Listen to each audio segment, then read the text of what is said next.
I think we are ready to go live at this time, and I will start again by placing my name on the record.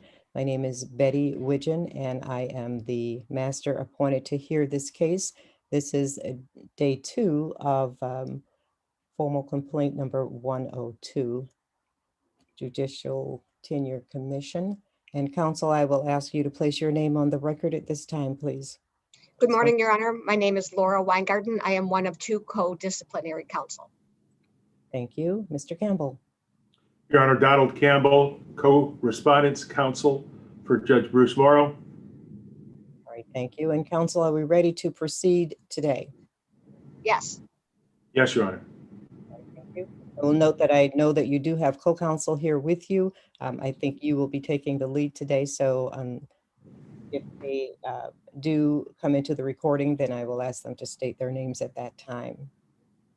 All right, so we finished on the 13th of November with one witness. And Ms. Weingarten, are you ready to call your next witness? Yes. All right, let me admit that would be Ms. Anna Bickerstaff. Yes. All right, thank you.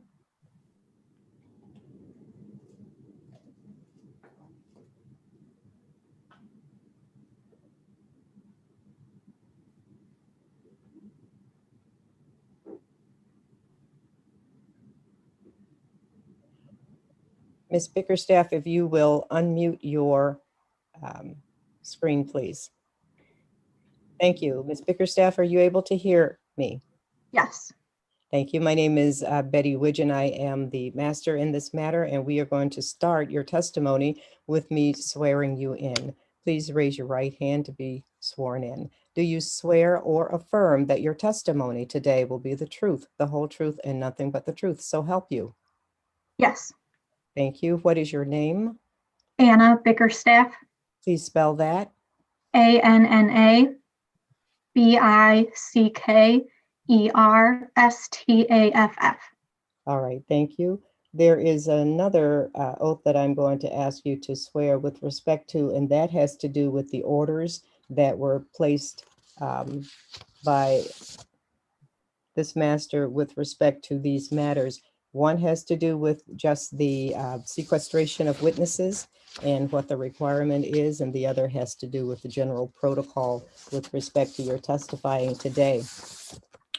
With respect to sequestration, the order requires that sequestration will remain in effect until the witnesses are released from it by the master or until the proceedings before the master conclude.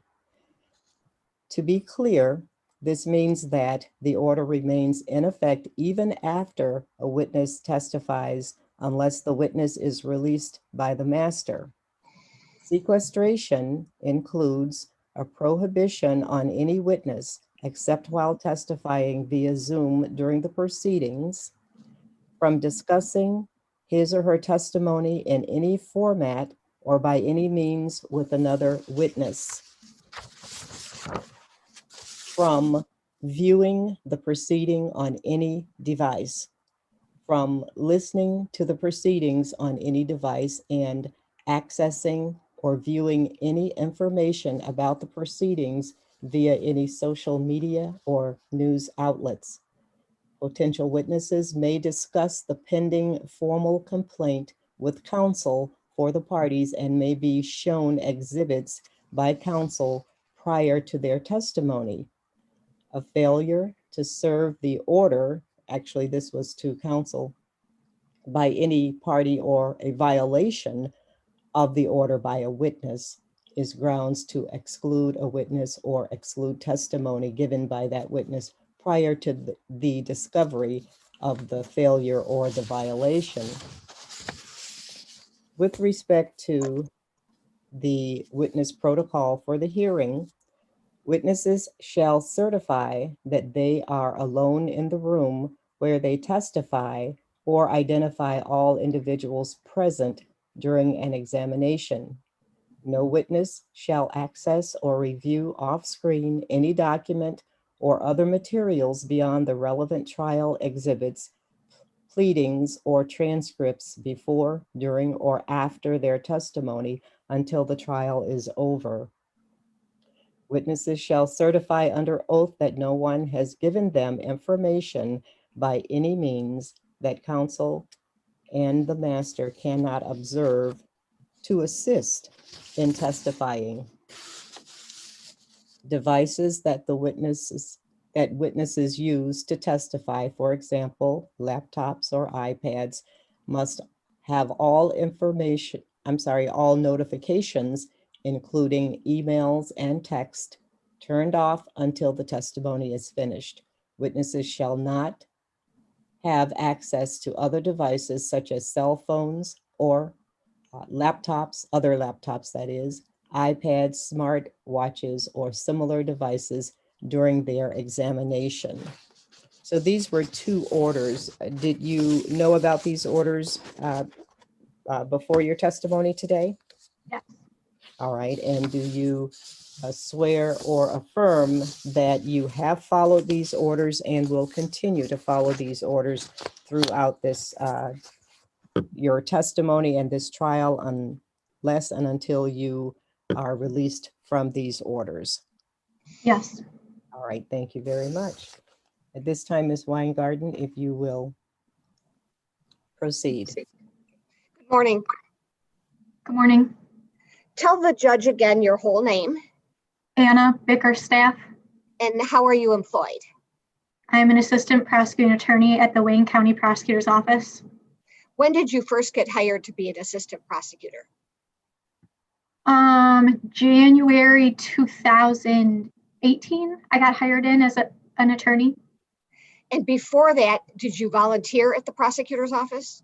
Yes, I started interning at the prosecutor's office in 2011, all through undergrad and most of law school. So by June of 2019, how long had you been a prosecutor, a paid prosecutor? A year and a half about. And in June of 2019, may I ask how old you were? 27. Before your involvement in the James Matthews case, did you know a man by the name of Judge Bruce Morrow? I had heard of him. I had never been before him. Okay. Were you assigned to any sort of special unit in June of 2019? Yes, What unit? the violent crime unit. Did that involve homicides? No. No. Do you know a young prosecutor by the name of Ashley Chaffone? Yes. Did you and she co-try the case of People versus James Matthews? Yes. How did you get involved in trying that case? I believe she either told me or a supervisor that it was a very voluminous case and had asked for help. And then I went to a supervisor and confirmed or asked for permission to help on the case, and they said it was fine. So from that point on, was like a second chair for her. Was that the first time that you and Ms. Chaffone co-tried a case together? No. Did you do one before the June 10th of 2019 or after, or both? Before, sorry.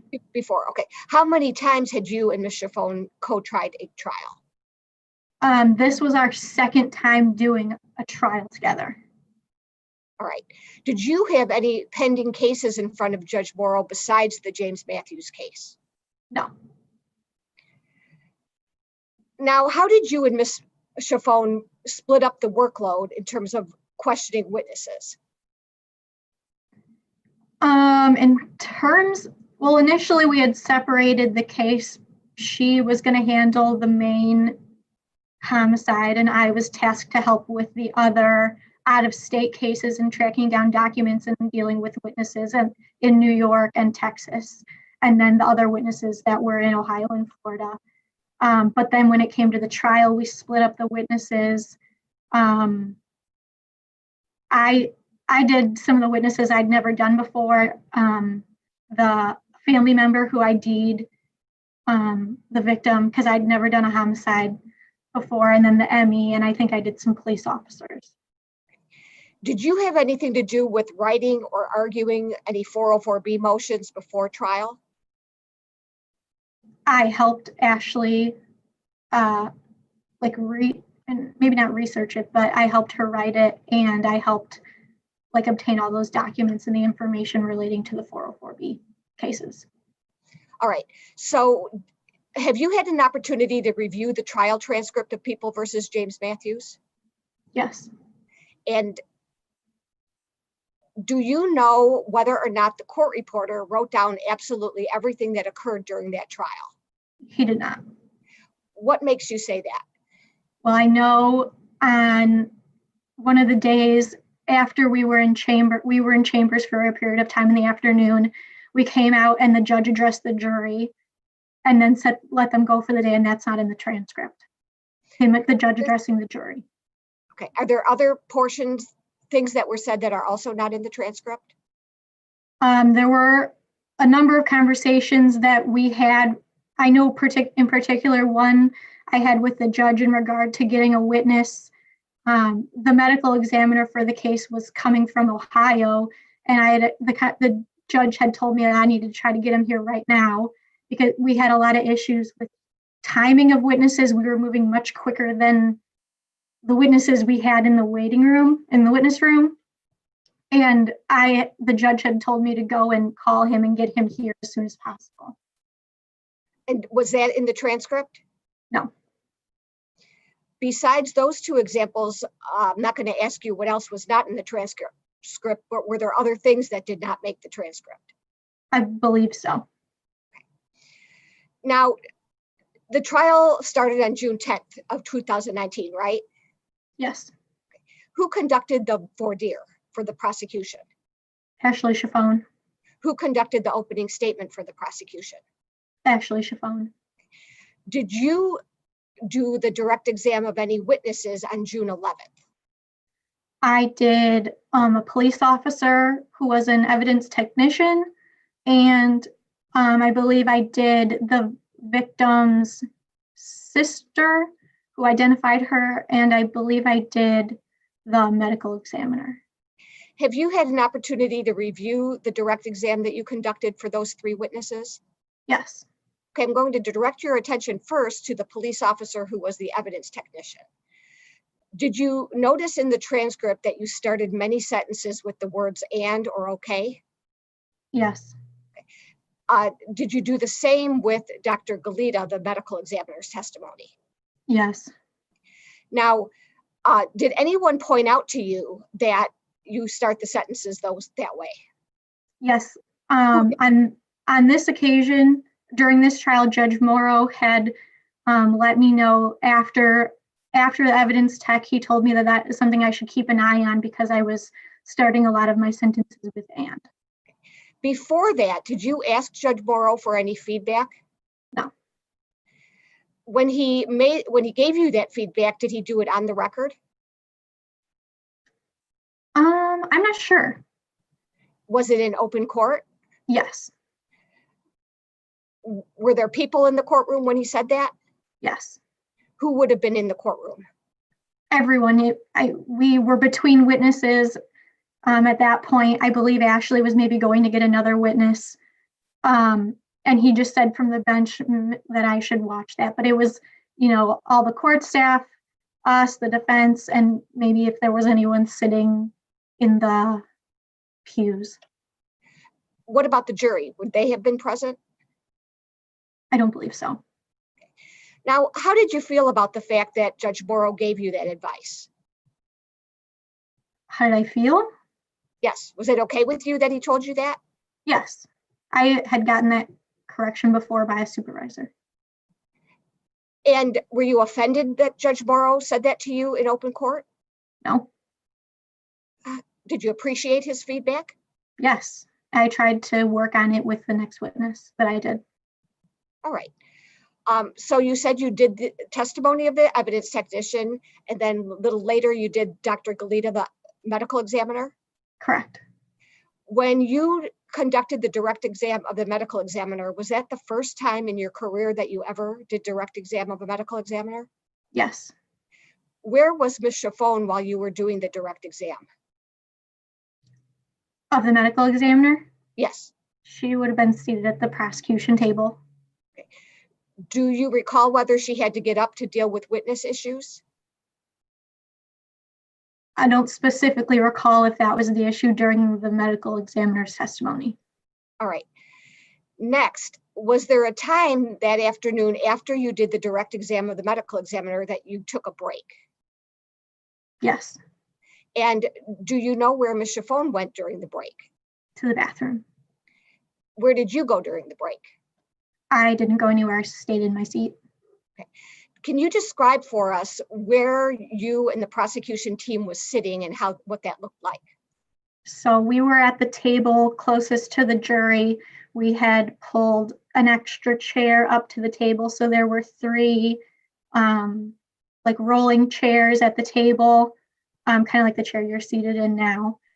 We had three all on one side and I was sitting in the middle chair, and then the OIC was sitting to my left. And then Ashley, during the normal trial, was sitting in the seat to my right. You said the chairs had rollers on the bottom? Yes, And was the podium to your right or to your left? to my left. How crowded was it behind the prosecution table? It was very crowded. It's, in like a normal folding table, but when there's three chairs, the armrests are like right up against each other. It gets kind of hard to move. So you said you were seated in the middle chair, Yes. and Ms. Bickerstaff, you said left the courtroom. Who was Ms. seated to your Chiffon left? left the courtroom. I'm sorry, Ms. Chiffon, correct. Who was seated to your left? The OIC Sergeant Griffin. During the break, did he stay in the chair or did he leave? He stayed in his chair. During the break, do you know what Mr. Noakes did?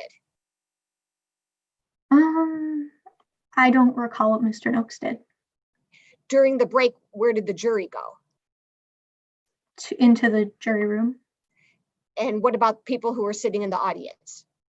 They stayed where they were. Did anything unusual happen during that break? When we were on that break, I had addressed the court, Judge Morrow, and I had asked, or I don't remember exactly how I phrased it, but I said, I was trying to keep in mind the tip you gave me. I tried to heed your advice. Did you think I did better? And what were you referring to? When he told me I was starting every sentence with "and," I tried to keep in mind to not start every sentence with "and" during the medical examiner. So you were asking him if you did better in that regard? Yes. Where were you when you asked the question? I believe I was seated at the prosecution table, or headed to sit down at the prosecution, back in my seat at the prosecution table. Where was Judge Morrow when you asked the question? He was up sitting on the bench. Did he respond to your question? Yes. What did he say? He said, yes, he did think I did better, but he had another critique for me. And then he stood up and he said he was going to come down and tell it to me personally because it was going to make me blush. At that time, did you have any idea what it was that he was going to say to you? No. When he made that statement, did he say it loud enough for everyone in the courtroom to hear it? Yes, he said it loudly, and he said it kind of like continuously as he was coming down, that what he had to say was going to make me blush. Where did he go when he came down? He sat on the prosecution chair to my right. Whose seat had that been previously? Ashley Chiffon's. Now, were the chairs still close together like you've described? Yes. Did Judge Morrow do anything to move the chair away from you? I don't recall, but when he was seated in the seat, he was right next to me. When he was seated in the seat, were the arms of the chair touching? I believe so. And at that point, did you have any idea what the conversation was going to be about? No. How did he start the conversation? He said, when a man and a woman start to get close, what does that lead to? And I said, I don't understand, Judge. And he repeated it again. He said, when a man and a woman get close, what does that lead to? And I said, do you mean sex? And he said, yes, it leads to sex. He said, you start with holding hands, rubbing elbows, kissing, foreplay, and then that leads to sex. And then he said, would you want foreplay before or after sex? And I didn't say anything. Sorry. Okay, so I don't want to interrupt you. So did he make these statements one after the other, or did he have you answer whatever he was asking you? The first, when he said, what does that lead to? I responded and I said, I didn't understand. He said it again and I responded. And then when he asked about foreplay, I didn't respond, but he just kept looking at me until so he said, would you want foreplay before or after sex? I didn't say anything. And then he repeated himself. So I responded. And what did you say? I said before. Now, was he asking about you personally, or was he asking about people in general? I'm not sure. He just Describe. said you. Go ahead. Go ahead. No, he just said, would you want foreplay before or after sex? It wasn't there. It wasn't clear. Tell us how his body was positioned when he talked to you like that. He was like kind of turned towards me and like leaning forward a little bit, like directing like his body towards me, not like he wasn't addressing the whole court room. Can you estimate how close your heads were together? Probably like a foot and a half. The chairs were very close together. What were his eyes doing? He was looking directly at me, wasn't breaking eye contact, wasn't looking around, just constant eye contact through the conversation. How did that make you feel? I felt very uncomfortable. It's not a conversation I, would feel comfortable having with a judge or really anyone I work with. I felt like very frozen, like I couldn't leave because he's a judge. I couldn't just get up and walk away from him. It's not perfect. I mean, none of this was very professional, but I was always taught not to disrespect a judge, not to, walk away or be rude, that if they're going to give you criticism or something like that, or if they're going to, I guess give a critique, like even if it's harsh, you just sit and take it and then say, thank you, judge, at the end.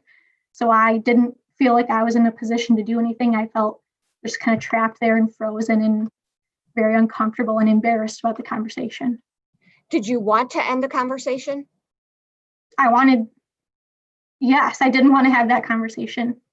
Okay. So you started telling us about the things he was saying to you and asking you. Were there other things that he said to you during that same conversation? Yes, after he asked about foreplay, he then asked me, so would you want to ask the manner of death and the cause of death first or last? And I said first, which was wrong. And he said, no, you want to build up the testimony. You have the testimony of the medical examiner. You want to tease the jury with the details of the report. And that leads to the climax, which is the cause and manner of death. He said it would make no sense to do it first. And he said the testimony crescendos into the cause and manner of death. And that's all that really matters with the medical examiner's testimony. While he said those things to you, what were his eyes doing? The same thing. It was just direct eye contact with me. And was his body positioned the same way you previously described? Yes. And when he was talking about like rubbing elbows, he like kind of made like he was making some like, gestures. He wasn't just sitting there. At any time, did his body touch your body? No. Did he have any other discussion with you? Just about the cause of death and the manner of death. During the conversation, was Mr. Noakes, the defense attorney, a part of it? Is he a part of the conversation about the cause of death and manner of death? Yes. When Judge Morrow came down and sat with you at the table, was Mr. Noakes a part of that conversation? No. You told us that Lieutenant Griffin was sitting in the seat next to you. Was he a part of the conversation? No. Do you know what he was doing during the conversation? I believe he was on his phone. Could you describe for us the tone or loudness or softness of Judge Morrow's voice while he had that conversation with you? It wasn't real loud. Like, he was only speaking to me. He wasn't, like projecting to the whole courtroom, I guess. Did he do anything to keep the conversation private?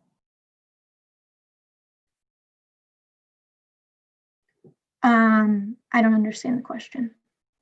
So you told us that nobody else was involved in the conversation, and he didn't project his voice loud enough for people in the courtroom to hear it.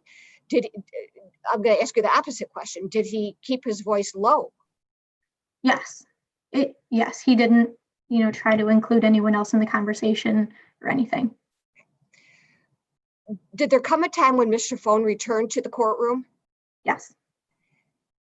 Were you still talking to Judge Morrow at the time she returned to the courtroom? Yes, and I believe as she was kind of approaching the prosecution table, that was when the judge got up and returned back to the bench. Did you tell Ms. Chaffone, this is a yes or no question, did you tell Ms. Chaffone anything about what had just occurred? Yes. Did you tell her everything or just some of it? Some of it. Why did you at that point not tell her everything? We were getting ready to pick back up. There wasn't really time. Am I allowed to say what I told her or no? Well, no, not yet. Okay. Okay. Eventually, did you continue on the record with the trial? Yes. And did anything else unusual happen that day? Unusual, like with the trial or with the judge, or? Well, both.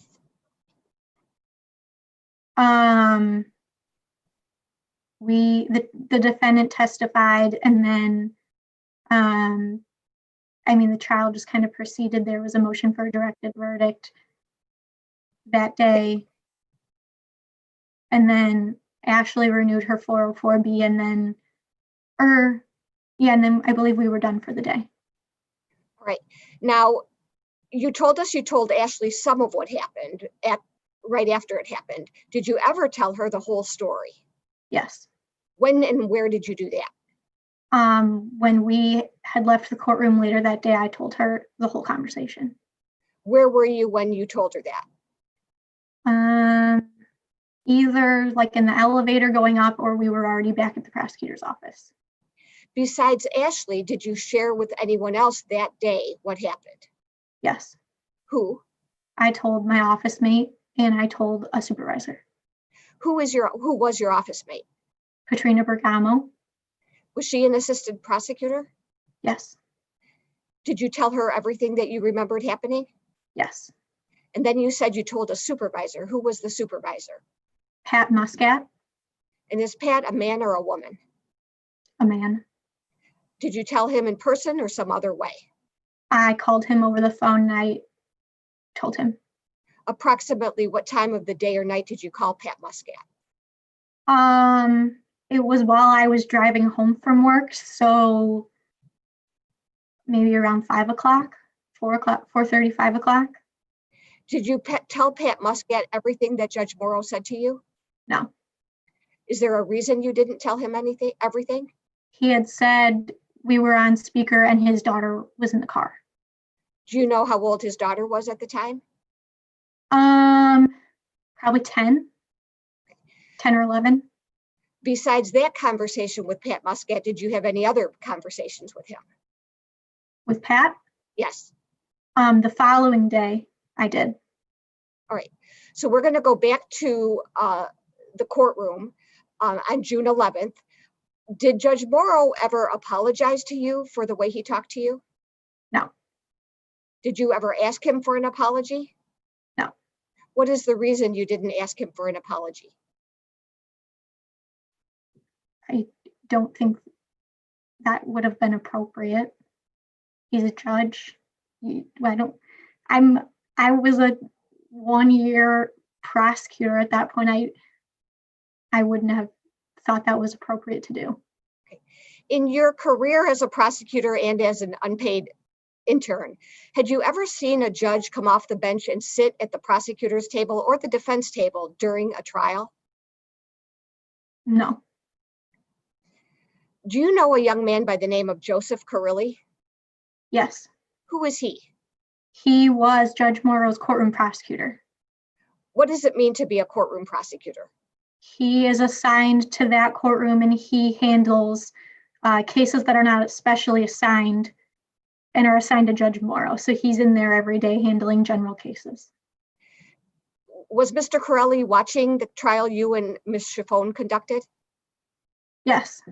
Did he stay for the whole thing or was he in and out, if you know? I believe, I'm not sure. Did you and he ever talk about what transpired between you and Judge Morrow at the table? No. Did he ever ask you? I think him and Ashley might have talked about it, but I wasn't very familiar with Joe Curley. Okay. Now, do you know a person in the prosecutor's office by the name of Bradley Cobb? Yes. Who is he? He used to be my supervisor when I was in VCU, and then he got moved to a different division. What does VCU mean? Sorry, Violent Crime Unit. Did you ever tell Mr. Cobb about what happened between you and Judge Morrow at the table? Yes. Did you do that the same day or a different day, if you know? The following day, after we had been in chambers and the judge spoke to us at the table, I saw Brad Cobb and I told him and some other people that were there. So the people you told the same day that this happened at the prosecutor table, you said were Ashley Chiffone and your office mate, Patrina Bergamo, and by phone, Patrick Muscat. Is that right? Yes. Is there anyone else you can think of that you told that same day?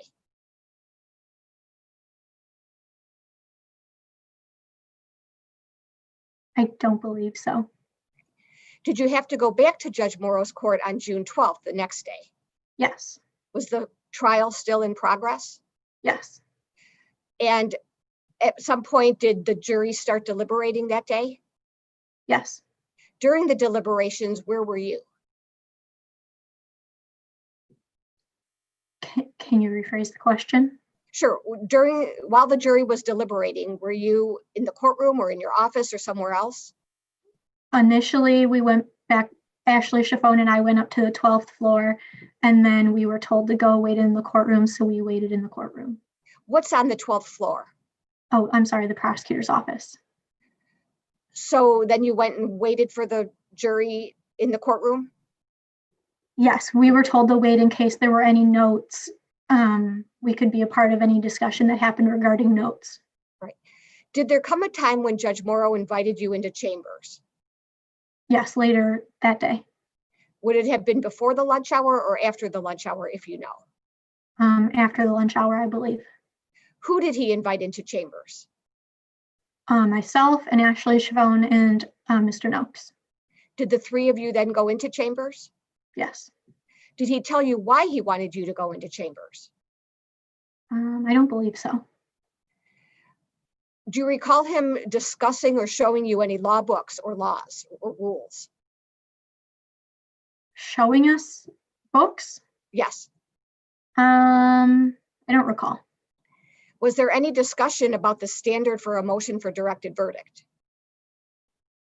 I know there was at the time Ashley made the motion on the record, and I know there was discussion that Ashley used the wrong standard. Where did that discussion take place that Ashley used the wrong standard? I'm not sure. In the in-chambers discussion, how long were you in chambers? I believe it was a couple hours.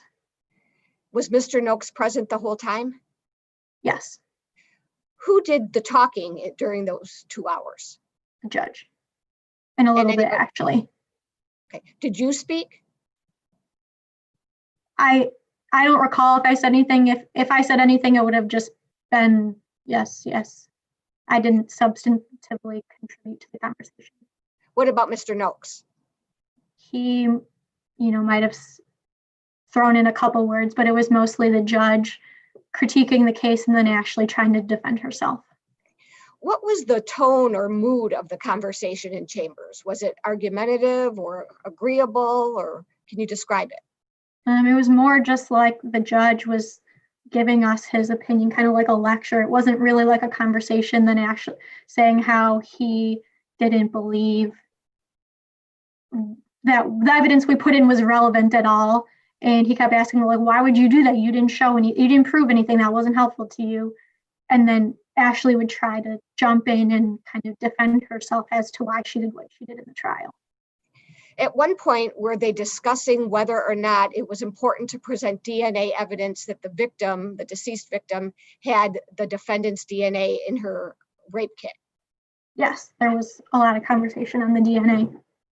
And at any point, did Judge Morrow tell you what his belief was of what that evidence showed? Yes. What did he say? He said that he was kind of, he initially was talking about the DNA. Ashley tried to defend herself, and then he kind of like cut her off and said, all you did was show they F. All right, now here you're allowed to say that word, so please say it. Oh, okay. He said, all you did was show they fucked. You showed they fucked. That's all they did. Like, you didn't prove anything else. Did he say the word fucked twice? He said it a couple times. Yes, at least twice. Now, have you ever been in a conversation with a judge before where he used that word? I don't believe so. Did he discuss with Ms. Chaffone anything about her voir dire? Yes. Tell us what he said about her voir dire. He said that he doesn't normally give attorneys time to do voir dire, but he'll give them time if he thinks he can learn something new from them. And he said he didn't learn anything from Ashley. He said that her example was too complicated, and she overcomplicated it, and that we didn't end up learning anything about the jury that we needed to know. Did he give you a proposed voir dire that he would have given the jury had he been the prosecutor in the case? Yes. Do you recall what he said as his example? Yes, he said, you know, if I want to sleep with a woman on a first date, I wouldn't say, do you want a family? I would say, would you sleep with me on a first date? Have you ever slept with anyone before on a first date? Did the case involve sex? I mean, was it a charged sex crime? No, we only, no. Okay. Do you recall, let me go back. Did you think it was appropriate or inappropriate for him to give you that example? I thought it was very inappropriate. Okay. And did he say anything else in chambers besides using the F word and that you thought was inappropriate? He made comments about the defendant's body parts. What specific body part? His penis. Did he refer to the defendant's penis as anything other than a penis? He did not use the word penis. He said dick. What was he saying about the defendant's dick? He was saying, oh, that guy must think he feels so good about himself or something like that, that his dick was big enough to hurt her, hurt the baby. He must feel so good about himself that he has such a big dick. Yeah, right, my guy, or something like that. So did the defendant testify in your trial? Yes. And did he testify that anything involving the victim being pregnant? The defendant testified, yes, that the victim was pregnant, but she wasn't. And did he talk about, in his testimony, how they had sex in terms of body positioning? The defendant just said it was non-traditional sex. Did anyone on the record at that trial clarify what he meant by that? I don't believe so. During the in-chambers discussion, did Judge Morrow discuss with you both and Mr. Noakes anything about the words non-traditional sex? Yes, it came up that was how the defendant testified, and Ashley had said that she believed non-traditional sex to mean anal sex or oral sex. And the judge jumped in and said, well, that's your bias. Your bias led you to the wrong conclusion in this case, and your personal bias led you to misconstrue, because obviously he meant not missionary style sex. He meant doggy style sex as non-traditional, so it wouldn't hurt the baby or something like that. So did anyone ask the judge to talk about how he thinks what the defendant meant, or did the judge volunteer that on his own? No, the judge brought it up on his own. Did the judge use the words doggy style? Yes. Did the judge say anything about Ms. Chiffon's personal experience with non-traditional sex? Just that like her bias was what led her to the conclusion as to what non-traditional sex was, and that her bias made her misinterpret this case. Was there anything else said in chambers that you thought was inappropriate? Could I refresh my memory with my memo? Yes, if that would refresh your memory, please do. Thank you.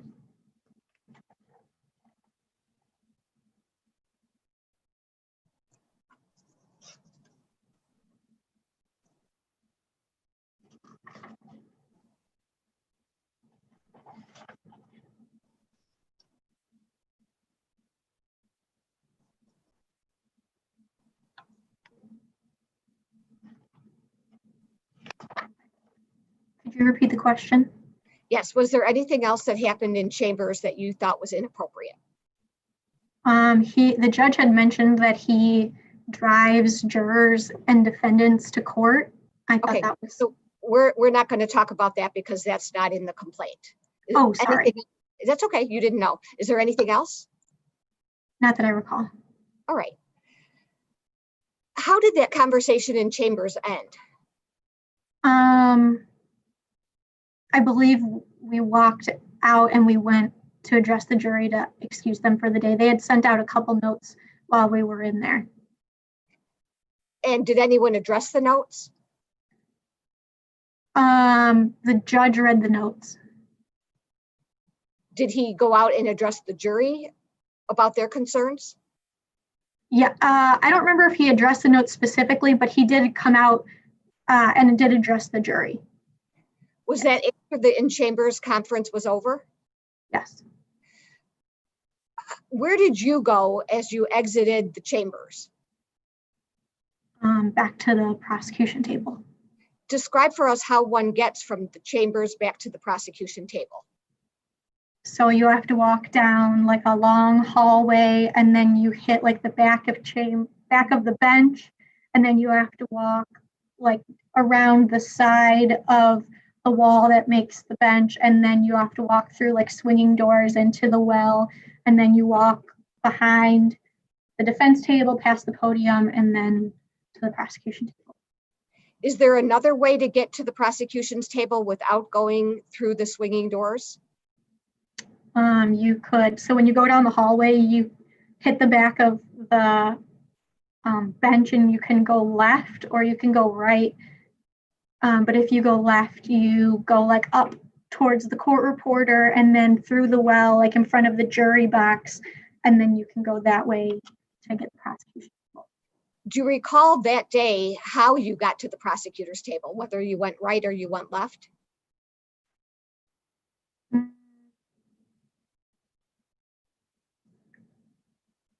I believe we went to the right, but I'm not certain. All right. Do you know how Judge Morrow got into the courtroom? He would have had to go to the left because that's where I believe I'm not certain. Did Judge Morrow then take the bench? He went into the well and addressed them like in front of the jury box. He didn't speak to the jury up at the bench. So had the jury been brought out into the courtroom? Yes, the jury was in the courtroom. And where was he standing when he addressed the jury? He was standing in front of like where you would do voir dire, in front of the jury box in the well, like in front of the prosecution table. And was the plan to release the jury for the day? Yes. At any time, did he have any further discussion with you and Ms. Chiffon?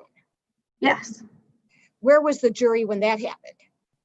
I believe they were going into the jury room to get their belongings, and then they were leaving for the day. Where were you and Ms. Chiffon when this other conversation took place?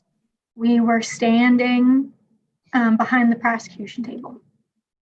Where was Judge Morrow?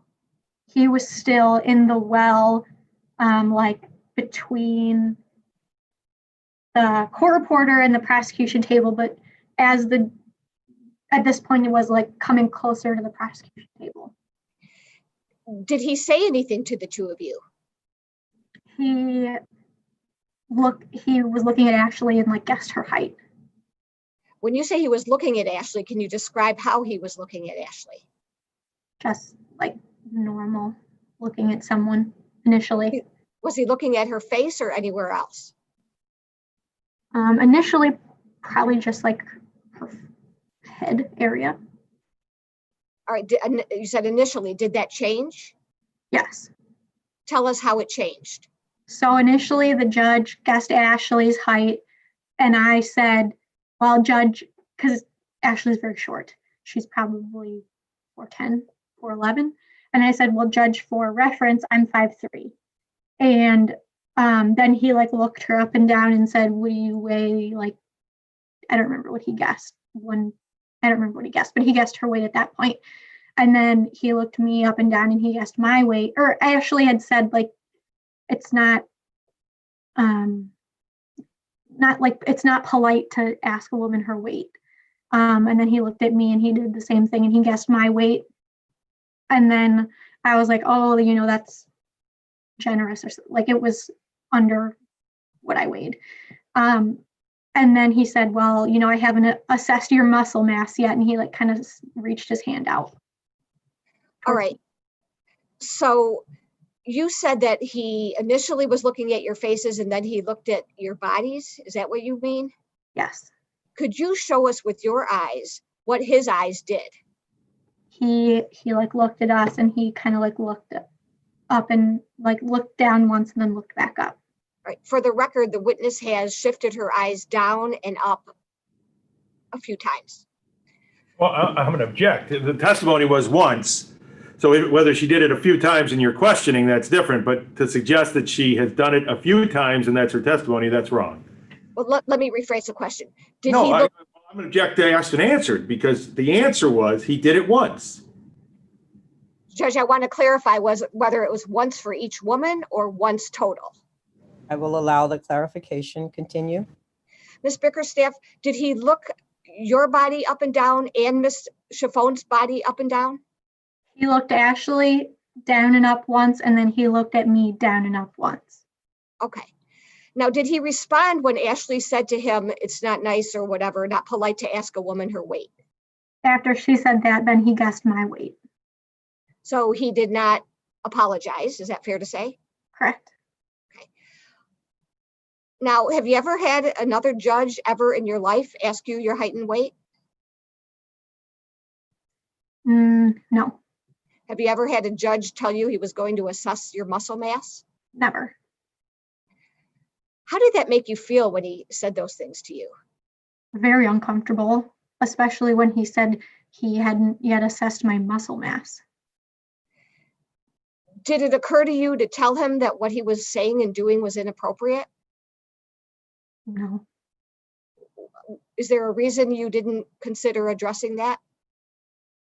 Just like I didn't want to talk back to a judge, the same reason before. I just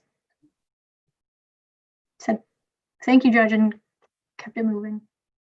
So are you saying that your reasons for not complaining that he was talking about your height, weight, and muscle mass were the same reasons that you didn't address him at the table? Yes. I also forgot to ask you, in chambers, did you feel that the conversation was appropriate or inappropriate? I think parts of the conversation were very inappropriate. Did it occur to you to speak up and say, Judge, you shouldn't be talking this way? No. Is there a reason you didn't speak up and say that? I mean, the same reason, because he's a judge and we were back in chambers. We were, in his office. I didn't want to step out of line or anything. Did you want to leave that conversation? Definitely. Is there a reason you didn't get up and walk out? I thought it would have been unprofessional to just walk away from a judge while he was speaking to us. Just get up and leave in the middle of the conversation. All right. So after he made the statement in the courtroom about your height, weight, and body mass, did the jury leave for the day? Yes. Did you have any more conversation with Judge Morrow after that? I don't believe so. I believe we left the courtroom at that point also.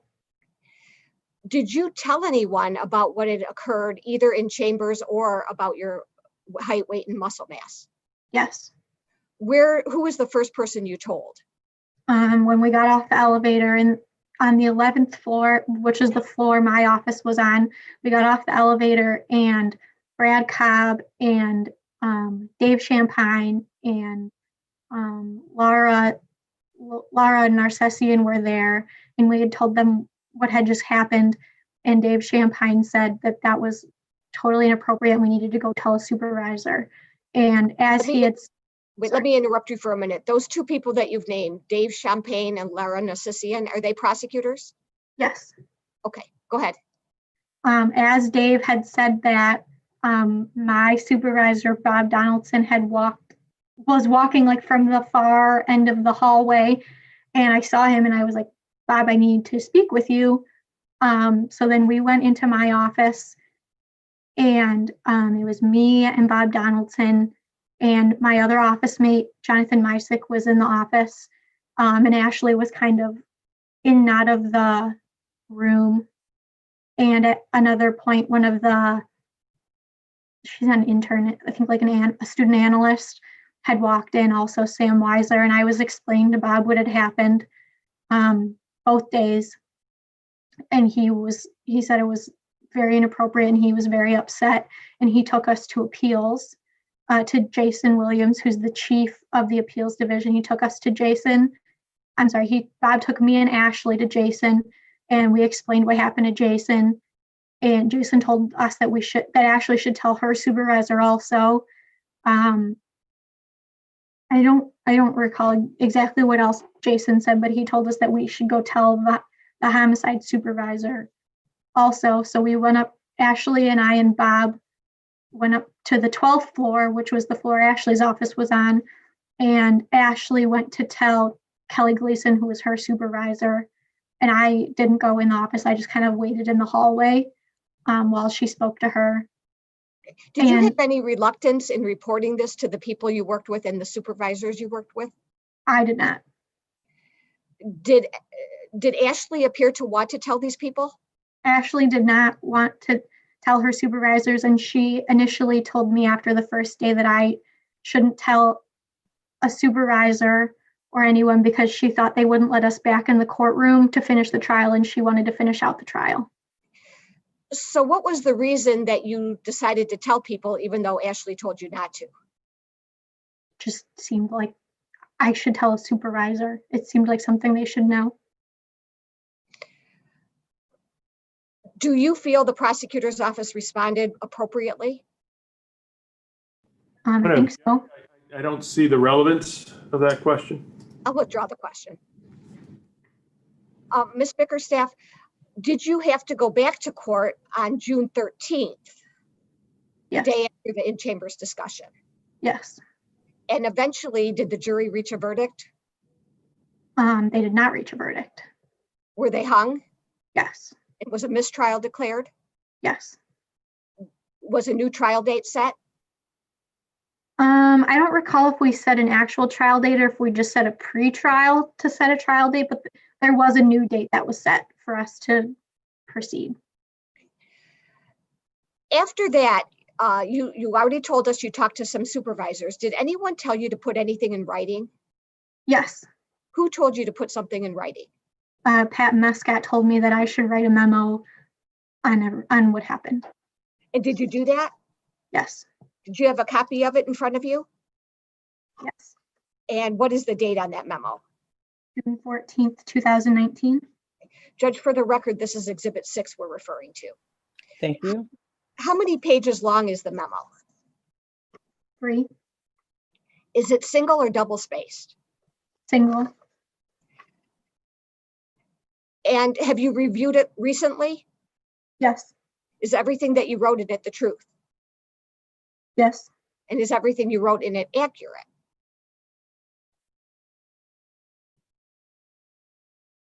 There were, so if I could, on page 1, where I wrote, would you want foreplay before or after sex? He said that twice.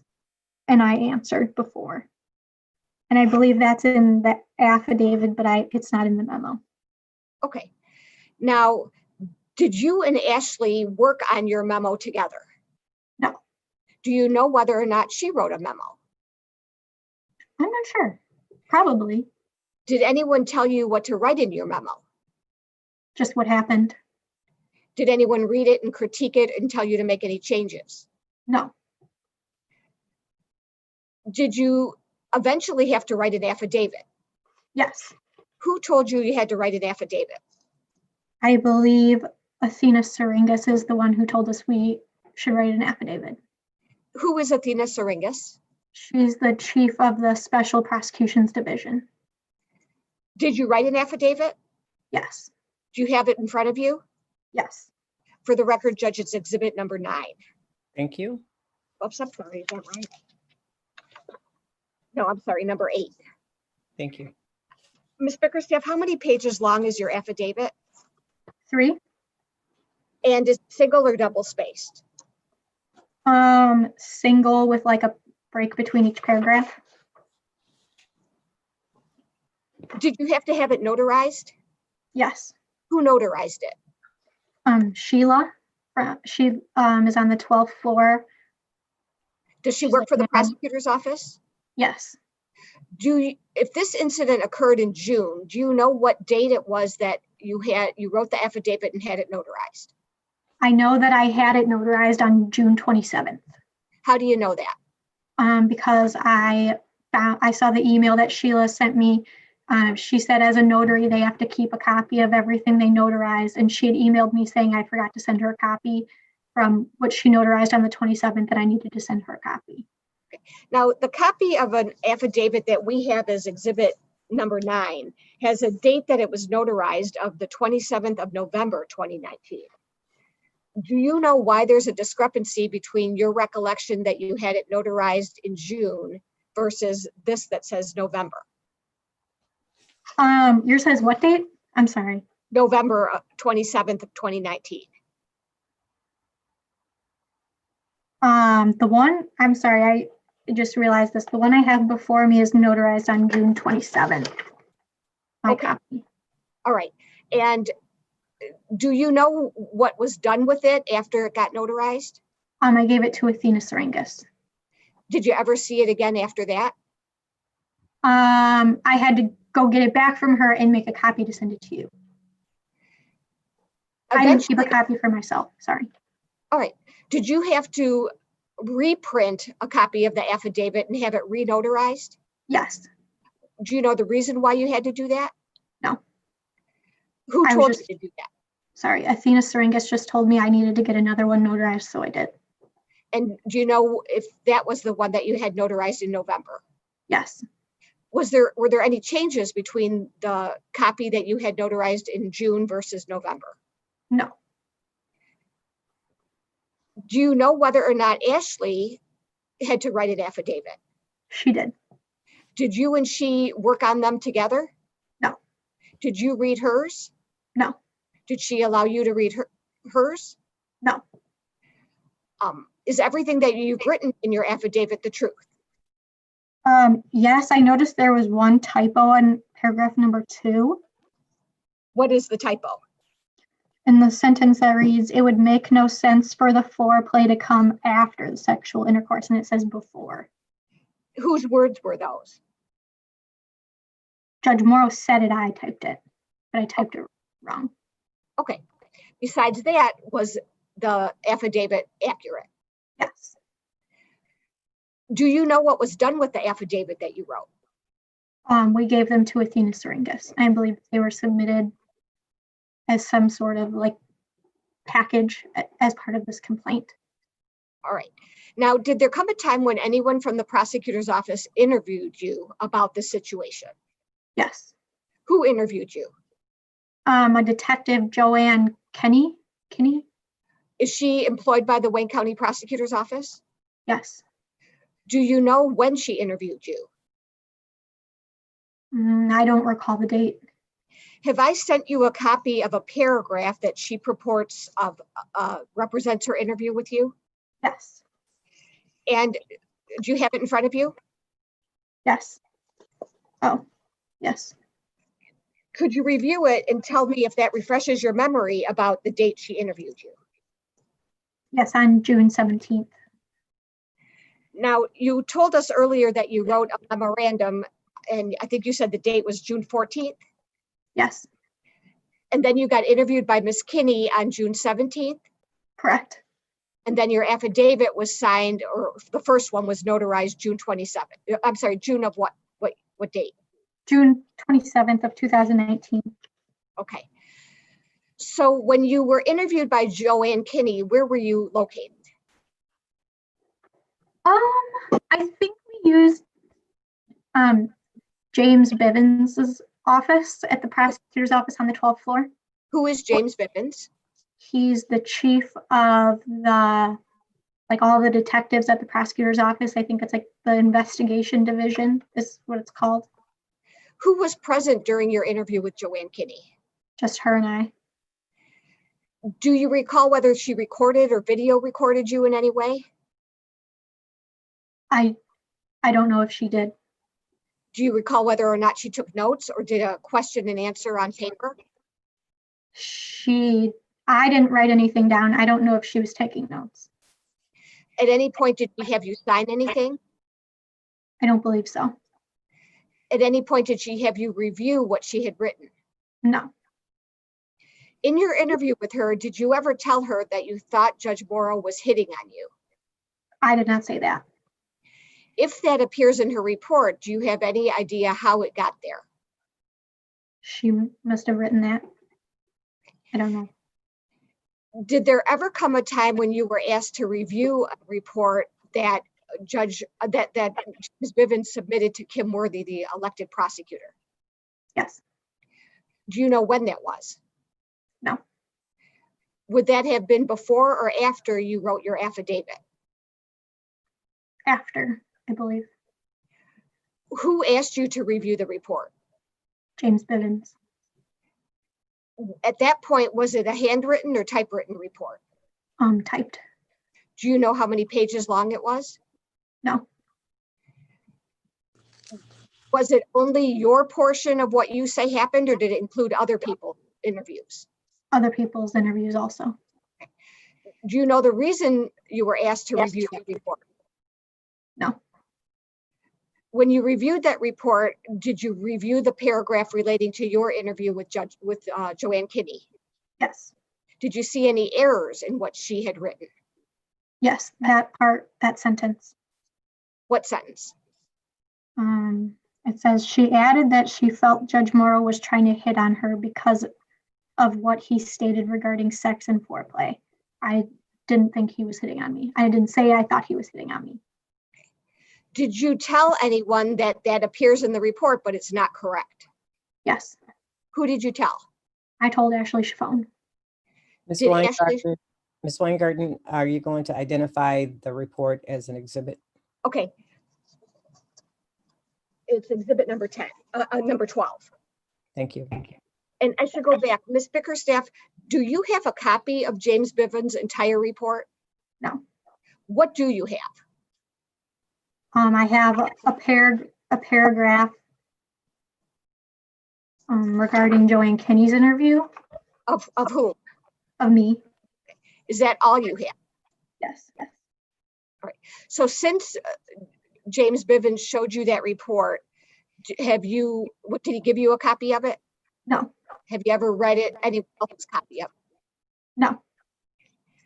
So when you told Ms. Chiffone that there was an error, did you tell anybody else? No. Did Ms. Chiffone give you any advice about what to do about the error? I don't recall. Sorry. Okay. Did you do anything to make sure the memo was corrected? No. Is there a reason you didn't do anything to make sure the memo was corrected? I didn't know what to do. I didn't know how to handle the situation. So I didn't say anything. When was it that you revealed to someone that there was an error in the report? I told Ashley, like right as we stepped out of the office, I told her I didn't say that. After that, who's the next person you told about an error? Probably you. No one else. I haven't spoken about this with anyone else, so you're probably the next person I spoke to about that. Okay. Now, do you know whether, let me strike that. Did you report this situation to the Judicial Tenure Commission? No. Did I? You personally? No. Do you know that in fact it has been reported? Yes. How do you know that? Because some supervisors, and I believe I spoke to Prosecutor Worthy, and she had mentioned that the prosecutor's office was going to handle the filing of the complaint on our behalf. Did you have to fill out a form called what we call a request for investigation? I believe so, yes. Do you know how you got a hold of that form? Someone provided to me. I don't recall who it was. And did you fill out part of it? Yes. Do you know whether Ms. Chaffone filled out part of it? I believe she did. Did you have to provide whoever provided you with that form copies of your affidavits? I believe so. Do you know who mailed in the form? No. Now, is this something that you wanted to report to the Judicial Tenure Commission? I mean, I didn't really know what the Judicial Tenure Commission was until this happened, and it was kind of explained to me. I guess. Go ahead. Sorry, I don't really know how to answer the question. Once it was explained to you what the Judicial Tenure Commission does, did you want this to be reported?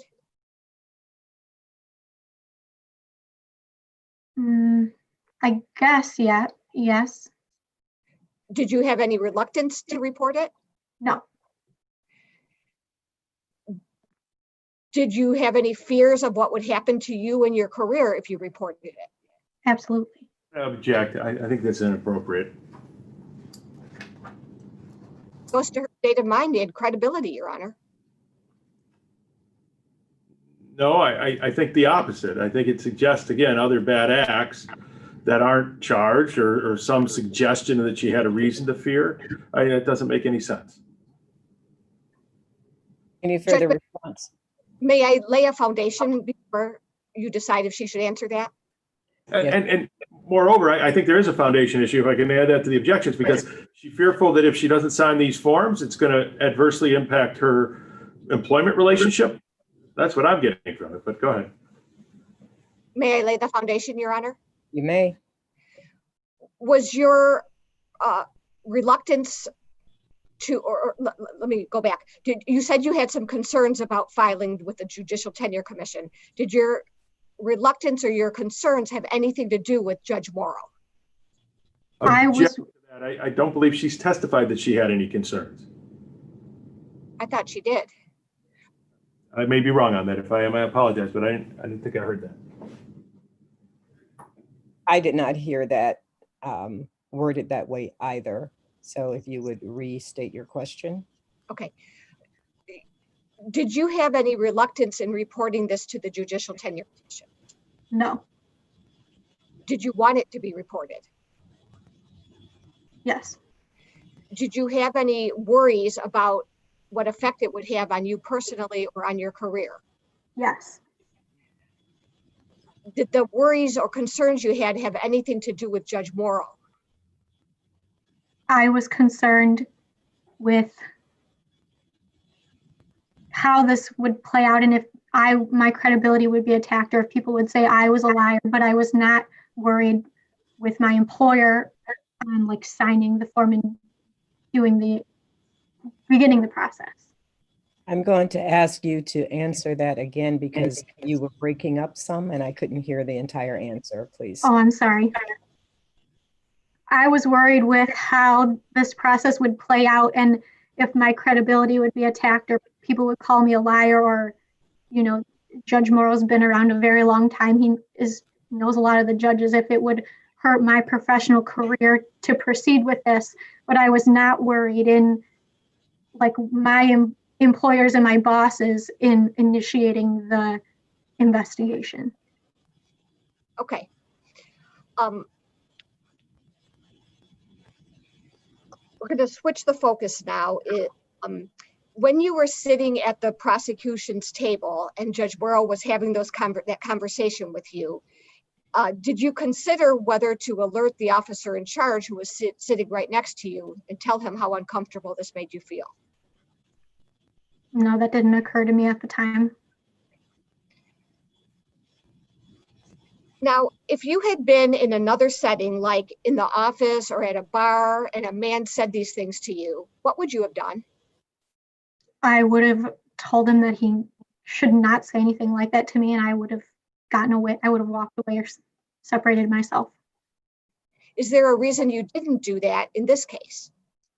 Because he's a judge, and it's unprofessional to speak back to a judge or walk away from them when they're talking. And I mean, judges have the power of holding you in contempt. I don't want to push any buttons, or I didn't want to speak back. Okay. Now, did you have any personal negative effects from what happened between you and Judge Morrow at the prosecutor's table? Did I have any personal negative effects? Yes. Based on what happened at the table? Yes. I had like a couple nightmares about it after. How quickly after? I had one like the week after it happened. I had one like that December when like this process was kind of picking up, and then I had one during quarantine. Before this incident occurred with Judge Morrow at the prosecutor's table, did you have nightmares in the past? No. I mean, I've had a nightmare before, but I guess can you rephrase the question? Okay, so you've had nightmares before. Did you have nightmares closer in time to what happened with Judge Morrow about anything other than what happened with Judge Morrow? No. Now, since the case ended, the People versus James Matthews case ended, have you been in Judge Morrow's courtroom ever again?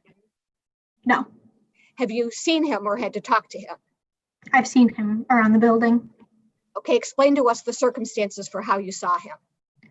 I saw him a couple times on the elevator. He like squeezed on the elevator and I got off one time, and then another time I stayed on because the elevator wasn't as packed, and I just continued to ride.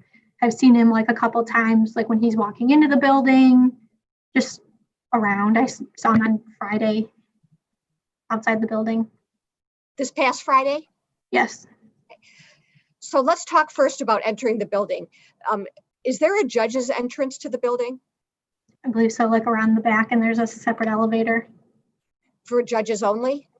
Object to this line of questioning. There's no charges associated with this, and so I don't think it's appropriate to go into the length that she's going. Judge, I think this is going to show state of mind and credibility when you hear what transpired. I would ask you to hear it and then take under advisement whether it's admissible. Any further response, Mr. Campbell? Yeah, whose credibility? I don't understand. Like, this goes to the witness's credibility? Correct. If she's telling us a story that nobody else, it's somehow helping her credibility, where she's already told us about the lie that she didn't correct. I don't really understand that, but if you want to make a separate record of that, Judge, that's appropriate, but it doesn't make any sense. Objections overruled. I will allow. Continue.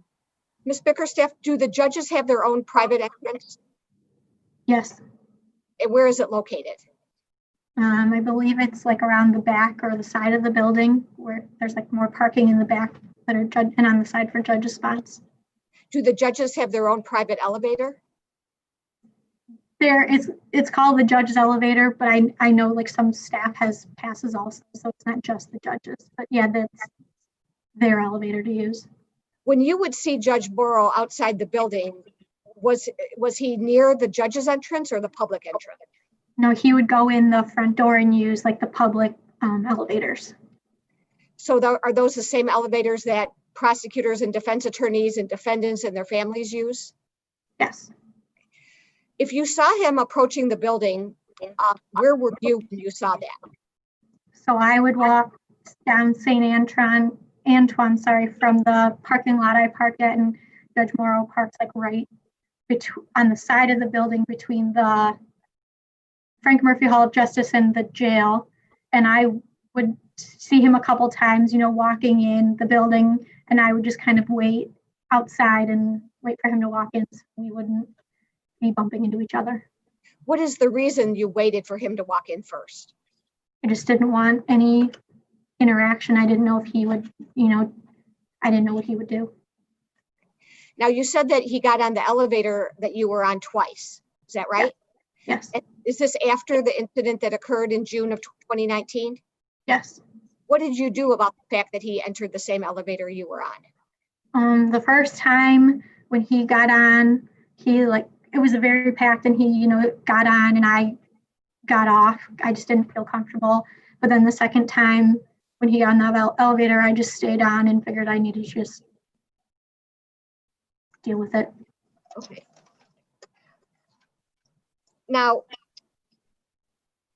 did Judge Morrow ever say anything to you about the fact that Ms. Chaffone was being your mentor or supervisor?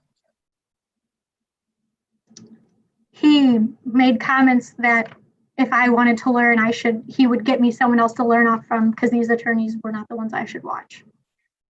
When did he say that? It was some point during the trial. I don't recall the specific day. Did he say that in public? Yes. Was it on the record? I don't know. Well, you told us that you reviewed the transcript. Did you see it in the transcript? No. How many different times did he make a comment to you about Ms. Chaffone not being a good teacher or supervisor? A couple times. There was another time where Ashley had asked for feedback or critique, and the judge said, no, I don't think you can handle the critique I would give you. And then he said, right, Ms. Bickerstaff, you don't think she can handle the critique, right? And I said, no, I think she could handle it, Judge.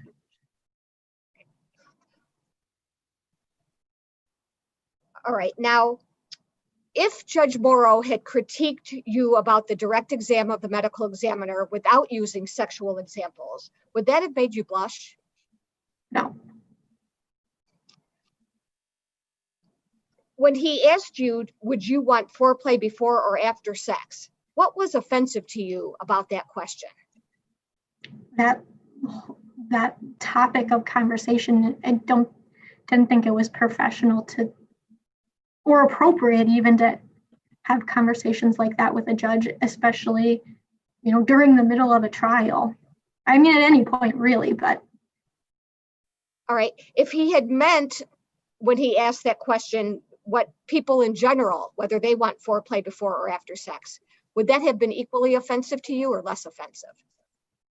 I think it still would have been very inappropriate. Now, I'm going to read you a few questions from exhibit number 2, which I know you don't have. And I'm referring for the record to question 7G, like go.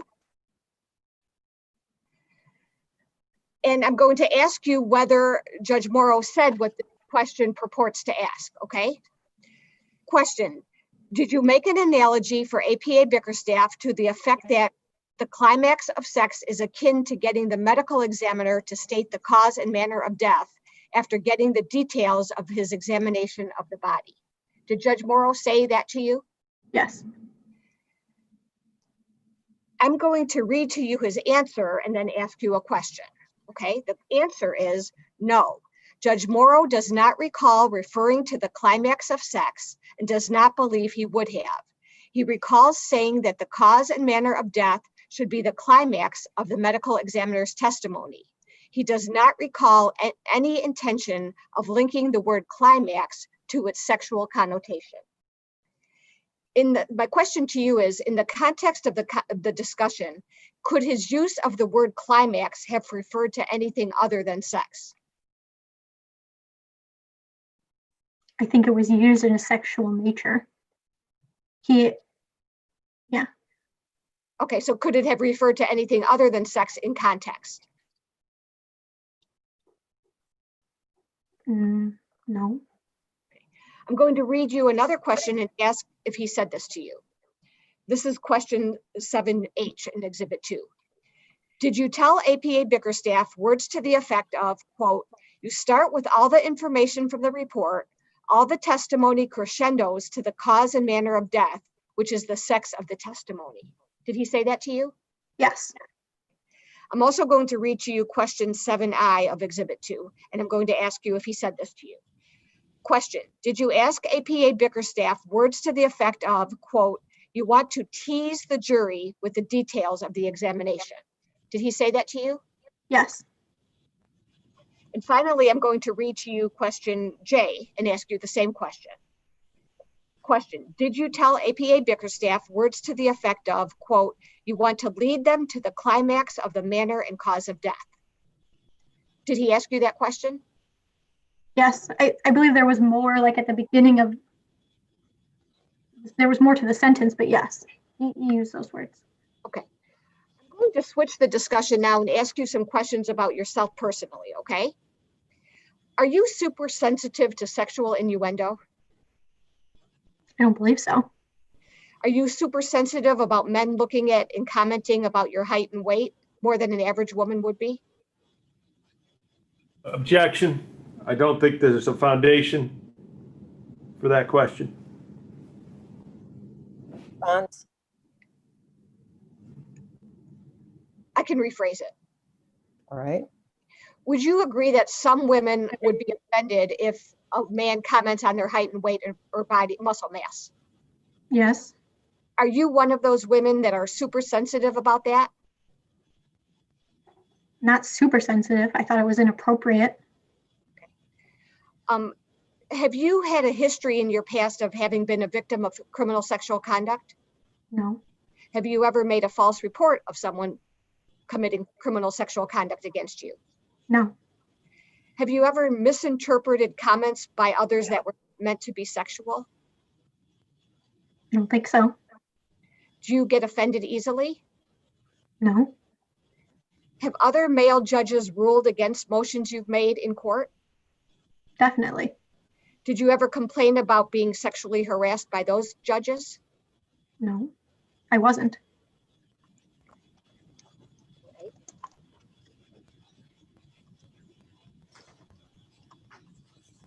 Judge, may I have a minute to consult with Mr. Helen? Yes. I'm going to mute myself and call him. All right.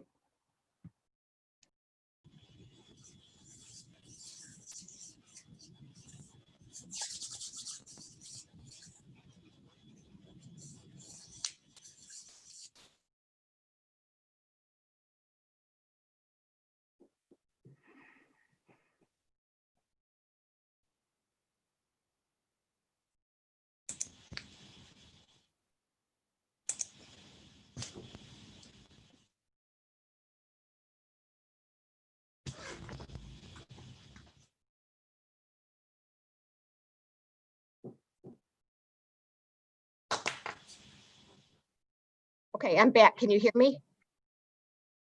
Yes. Okay, I have no other questions. Thank you. Mr. Campbell, are you ready for any cross-examination at this time?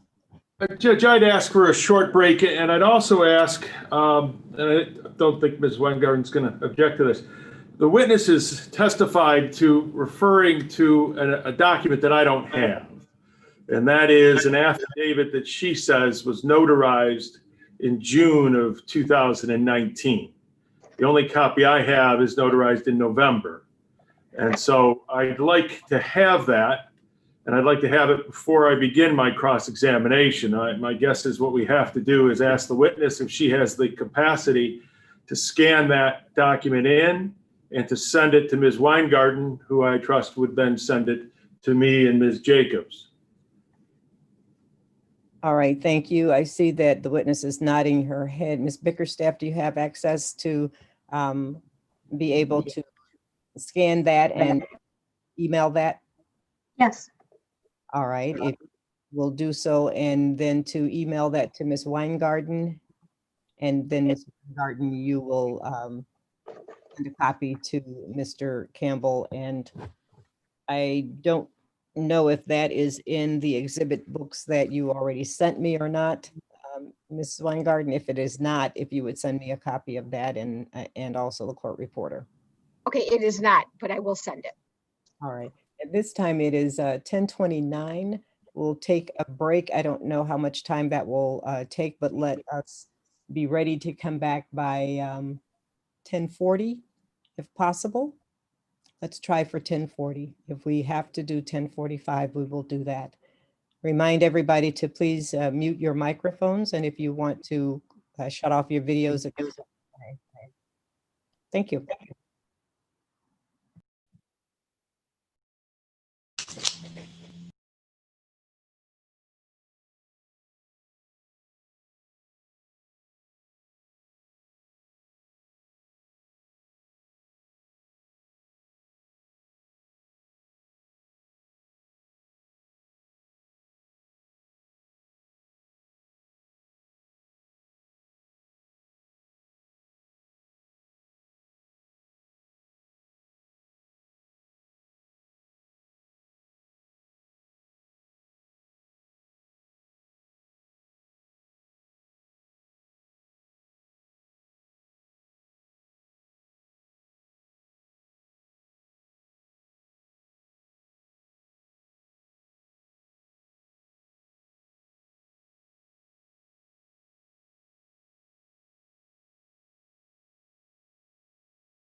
Are we all back?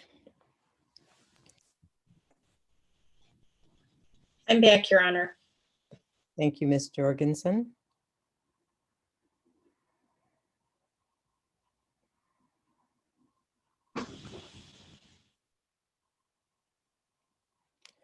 Mr. Campbell, I don't know if you are back yet. Your hearing room is still mute.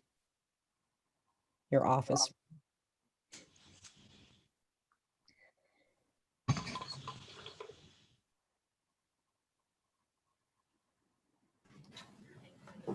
Hello?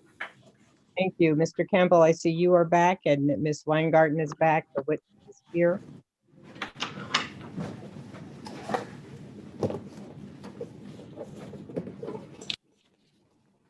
All right, are we ready to proceed at this time? Yes, can I just inquire, did you all get the email I sent forwarding the affidavit? I need to check for that, Laura, so if you give me a moment. Okay. I did not get one. Co-counsel says she has not gotten it. Did you include Ms. I did. Jacobs? I did. I've got it. No, they can hear me, they can hear you. I also have received it. I believe, Ms. Jacobs, you indicated you have gotten it. And Mr. Campbell, do you have it at this point? If Ms. Jacobs has it, that's good enough for me.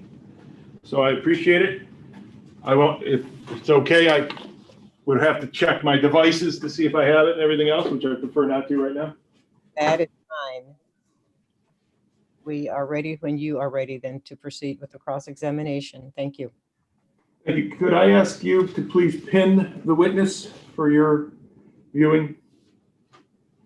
I will be pinning more than one person at a time, so those people, including the witness, will be larger on my screen. Thank you. You may continue. Also, could you please share the screen so that we can put up our exhibits on the screen for the witness? You have authority to share the screen that was set up initially. Anytime you're ready.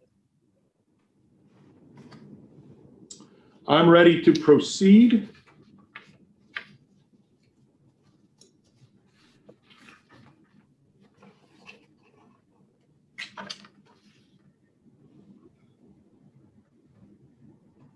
Ms. Bickerstaff, my name is Don Campbell. Can you hear me? Yes. Thank you. I want to start with something that you said in direct examination about the record and whether or not it was a full record. You made a memo on June 14th of 2019, correct? Yes.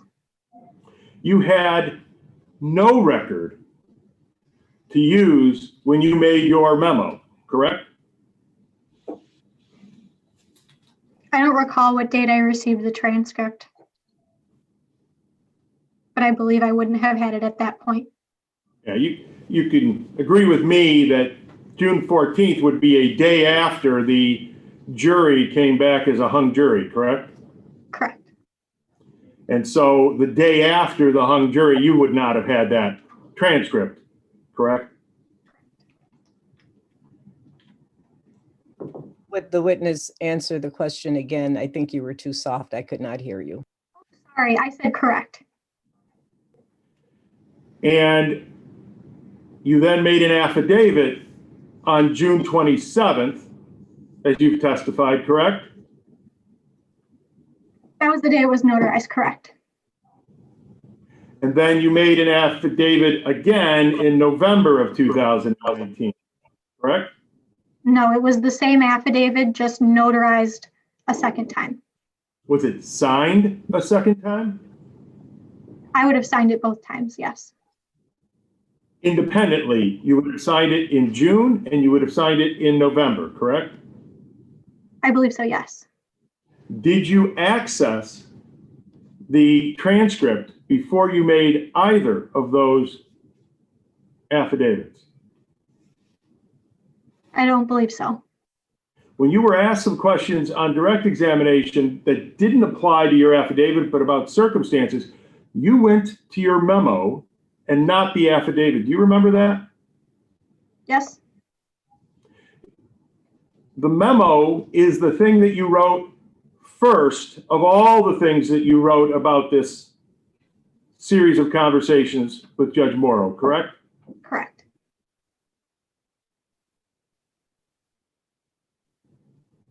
Sorry, could you not hear me again? Pardon me? Yes, we can hear you. Oh, okay. Can you tell me, well, let me ask it this way. Isn't it true? There's nothing in the memo that should have been or would have been captured on the transcript that is missing from the transcript. You understand that question? Can I review my memo? Sure. Okay.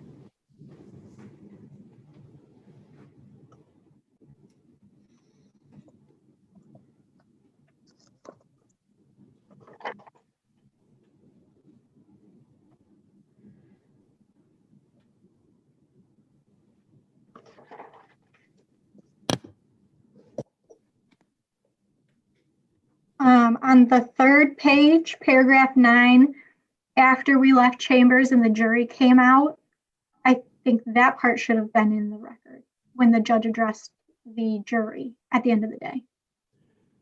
You would agree with me that the conversation that took place that's recorded in your memo would not have been part of the record, correct? Correct.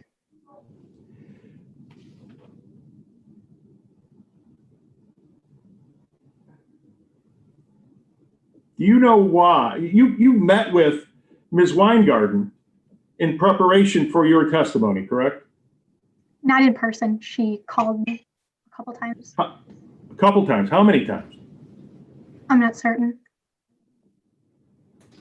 Do you have your phone available that would show the number of calls you've received from Ms. Weingarten's phone? Judge, I'm No. going to object. A lawyer can talk to a witness as many times as she wants. Judge, a lawyer can ask a witness how many times you talked to that lawyer, and then when they say, I can't remember, they can refresh their memory by having them pick up their phone and tell me how many times. I'm Overruled. from Ms. Weingarten if she's got one. Continue. My question stands. If it needs to be reread, I don't have my phone in this room. Do you want me to go get it? I would like to know the number of times that you've spoken to Ms. Weingarten. So if that's the only way that you have of determining that, then I would ask permission from the master that you'd be allowed to get your phone for that purpose. Mr. Campbell, is that something that you would need at this point, or can you receive it later in the order? We did order the witnesses not to have their cell phones in the same room with them. If it's something right now, we can take a break and do that, but that would No, I be, can certainly come back to it, Judge. Thank you, and I will. thank you. Just making a note. You did not speak with me about the case, although you answered the phone once when I called, correct? I did not meet with you, correct? You did not call me and talk to me either about the case, correct? Correct. I didn't call you. Yeah. In fact, you declined to speak to me about the case, correct? I wasn't able to since you called me the Friday before the Friday we were supposed to have this hearing. I didn't have any time to come meet with you in person in those 4 days before the hearing. You do recall that my request was to speak with you. My preference was in person, but that I offered by Zoom or by telephone or whatever you felt most comfortable with, correct?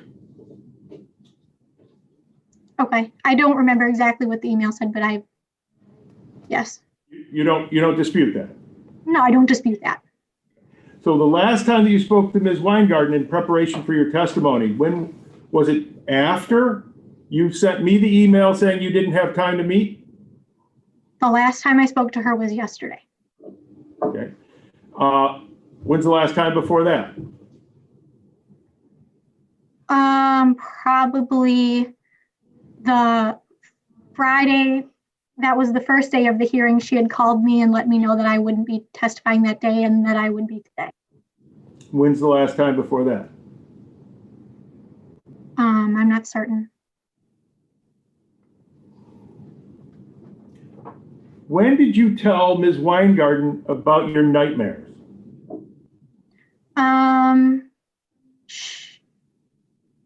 I don't remember the exact date, but it was early, one of the first times I spoke to her regarding these incidents. Fair to say that the first time you spoke to Ms. Weingarten, Judge Morrow had already been charged in a formal complaint by the Judicial Tenure Commission and had already answered that complaint. I'm not certain. I'm not sure. Ms. Weingarten shared with me a memo that indicated that she had spoken to you on September 29th, 2020. Do you know if that's the earliest that you spoke with her or whether you spoke to her before that date? I don't know. She shared with me that on September 29th, 2020, you spoke to her about reviewing a memo written by Detective Joanne Kinney about Detective Kinney's interview of you on June 17th, 2019. So that's about, what, 15, 16 months earlier, correct? June of 2019 to September of 2020 is about 15 months, right? Sure.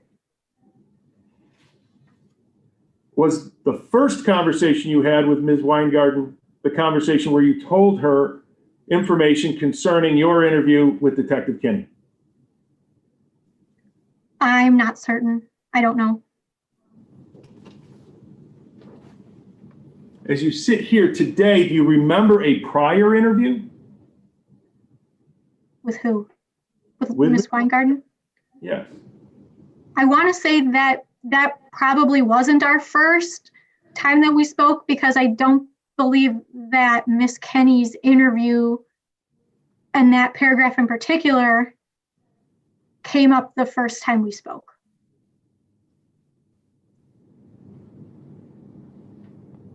You have been an attorney since October of 2017, correct? That's when I passed the bar, yes. You actually have been employed or working at the Wayne County Prosecutor's Office for nearly 9 years, correct? Yes, yes. On and off, like summers and yeah. You were an intern from 2011 to 2015, correct? I believe so. I know the summer of 2014, I believe I didn't intern at the prosecutor's office. And I believe the summer of 2016, I believe I did not intern that summer either. Is there a reason your LinkedIn page would have 2011 to 2015 without all those exceptions that you've just talked about? Well, I know so in 2014, when I wasn't there that summer, I worked on Judge Dan Palmer's campaign. I know that's on my LinkedIn page. And the summer of 2016, when I didn't intern there, I was an intern for Federal Judge Stephen Murphy. And I know that's on my LinkedIn page also. Some of those dates would be reflected on my LinkedIn page. You did indicate that during your internship that you worked on a high-profile homicide, correct? Yes. You indicated you also monitored social media for potential tips concerning that homicide, correct? That's correct. Yes. You then did a separate internship from March of 2017 to October of 2017 with the prosecutor's office, correct? Yes, that was when I was a paid intern at that point. You also have spent time with the Juvenile Life Without Parole Unit, correct? Yes. And that was from January of 2018 to March of 2018. You were in the Violent Crimes Unit from May of 2018 to September of 2019, correct? Probably like the mid-September, I switched over, but I think it was my end date was official October 1st as I switched over to the Major Drug Unit. Yes. I'm sorry, there's a little bit of breaking up on that end. Or the I'm answer. sorry. If you recall the response you gave, if you could repeat it, please. Yes, I just said that My end in the violent crime unit ended probably the middle of September, but on paper, I think they had me officially switch over October 1st is when I began in the major drug unit. And you have been in the major drug unit since September of 2019 to the current date, correct?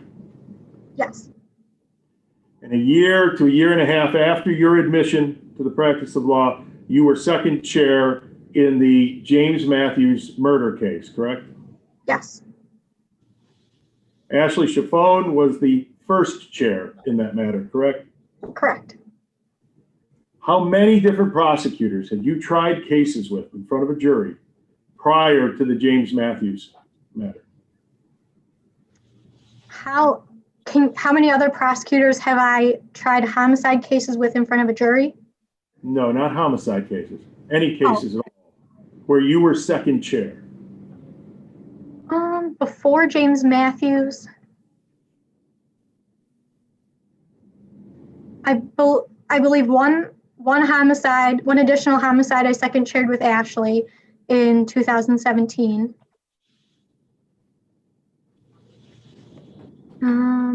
I don't recall if there were any others I was officially second chair, but I, assisted on some other cases when I was an intern and after I was licensed. The Matthews trial was the first time you ever conducted testimony of a medical examiner, correct? Correct. You conscientiously, or I should say consciously, projected an image of confidence to the jury when you presented your case, correct? I tried. You also projected an image of confidence when you had discussions and interaction with Judge Morrow. I suppose, yes. Is there a chance that you didn't? I can't say I was actively trying to put up a front of confidence the whole time. I was just trying to do the job and get everything in order that we needed done. You did not want to make this look like it was your first trial, correct? Oh, yes. Were you, in addition to putting up the front of confidence, indeed confident in your role going in as second chair? Yes. I was confident, but I was nervous, yes.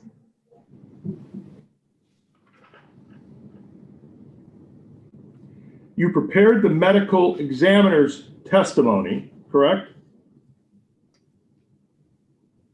What do you mean by I prepared the testimony?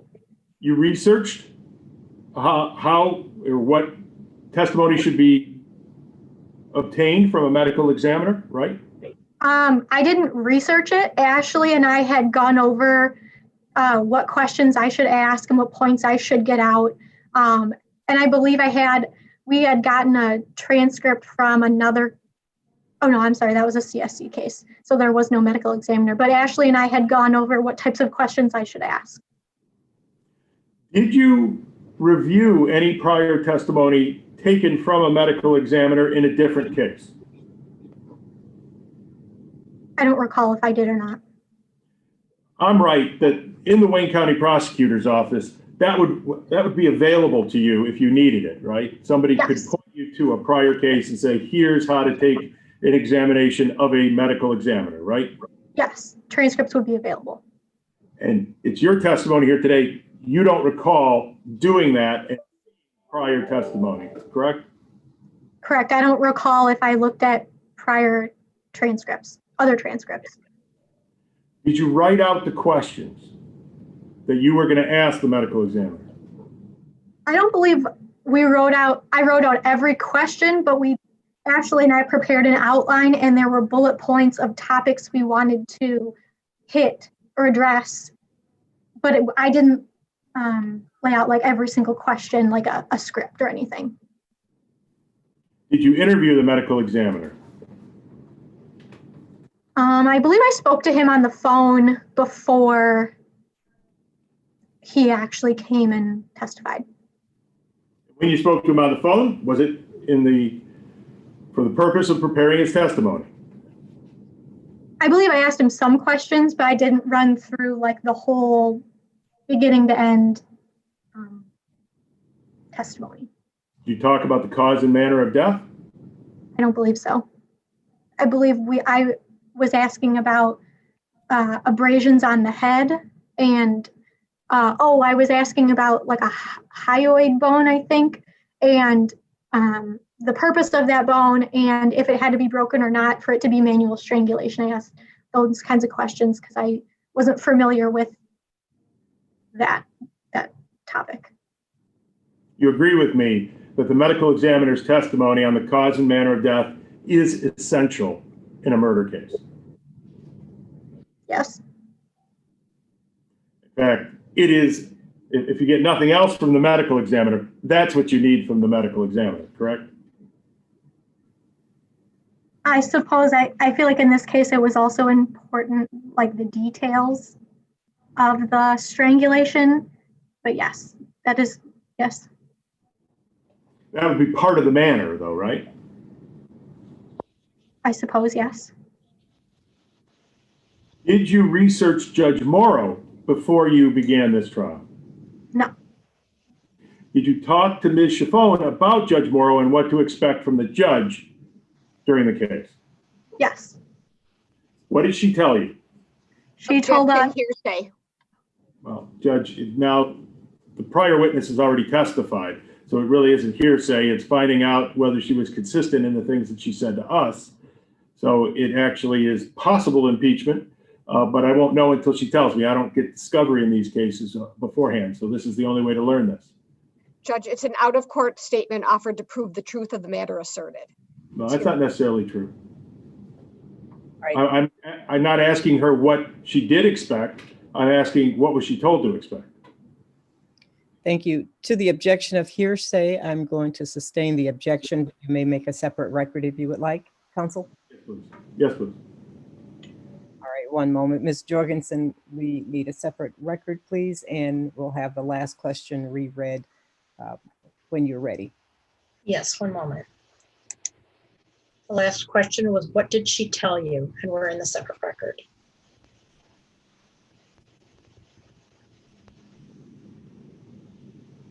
She had told me that she had heard that Judge Morrow will give like very out there hypothetical questions and that you have to answer them or he'll just like sit there and wait for you to answer. Anything else?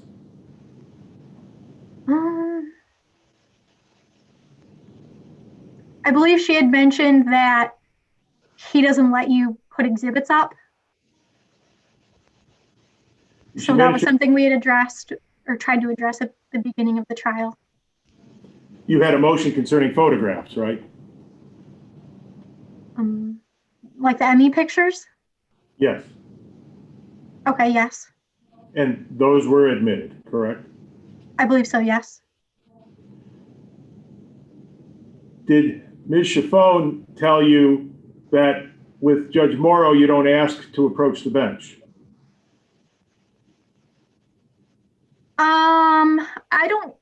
I don't recall if she mentioned that, but I do remember, sorry.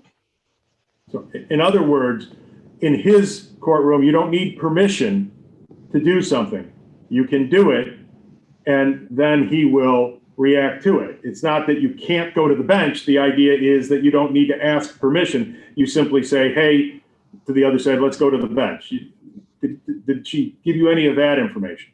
No, the judge had instructed us that way at the beginning of the trial that we didn't need to ask permission to approach, that we could just. In other words, did he say, we're all adults and everybody just needs to act like an adult, right? I don't recall exactly what he said, but I do remember him saying that we could kind of move freely in the well, and we didn't have to ask permission every time we wanted to like approach a witness. Did you know about his moving freely in the well before you began trying the case? The judge? Yes. No. I'm ready to go back on the record, please. All right. I'm ready, Your Honor. Thank you. We are back on the main record then. Did you talk to Mr. Curley, Joe Curley, and that's Kurily for the court reporter? Did you talk to him before trying the case? I think Ashley did, and I might have been with her, but I don't believe I myself initiated Joe or made contact with Joe Curley to ask him about the courtroom. In your memo, you spelled his name Curley. Do you remember that? No. Did you know how to spell his name when you did your memo? Well, apparently not. I didn't realize I spelled it wrong. So I guess my question is, did you know how to spell it right back in June of 2019? I'm sorry, I'm confused. Are you saying I spelled it wrong in the memo?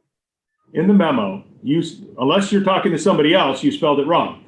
Okay. So you spelled it Curly, which is how it's pronounced, but not how it's spelled, right? Sure. So my question is, how well did you know Mr. Curley? Not well at all. He was Judge Matthews' regular prosecutor, correct? Judge Morrow. Judge Sorry. Morrow's. Regular prosecutor. Yes. Going into the trial, did you know that Judge Morrow limited, if he allowed at all, voir dire? I'm not certain. Maybe. I don't recall exactly whether that was something Ashley and I discussed about voir dire. Or how the length of voir dire. I'll say we did discuss voir dire topics and we kind of went back and forth on what examples we wanted to use, but I don't recall if I knew that there was a time limit. Were you aware of any of the stories that he tells in voir dire? No. Oh, I did hear about the video of the woman that sings. I had heard that he does that. Had anybody told you prior to the trial in June of 2019, that Judge Morrow was either the devil or like the devil in the view of the Wayne County Prosecutor's Office? No.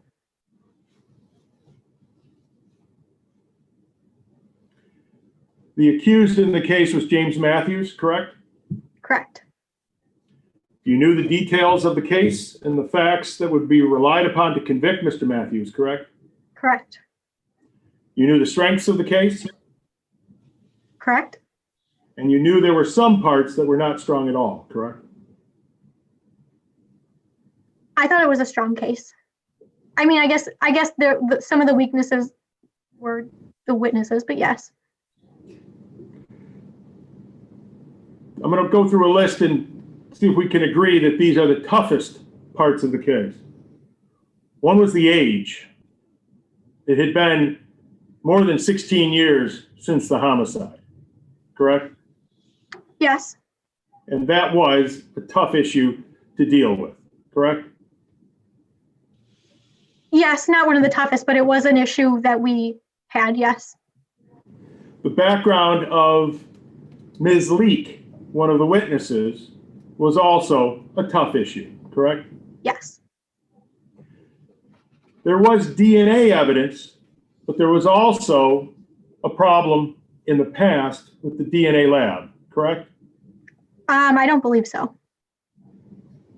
I believe the lab technician from DPD testified that there was an issue with the DPD firearms lab, and that's why they were shut down, but there was no issue with the DNA lab.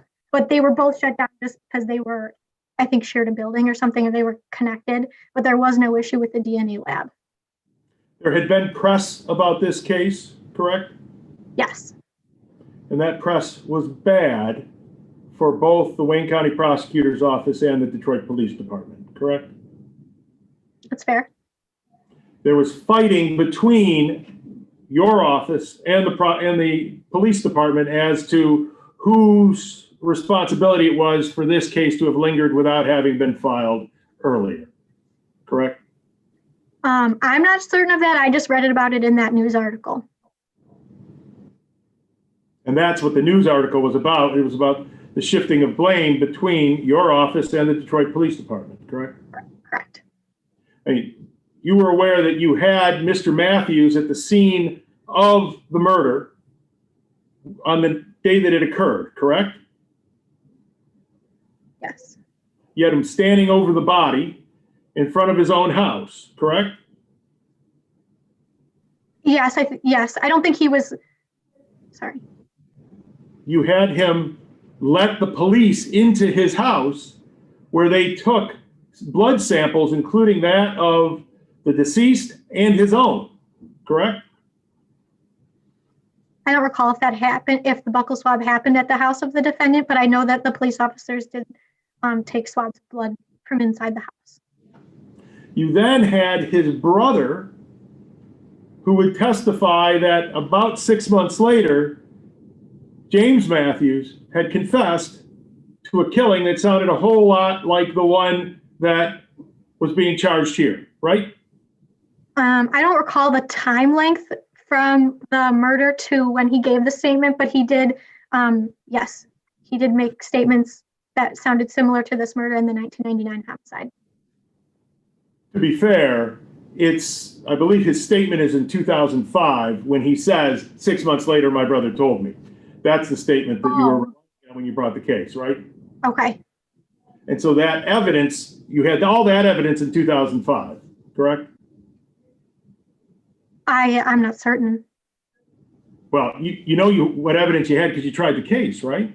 Yes, I'm just not certain what exactly was, available in 2005, but yes.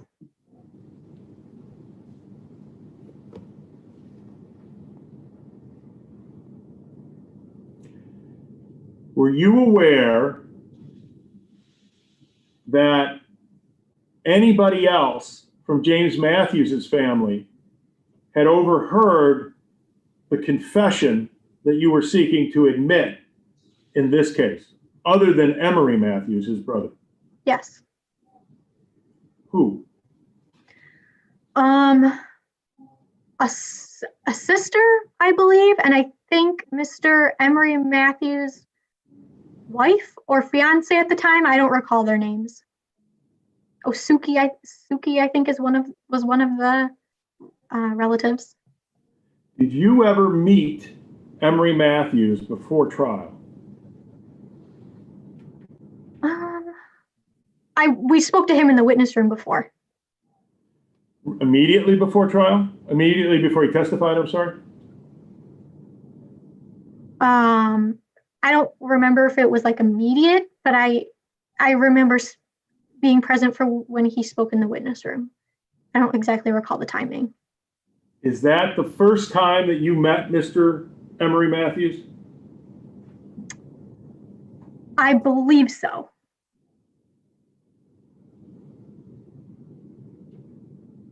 Why is it that you are not certain? I know we did an investigative subpoena with him, but I believe that was after the first trial.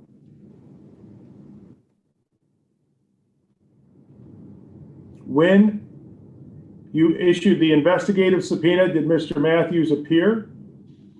Mr. Emery Matthews? Yes. Yes.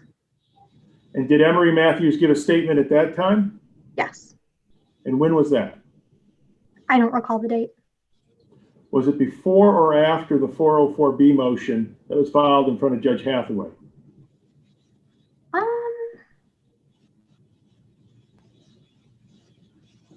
I'm not certain. I think it was before, but I'm not positive. In fact, you would want to know, well, I'll withdraw that and ask a different question.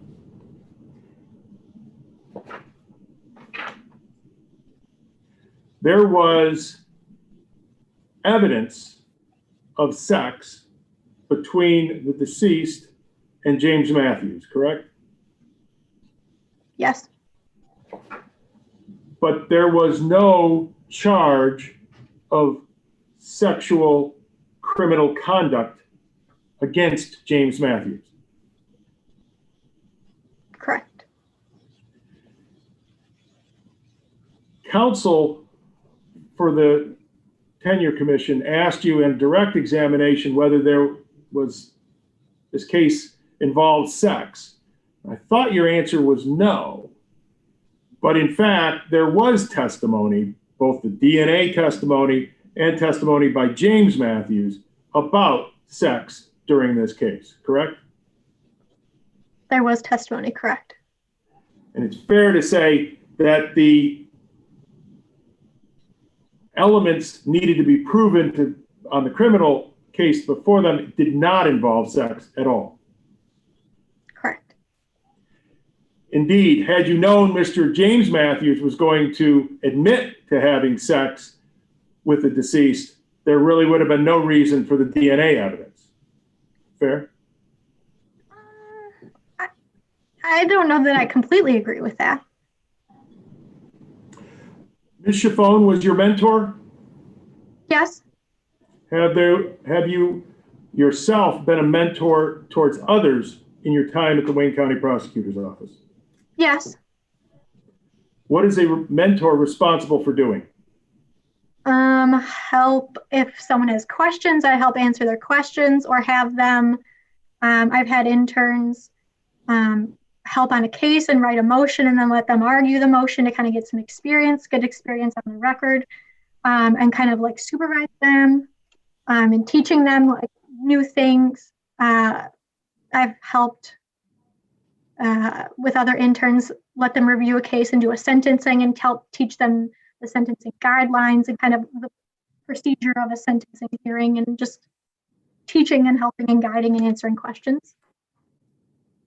Has a judge ever mentored you? I don't know if I would say I have had a judge that has been a mentor, but I've had a judge give me feedback before. Have you ever asked for feedback before? Yes, Fair to say that you regularly ask for feedback from judges in cases where you appear, especially if it involves a trial. if it involves a what? I'm sorry. A trial. I don't know that I would say I regularly ask for feedback, but I have asked for feedback in the past. Ms. Chiffone asked for feedback at the end of the case during the case, correct? For this case? The James Matthews trial, yes. Yes. Where did she make that request? In other words, where was she when she made that request? I recall one time we were like standing near the prosecution table and she had asked for feedback. What was the status of the case at that point? It was still in progress. What part of the case were you in? Like testimony was being taken. Is that what you mean? Well, I'm trying to figure out, we have the trial goes from June 11th to June 10th to June 13th. I'm trying to figure out what day we're on. Oh, I don't recall the specific day that she had asked for feedback. What do you recall that might help us identify the day?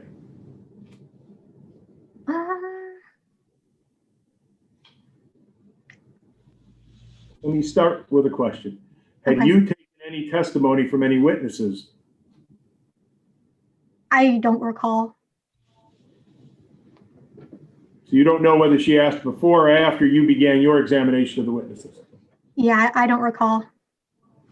And where was she in the courtroom when she made the request? I remember one time she was at the kind of standing behind the prosecution table, maybe like on the edge of the prosecution table. You say you remember one time because there were several times that she asked? I believe there were more than one. There was more than one time. And was it the first time or a subsequent time when Judge Morrow responded that he did not feel that she could take a critique from him? I don't recall which time that was that he responded that. You don't know whether it was the first time or the second time or even a third time? Correct, I'm not sure. Do you recall any other responses that Judge Morrow had when he was asked for a critique by Ms. Chiffon? I know one time the judge had said to me, like, if I wanted to learn, we'd find some real lawyers for me to learn from.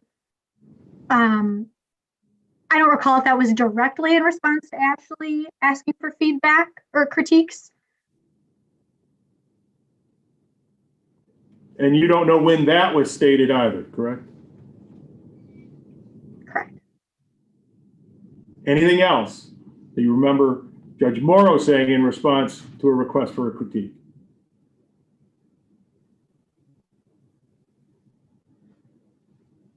I don't recall anything else. It's fair to say. Sorry. I'm sorry? No, sorry. Thank you.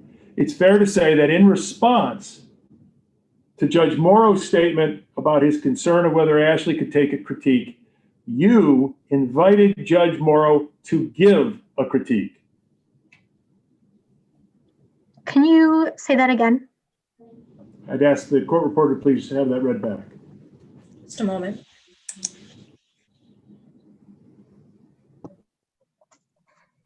It's fair to say that in response to Judge Morrow's statement about his concern of whether Ashley could take a critique, you invited Judge Morrow to give a critique. I would say that's not fair to say. You said to the judge, Judge, she can take it. Do you remember that? Yes. Isn't that an invitation to give a critique? To me? No, Ms. I'm sorry, I must be. No, the invitation is for Judge Morrow to give Ms. Chiffon a critique. Oh, yes. Okay, so you admit that you did invite Judge Morrow to give a critique of Ms. Chiffon. I guess, yes. You also stood up to the judge when he said to Ms. I gotta keep the names right, Ms. Chiffon, that he didn't think that she was strong enough to take a critique. You stood up to him and said, Judge, I think she is, right? He had addressed me first. He had said, Ms. Bickerstaff, what do you think? And I responded, I think she can take it or handle it or whatever I said. I think she could handle the criticism. In other words, you did take the opposite position of Judge Morrow, correct? Yes. You didn't say, thank you, Judge. And you didn't say, oh, Judge, you're the judge. I don't want to say anything that upsets you. You took a position that was contrary to his and said that you thought Ms. Chiffon could take the critique, correct? Correct.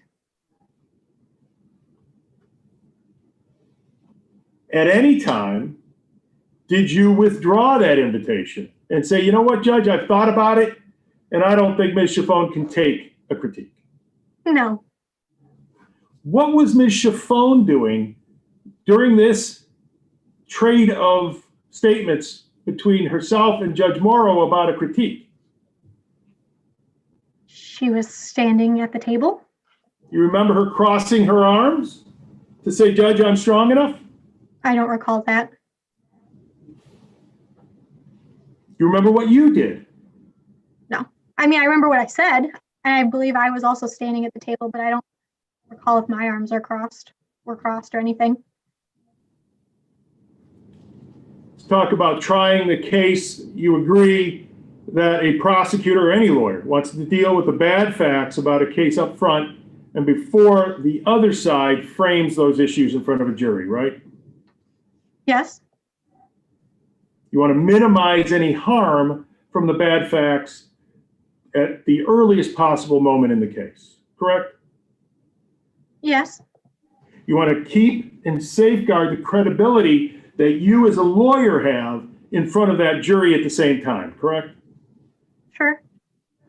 If you lose that credibility, you will agree with me, it doesn't matter what the evidence is. Juries will take it out on you if they think you're lying. Well, objection, Your Honor, speculation. If she knows. One moment. Objections overruled. Continue. You remember the I'm question? not certain. I don't know if a jury would take that out on me.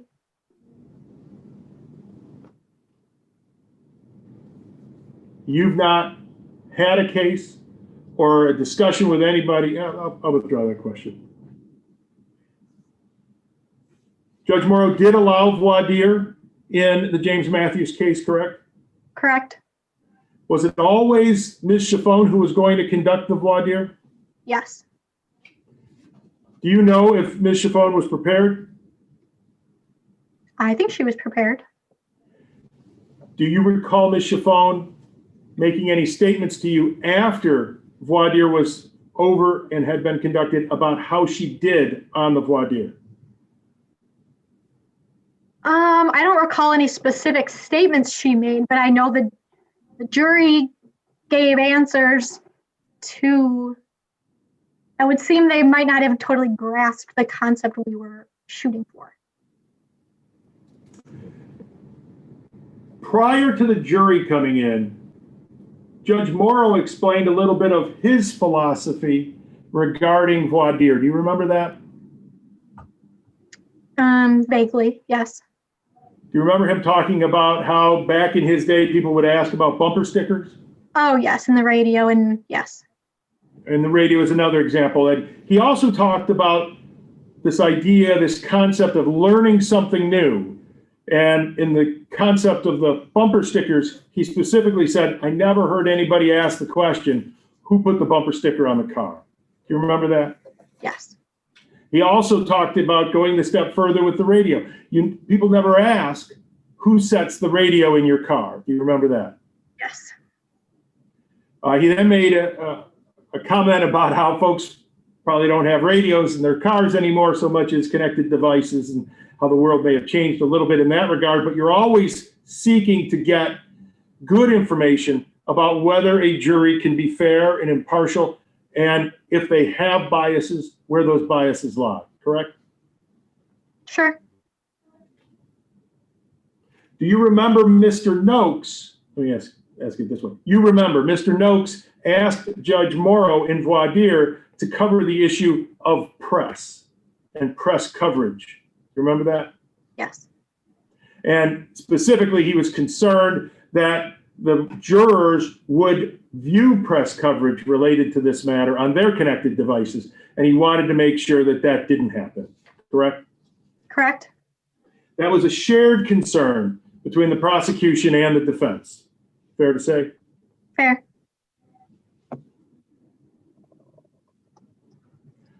Let's go to the first screen. This is from volume 1. That would be, I believe, June 10th, page 7, lines 15 through page 8, line 15. I've combined them on a single page here.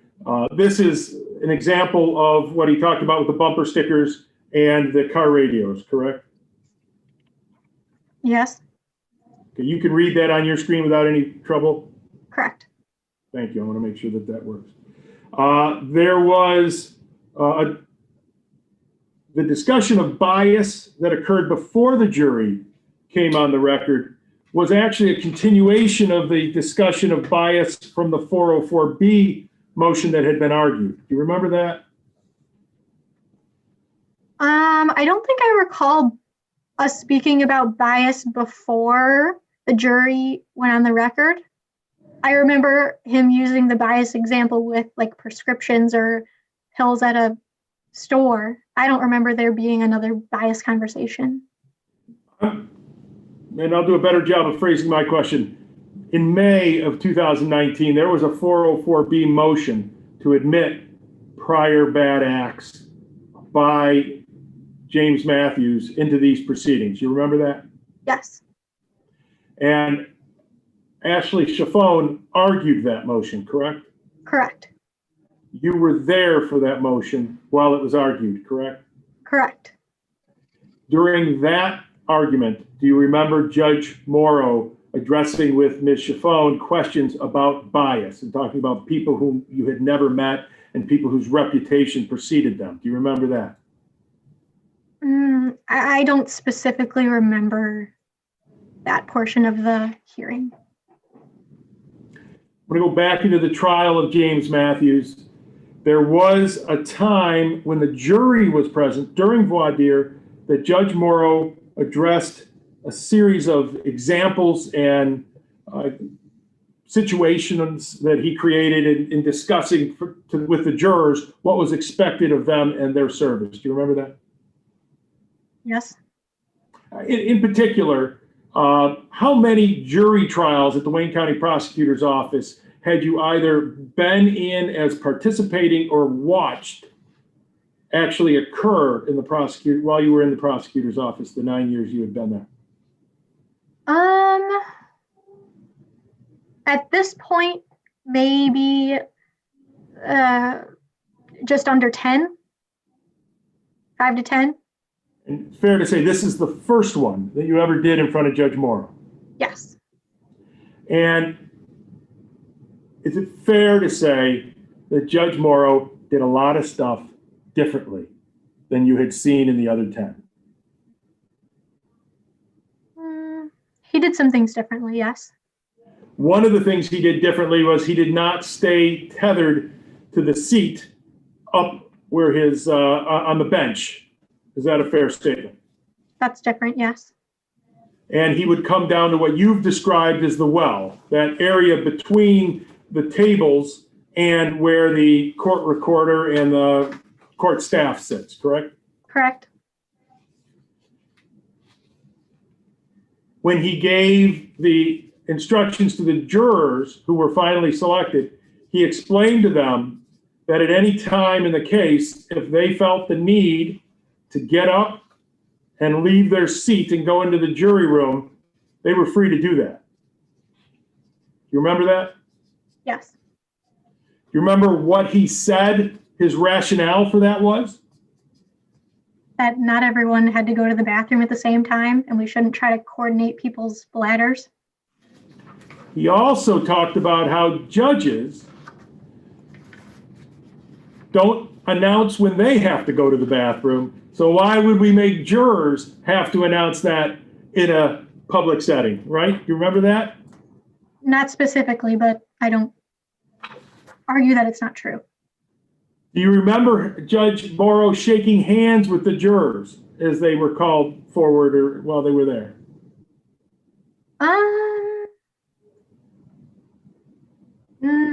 Not specifically.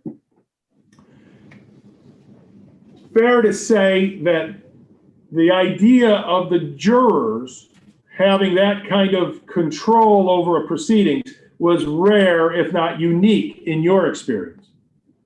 Yes, usually jurors just can't get up and leave. You would agree that Judge Morrow was elevating the jurors, or at least coming down to their level in terms of how the courtroom was to be run.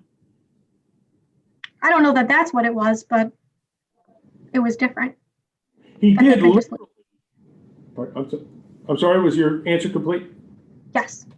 He did literally come down to their level when, for example, he would read instructions. Well, he didn't read the instructions, but yes. So he would stand in front of the jury, actually slightly below them because they're elevated in the box, as he addressed them, sometimes as judge, correct? Sure. Do you remember the judge talking about bias and voir dire and addressing height? No, I remember mentioning like Meyer brand and like a name brand pills and buying the name brand over the store brand just for no reason. Out of bias, I guess. I'm going to ask that volume 1, page 42, lines 18 to 25. While this is being put on the screen, let me ask you, how long ago did you last look at the transcript of the trial? I looked at it like the week before the first day of the hearing. So like that week and that day I reviewed the transcripts. And how long before that did you have access to the transcripts? I don't recall when I first received the transcripts, but I had access to them for several months before this hearing. Thank you. Are you able to read the full screen there? I just see lines 18 through 25. Correct. And you can read the entire screen? I'm Yeah. asking because there are pictures blocking mine, but I have my copy, so it's not a problem. I want to make sure. So I'm going to read to you. This is Judge Morrow speaking at the section that I've already noted. For instance, I want you all to put a particular height in mind. I'm going to say the man was tall. I can almost guarantee everybody has a different height for tall, because mine is 6'7". And why is it 6'7"? Because I'm 6'4". And our definitions are always personal. Nobody knows. But if I said the man was 6'7", now you have the information. Now you can make your own conclusion. I've read that accurately, correct? Yes. Do you remember, as you sit here now, Judge Morrow making those statements to the jury? No. I mean, I'm sure, I believe you can send the transcript, but I don't independently recall this example. Did you remember this when 3 days later, Judge Morrow makes a guess as to Ashley Chiffon's height? Did I remember this the jury example? Correct. No.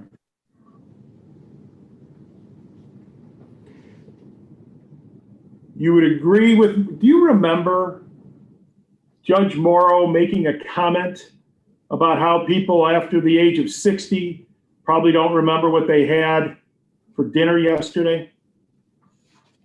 I remember him making some sort of comment about older people, and Mr. Noakes had responded something like that he might have fit that demographic.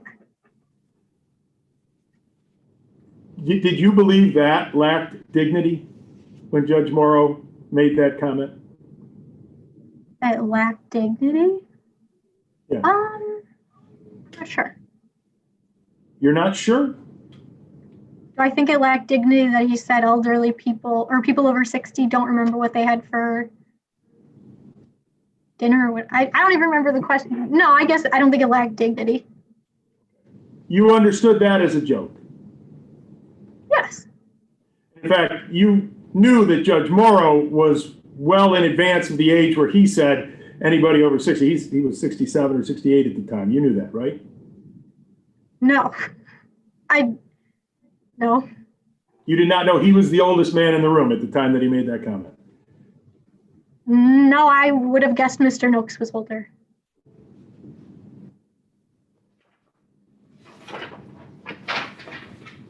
Do you remember Judge Morrow talking about personal bias and something called secondary bias? In what year? Yes. I believe so, in reference to like the pills. Okay. Do you remember talking about a dog? I remember him talking about how he didn't like dogs. And do you remember that as an example of secondary bias? No dog had ever bit him, but he still had an opinion about certain dogs. Oh, I don't specifically remember the example that it was linking to. I just remember him saying that he didn't like dogs and he didn't have a dog. But I now that you've said it, it refreshed my memory that that was the purpose of that example. Do you remember a juror addressing her menstrual cycle during the voir dire process? No. Do you remember Judge Morrow having a conversation with her about her menstrual cycle during the voir dire? I remember him making comments about something like he wished he would have had an excuse like that to get out of gym, or like females use that as an excuse to get out of like gym class in high school. I remember it to that extent. I don't remember a juror. You don't remember the juror was the one who raised the issue? No, I don't recall that. Did you believe that his comments in response to the juror lacked dignity? I don't remember exactly what his comments were to the juror in response to her mentioning that. Fair to say your memo that you wrote within days of these events doesn't address any way, shape, or form that part of the voir dire. Correct. So you were not offended and you did not find inappropriate those conversations, correct? I don't recall the conversation. You think you might have been offended and forgot it? I'm not certain. I don't recall. I think that's non-responsive, Judge, to my question. I'd ask for an answer. The witness has stated that she does not recall. If you would restate the question. If I could have it reread, I don't believe that's an appropriate response to my question. So I asked her, well, go ahead.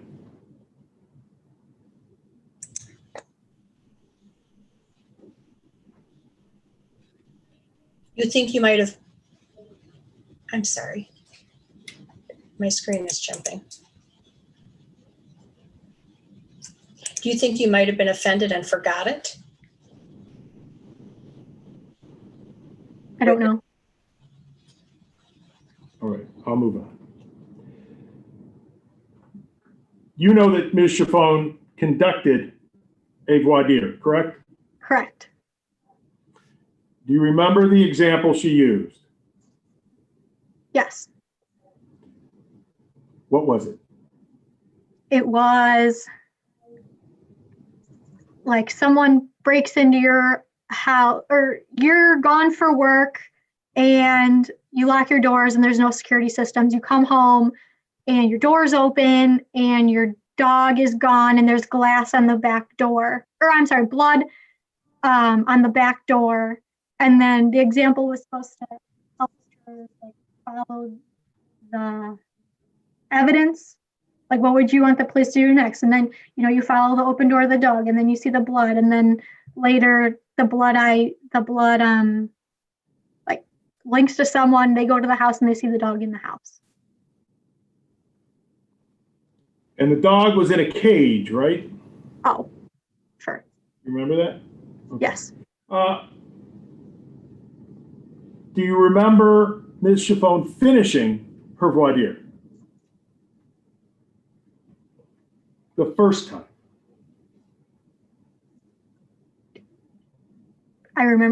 She finished her voir dire.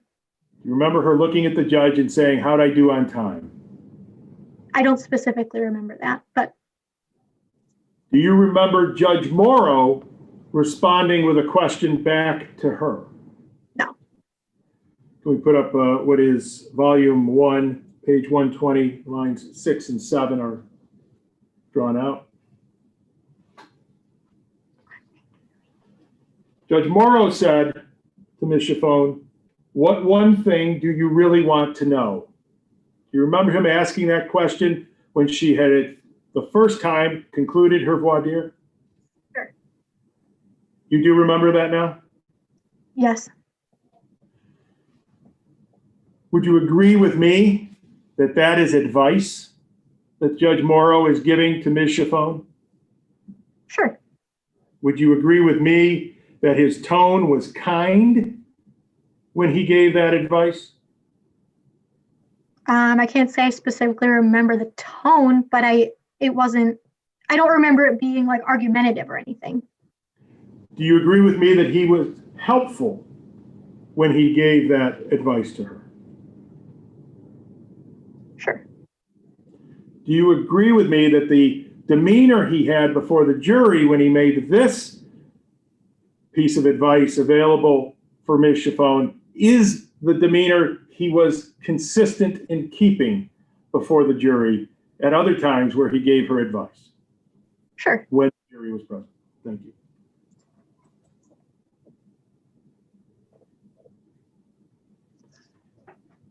Back when you get into chambers, you agree with me that it's this theme that becomes the subject of discussion about the voir dire. What is it that you really want to ask? Correct? Sure. do you know what it is that Ms. Chaffone really wanted to ask? Yes, we worked on this example a lot together. We had gotten the example from another prosecutor and tried to workshop it and make it fit our case a little bit better. I don't know that the execution, the jurors didn't, answer in a way that allowed the example to unravel as we would have wished.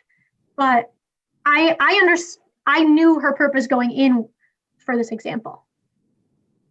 Do you remember Ms. Chaffone's response to Judge Morrow when he posed the advice, what is it that you really want to ask? Or no? Do I remember her? I don't remember her response. Do you remember that she did ask more questions? Yes, I believe she asked more general questions not related to our example. Didn't she ask the question, does anybody here know of any reason why they would be biased and unable to give a fair verdict rendering on the evidence in this case? Do you remember that being the question? Not specifically, but if that's what was said, I don't contest it. And do you remember she actually got a juror to raise their hand and then have a conversation with her that lasted about a page and a half? You remember that? Not specifically, but I don't contest that it happened.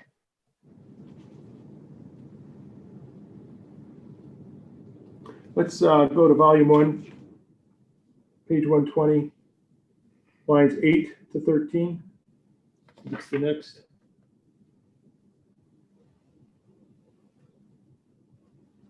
Based on my review of the transcript, this is the question that follows Judge Morrow's last statement of advice. What one thing do you really want to know? And Ms. Chaffone says, if you could read that, if you're able to, Ms. Bickerstaff. Yes.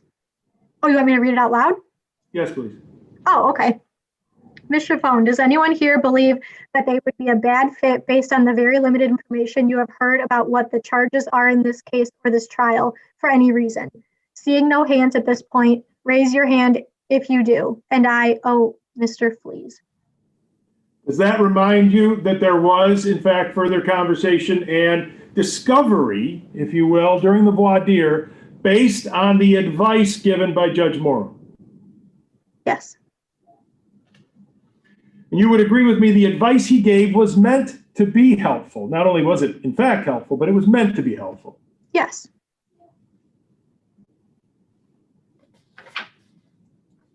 You agree with me, folks can be helpful, but sometimes be considered inappropriate despite their goal of being helpful. Objection, speculation of what someone else is thinking. I'm asking her thought. Her thoughts are not relevant. It's Judge Morrow's thoughts that are relevant. Well, no, we've taken entire direct examination on her thoughts, Judge. That cannot really seriously be the objection to my point here. It's a very simple question. Does she agree with me on this simple point? Counsel's elicited from her that she's not unreasonable, that she's not overly sensitive. I get to explore this. Thank you. Objections overruled. You may answer. Ms. Can you repeat the Bickerstaff, question? remember my question? I'm sorry? Do you remember my question? No, can you please repeat the question? I'm going to ask the court reporter to please read it back. Just a moment.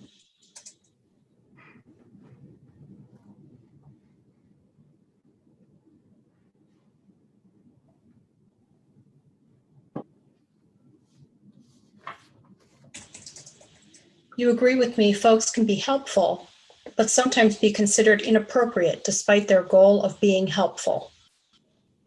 I think it could be situationally inappropriate. I don't think someone can try to give advice and it come off sexually inappropriate. Thank you. Mr. Noakes? Oh, there was a point where Ms. Chaffone echoed Judge Morrow's instructions relative to people avoiding the press and coverage of the case. Do you remember that? Vaguely.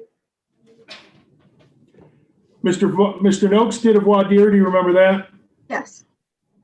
There was a discussion in Mr. Noakes's voir dire about the time frame of some time. I think that's actually one word, sometime. Do you remember that? Yes, vaguely. Yes. Several jurors told Mr. Noakes, and of course you're there to hear it, that their concept of some time between when the dog was lost and the dog was found, that some time would be to them maybe 24 months on the outside. You remember that? I don't remember the specific time frame, but I do remember them saying that like the time frame could make a difference in the outcome for them. Your time frame for some time was 185 months. Do you remember that? Not specifically. Do you agree, based on the questions that Mr. Noakes got, that at least in voir dire, the concept of time and elapse of time was not well covered in voir dire?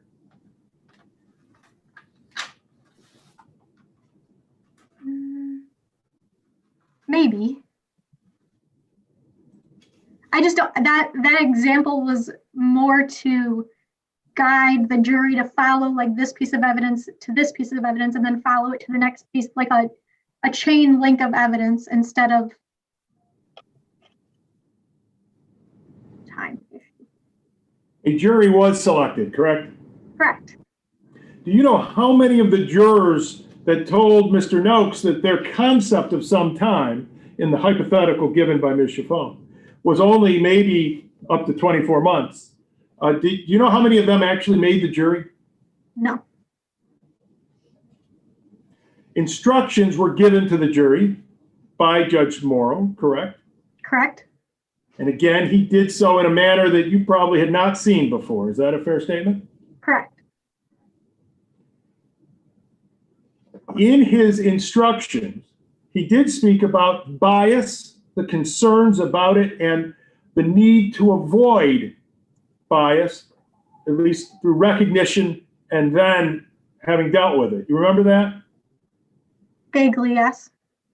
You remember him talking about Dr. Morrow and how he used to set up a reservation when he was much younger? Oh, yes. You remember that? Yes. And the advantage he took because people had a bias when they heard Dr. Morrow, right? Correct. He gave other examples. Can we put up volume 1, page 164, 5 to 19?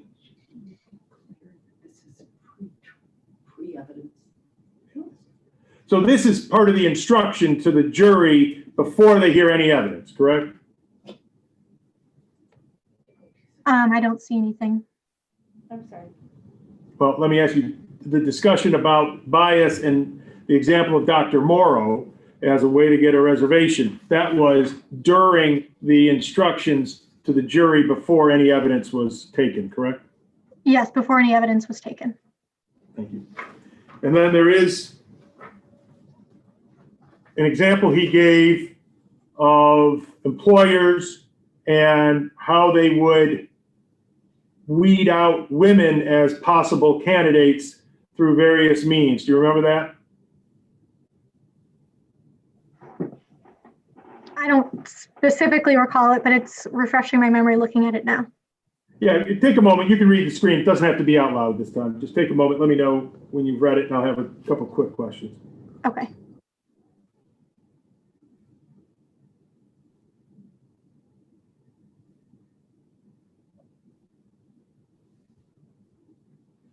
And then if you're ready for the next one after I start asking questions.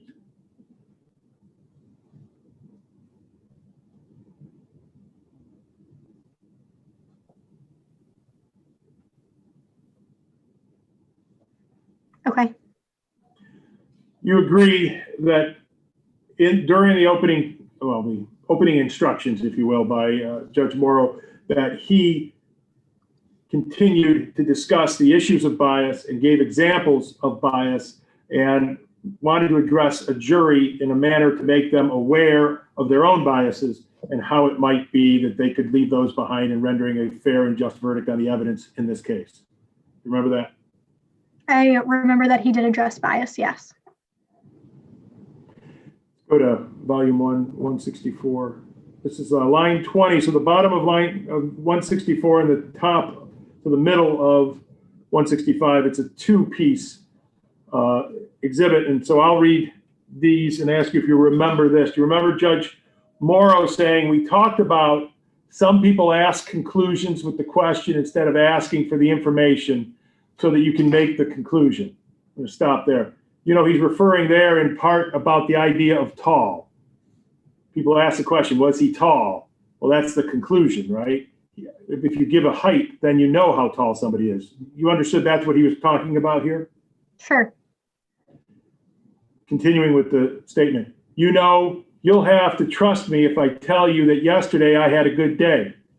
But if I told you yesterday when I woke up, it was to the smell of food.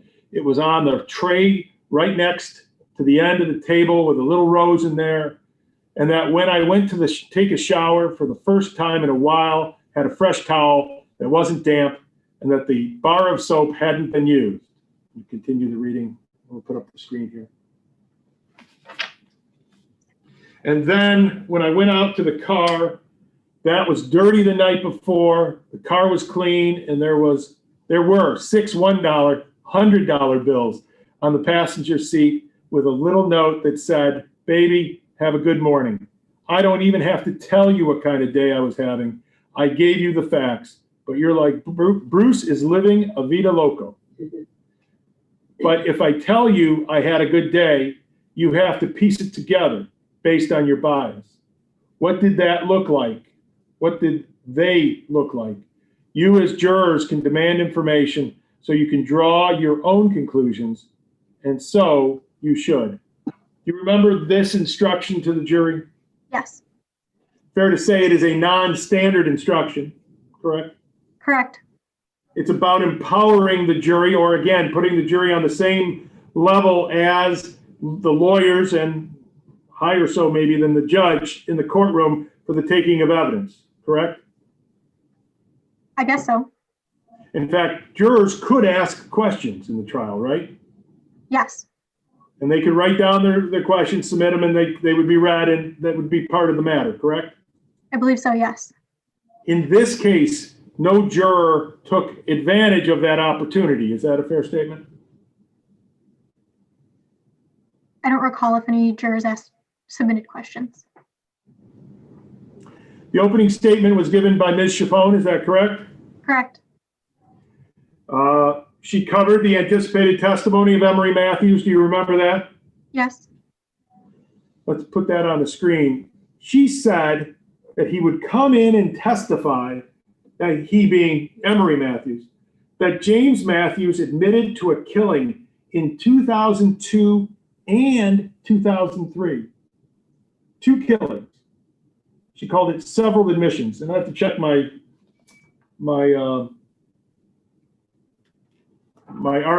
conjunction, whether it's an and or an or. She might have said or, and I apologize for that. She said or. So we can put that up on the screen to have that statement.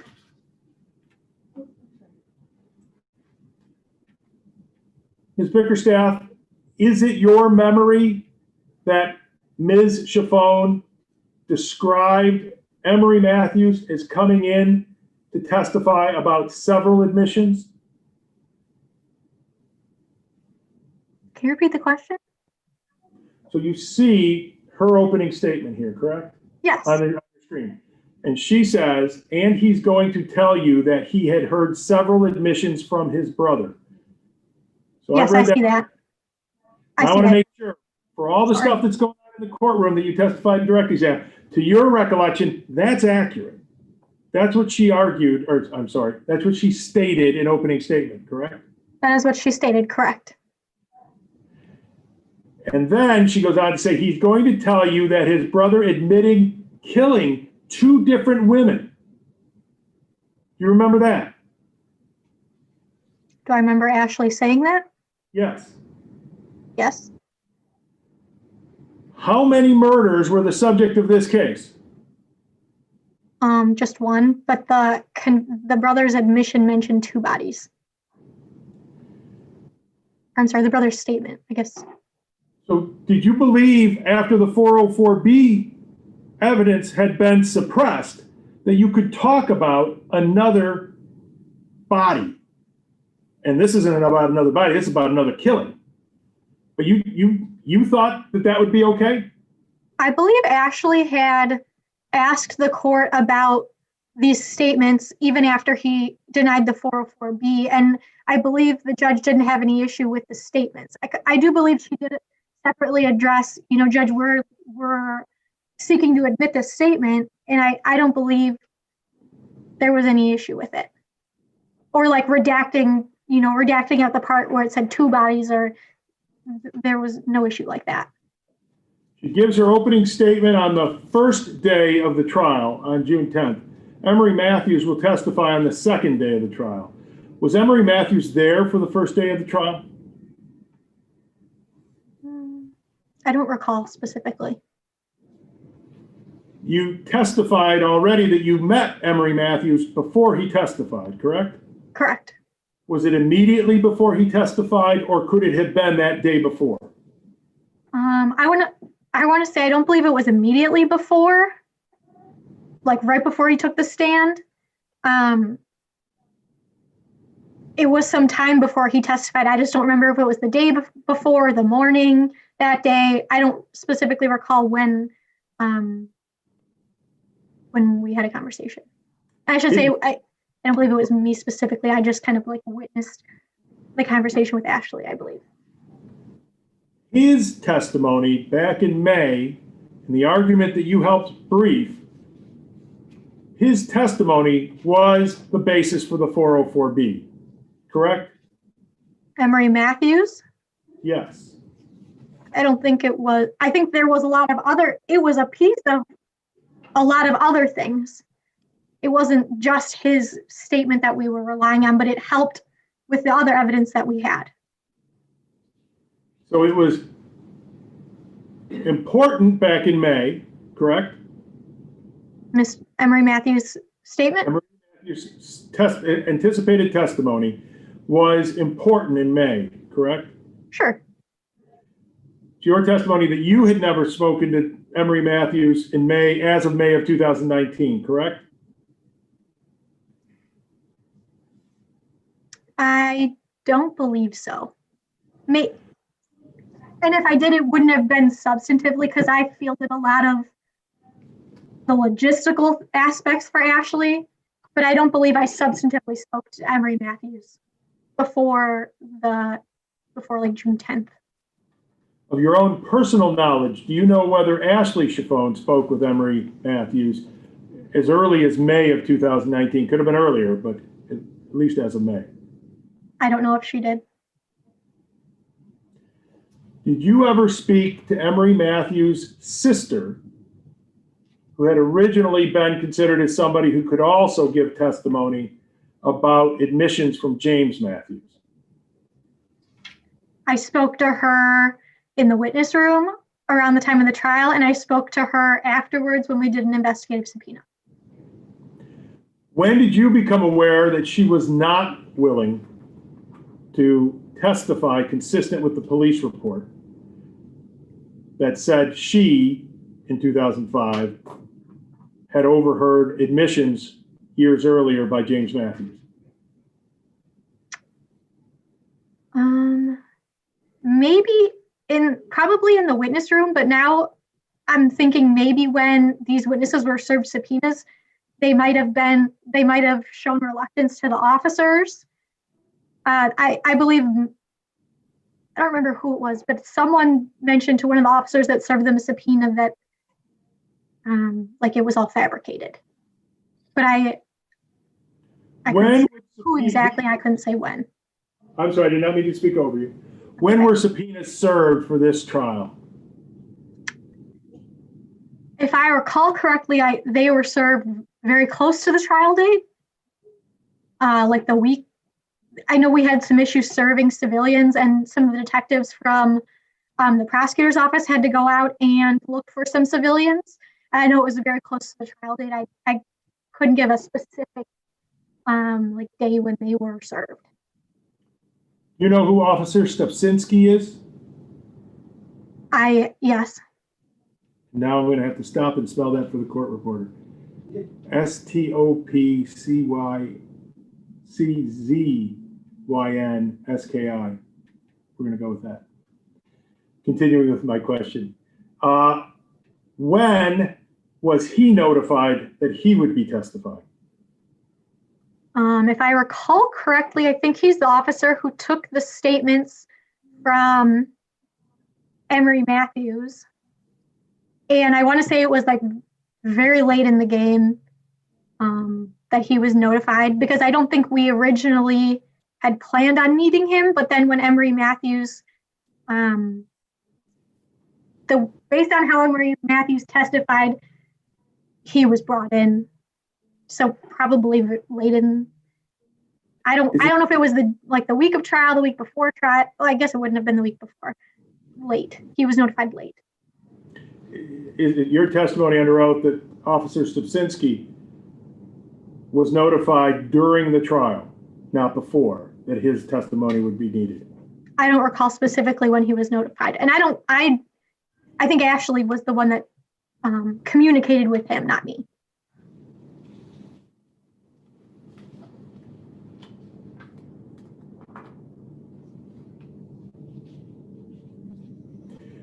If we can get the screen with page 177. Oh, no, I'm sorry. Let's go to list of witnesses. So this is page 32 of the first volume of the transcript, line 20. It goes all the way to page 33, line 5. Is it okay? I have a hard copy of the transcript. Is it okay if I look at it on that instead of on the screen?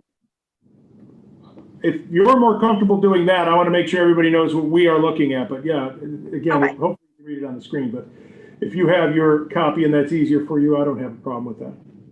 Let me know when you're ready.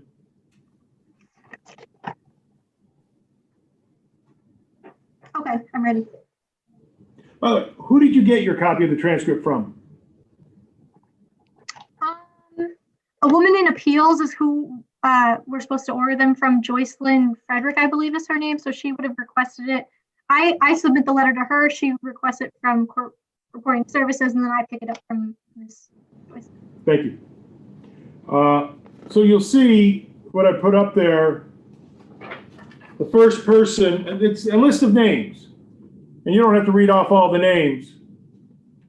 But tell me who was going to testify in favor of the 404B evidence that you hoped to produce in order to bring in the 404B evidence that the Court of Appeals said you had one more shot at. You need me to break that down Yes, to a please. simple question?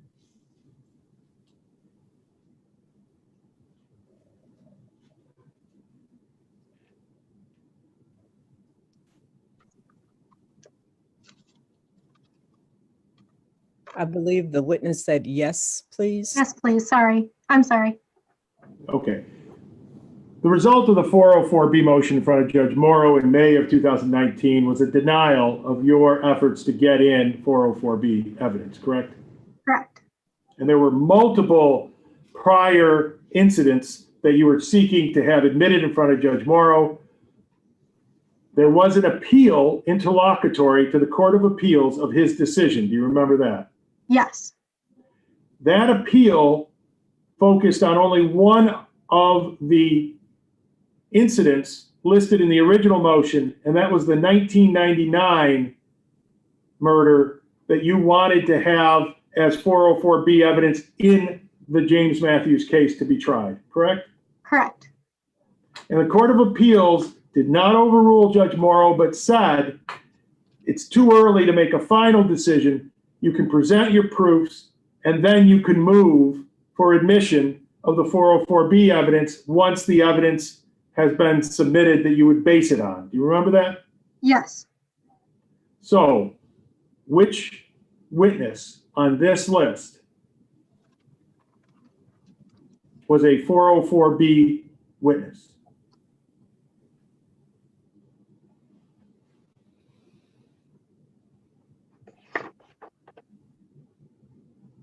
I don't think any of the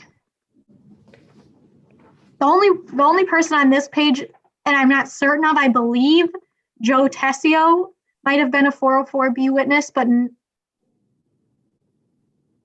none of these other individuals were for the 404B. What do you remember about Joe Tessio? I believe he was a police officer or an investigator. I mean, he was an investigator, it's listed there, but. Anything else you know about him? No. And you were integral to the preparation of this case as the number 2, correct? I helped out a fair amount, yes.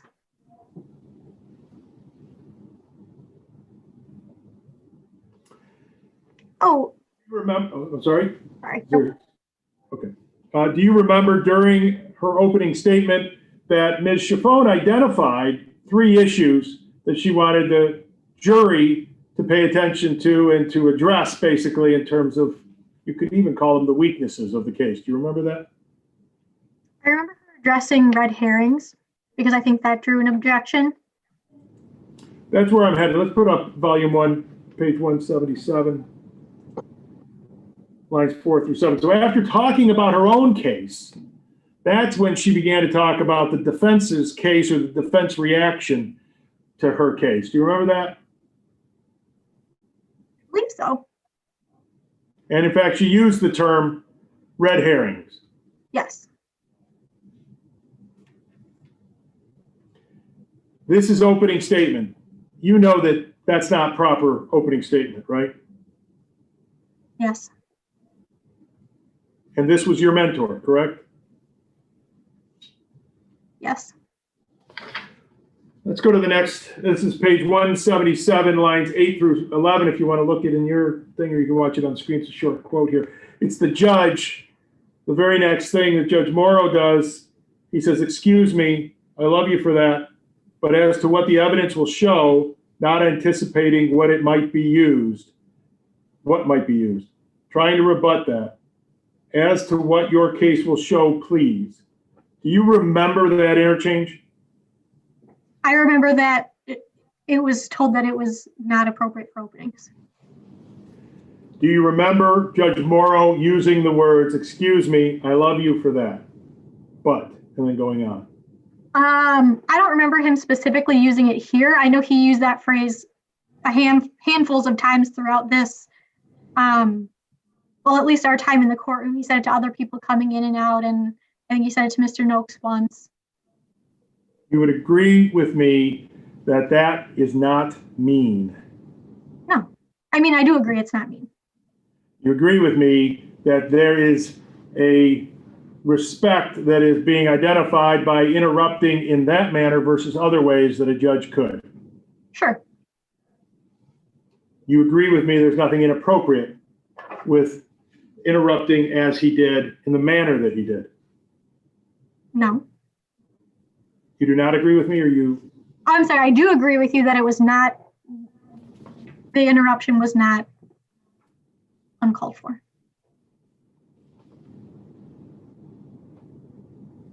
So it's both that the point he was making out was valid, but also the way in which he did it was kind. You agree with me on both ends? Sure.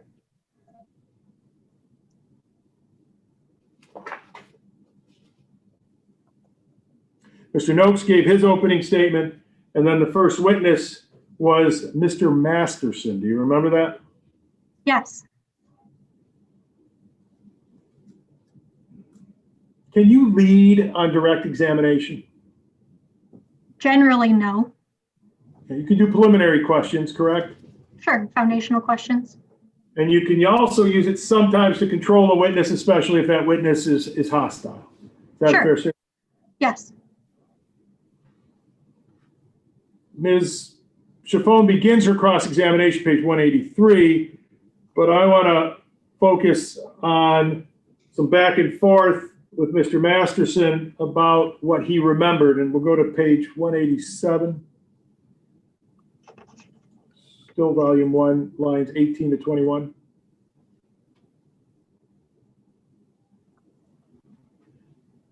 Ms. Chaffone asks, and do you recall seeing the defendant that day? Mr. Masterson says no, no.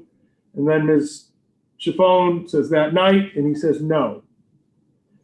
Do you remember that testimony coming out at trial? Yes, Okay. Can you describe Mr. Masterson as a witness? he's an older gentleman. How else would you like physically or?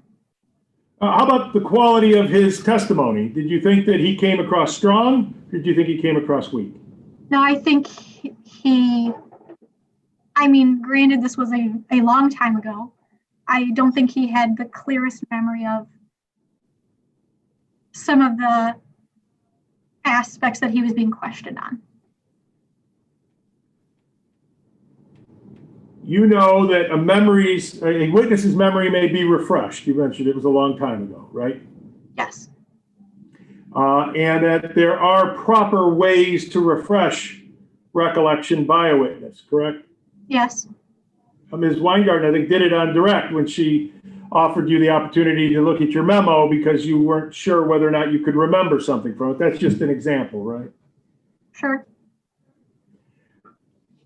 Ms. Chaffone, however, with the answer no, proceeded to pull out the report from which Mr. Masterson had made statements and then proceeded to ask him questions in a conversational way of, you said this, you said this, you said this. Do you remember that?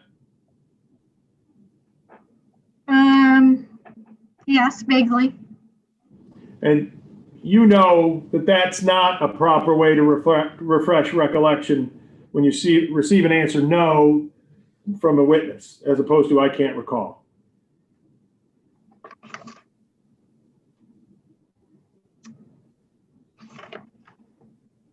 Do I know that that's not proper? Correct. Is that correct? She does this improper refreshing of recollection for about 2.5 pages, and then if we can have volume 1, page 190.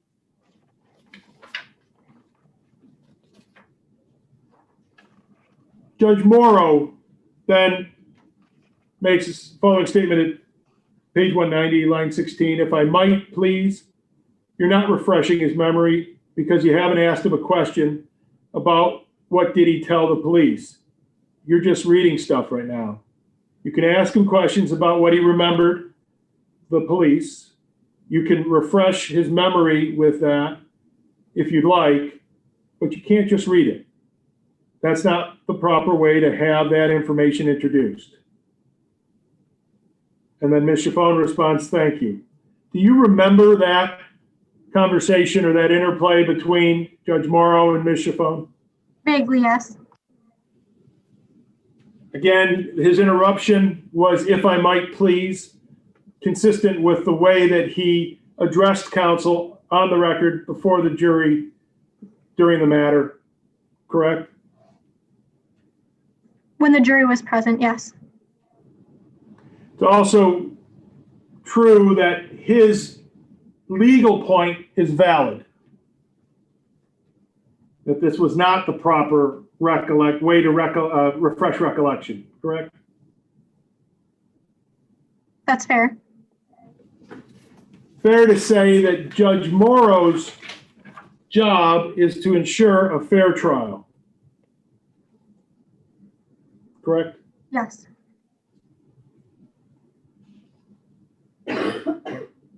Your job. Would it be okay if we just took a brief break? Yeah, not a problem. For me, let's have the master decide. I have no objection, Your Honor. Well, and if I may, this is, I think, if I'm reading my watch correctly, about 12:20. This is a good place to break if we want for the hour lunch, and if the witness is okay and the court reporter okay with that, and then we can start up again with an hour break, I'd ask. Ms. Weingarten, any objections to that? No. We did say earlier that we wanted to take an hour break. We had thought that we might be farther along than this, but this is good. We will take a break at this time and come back at about 1:20. Laura, if Yes. you would do me a favor and call me, Sure. we'll talk about witness order in time. Okay. Thank you. Thank you, Your Honor. You're welcome. Remember to mute your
I believe everyone is back.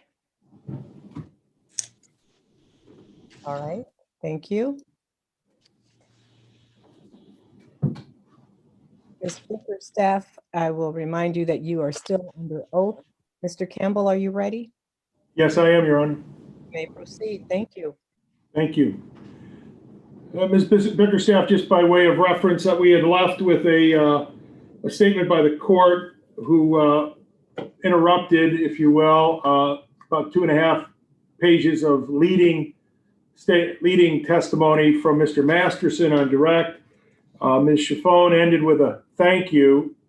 We talked about how when doing a direct examination, that's not the right technique. And so we'll move on to the very next moment in the transcript. You'll see that's line 24. We'll now go to line 25 in the beginning of the next page, which is page 191. And you see Ms. Chiffone says, her next question, do you remember making a statement to the police back then? The answer is yes. And then she begins the next question, do you remember telling the police that? Back in January, she begins quoting, and let's go to the next slide. There's the court interposing. No, no, no. See, now you're, sorry, let me start again. No, no, no. See, now you're telling him, what did he remember telling them? You ask him, what did he tell him? And do you see where Ms. Chiffone followed that finally with a, what did you tell him? What did you tell the police back in January? You see that? Yes. You would agree with me that's an instance where the judge had given advice earlier, up to line 24 or whatever, where he corrected the way in which the testimony was being taken, and he did so properly. He was right on the law, correct? I believe so. He was polite in the manner in which he interposed and directed or gave advice to Ms. Chiffone on how to continue the examination.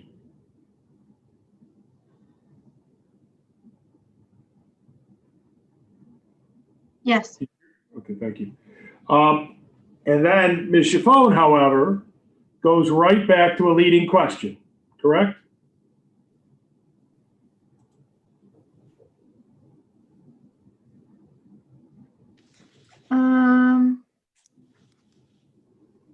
She said, did you tell the police back on January about having seen the defendant on January 9th?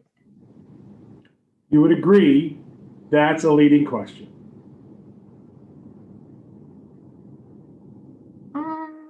Possibly. Possibly leading? I mean, Well, she's asking, what did you tell the police on this date? She's leading again.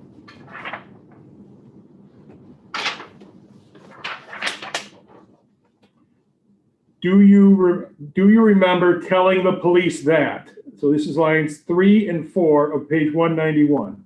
Oh, you're up here. Okay. You agree with me as she begins that question before the judge interposes again, that is a leading question. Yes. So again, he was legally correct to interpose, correct? I believe so. And he did so in a manner that was appropriate. You would agree with that? Yes.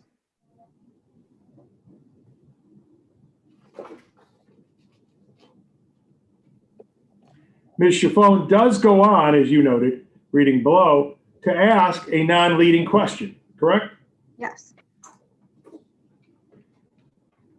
Mr. Masterson represents the end of the testimony and the only testimony presented on day 1 of the trial, correct? Yes. Day 2 begins with Camille Leak, correct? I could just check the transcript real quick. Yes, Camille Leak. And Camille Leak was a person who was with James Matthews prior to the death of the decedent, correct? Yes. And she was the prosecution's witness, correct? Yes. Let's go to volume 2, page 22, 4 through 21.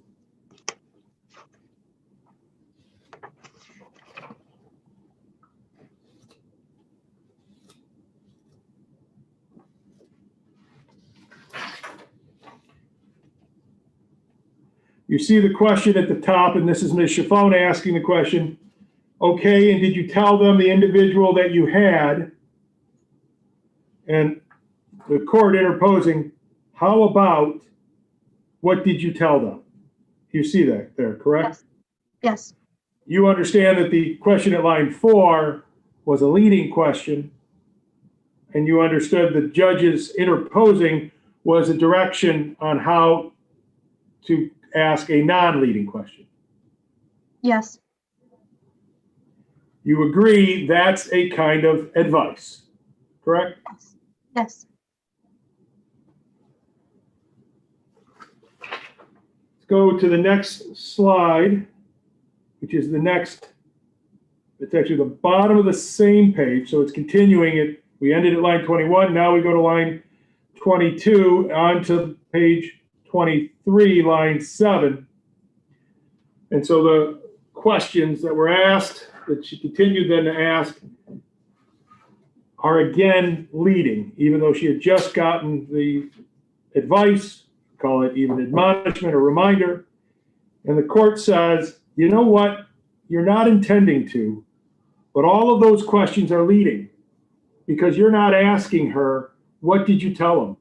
Or did you tell him anything about? You're asking specifically, did you tell him where he lives? Yes. Did you tell him? Those are leading questions.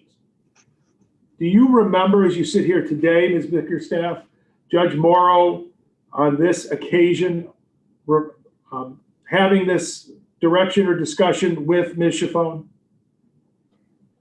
I remember him correcting her a couple times, yes. Did you remember that on each occasion it was appropriate? I'm sorry, could you say that again? Did you remember that on each occasion that he did so, it was appropriate? Yes. It was appropriate not only, again, on the legal side, these were leading questions, but it was also appropriate in the manner in which he made the statements, correct? Yes. Would you agree with me, that there were more admonishments, reminders, directions, and advice given during the taking of testimony than you had seen in prior trials? With Ashley or just with myself? At any time, had you been involved in a trial where there were more interposings by a court to have to remind a lawyer for the prosecution to not ask leading questions? I've had I've come close. I believe I've come close to this. Yes.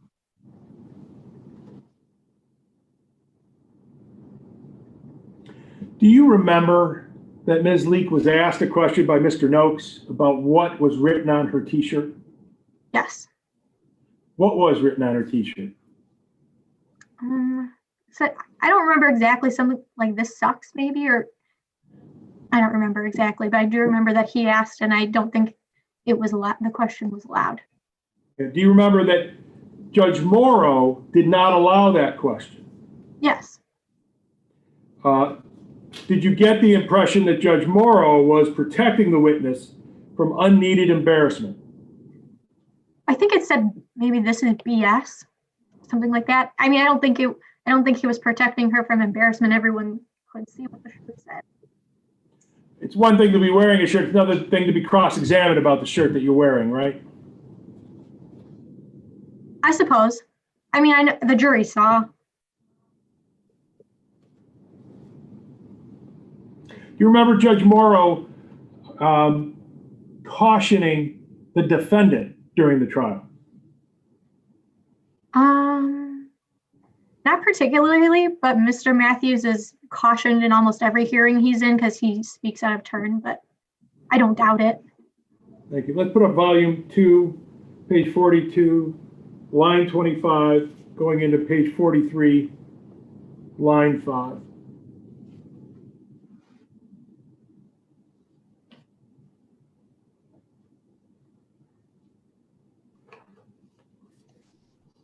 there's a line here where this is you see at line 22, the question is, what's that say on your shirt?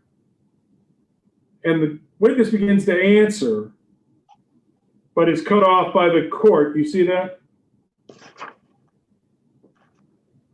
Page 42. Yeah, this is page 4. I want to make sure we're on the same document. I'm going for the different one. I'm sorry. Let me get I believe this is, can we put up 39, line 22, page 40, line 8. I should get me on the right page. Judge, can I say this? We can't see the page because it's covered by another page. Well, to explain, what you have is, this is 2 pages, the bottom of one, the top of another. So I have the 2 pages represented on the right-hand corner there. So you see that there were 2 pages originally. And then I pull out the text from the bottom of one and the top of the other. Okay. You should be seeing the full exhibit, portion of the exhibit. Excuse me, that would be the entirety of page 39, but you've divided it in half. Well, it's the bottom of page 39, lines 22 to 25, and the top of page 40, lines 1 through 7. Thank you. And I've represented the fact that these are not 1 page, but 2 pages in the right-hand corner of the screen that we have here. Correct. Everything good, Ms. Weingarten? Yes, thank you. No, thank you. So this is the question about the shirt. It's the judge who says that's not relevant. And the witness then says, right, because this is it all BS? Is that what she says? You see that? Yes, I see it. Is she saying what was on her shirt? Or is she reacting to the fact that she got questioned about her shirt? I'm not certain what exactly she was referring to. Okay. The judge then has Ms. Chiffone, who now is going to do her redirect of Ms. Leak, and the judge gives her direction. Make sure it hasn't been asked and answered. You see that? Yes. And you know that on rebuttal, or this would be redirect examination, you are limited to those things that were brought out in cross-examination, correct? Yes. So now let's go to the next slide. And I believe this is the slide where he makes the direction on the record to Mr. Matthews. Do you see that line 4, his antics must stop? Yes. Do you recall whether he was requested to make that direction or whether he did that sua sponte? I'm not sure. Do you recall there being any time in the course of the trial where either you or Ms. Chiffone asked the judge for help in controlling the antics of Mr. Matthews? I don't believe we made that request.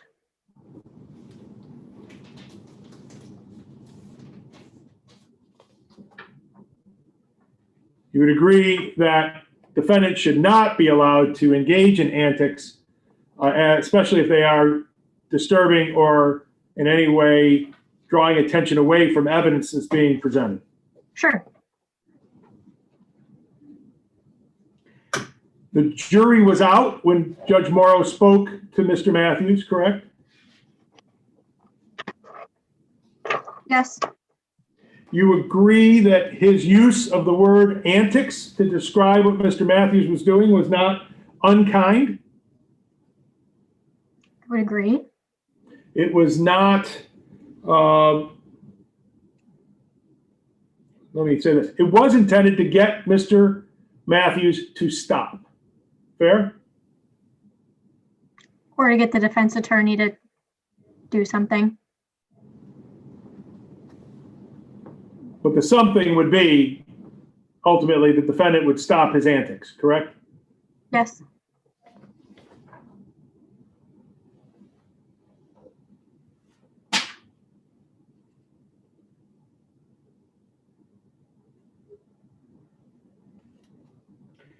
There came a time then when Judge Morrow with the jury out and the record on, where he addressed the presentation of this case to this point with the lawyers involved, correct?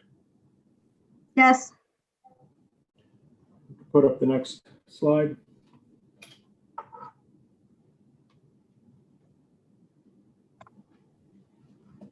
This is page 43.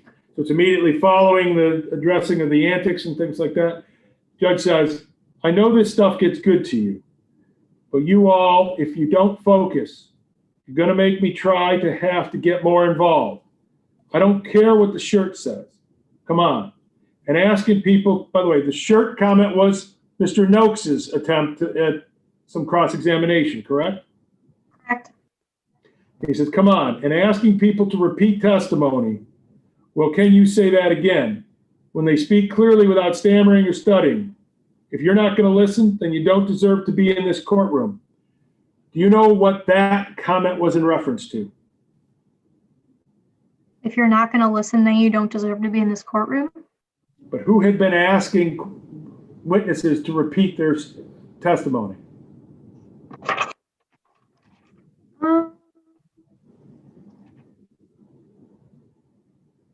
I think most recently was Ashley, but I don't recall all of what Mr. Noakes asked to know if it was repetitive of what Ashley asked on direct.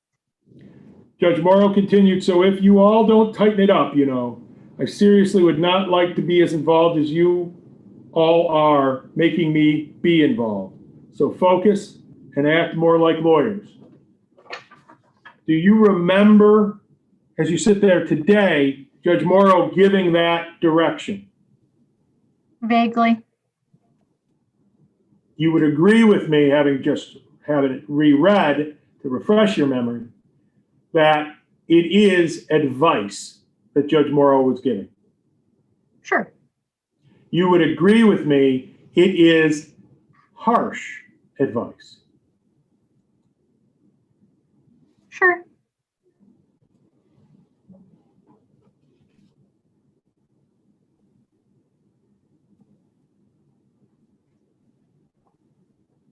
Emery Matthews was the next witness, correct? Yes. I'm sorry. Okay, thank you. He is James Matthews' brother, correct? Correct. He was not a witness to any of the events that resulted in the death of the decedent, correct? Correct. He was, however, a witness, as you understood at that time, to statements being made by James Matthews after the event that could be seen as a confession, correct? Correct.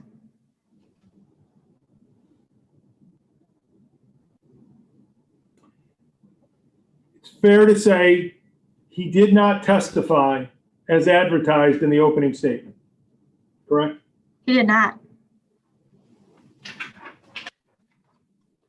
Let's go volume 2, page 45, lines 4 through 9.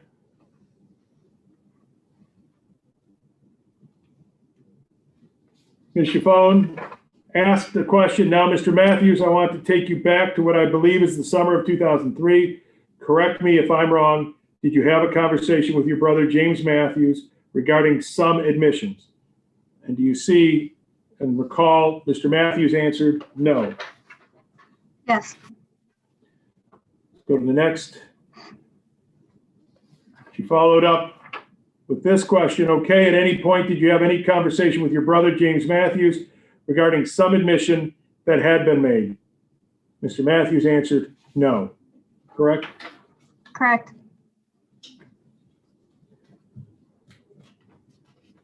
Do you recall your reaction when Mr. Matthews testified? I don't think we were totally surprised at this point because he had expressed he expressed that he was not he believed that the statement that was written to him was not accurate and was forged. when we had spoken to him in the witness room previously, he said his signature was forged. He said he didn't say any of that. So when he got on the stand and recanted, we had some expectation that this was coming, but we had a statement that he had voluntarily gave. And that statement that you had was not under oath, correct? Correct. And so what you had at best was impeachment evidence against Emery Matthews. Yes. At the time that you saw him get up to testify, you were aware that he would not testify to the admissions given or alleged to have been given by his brother James, correct? We had an idea. We weren't certain. He could have, gotten on the stand and told the truth like he was supposed to. I guess we weren't certain what he was going to say. We had an idea.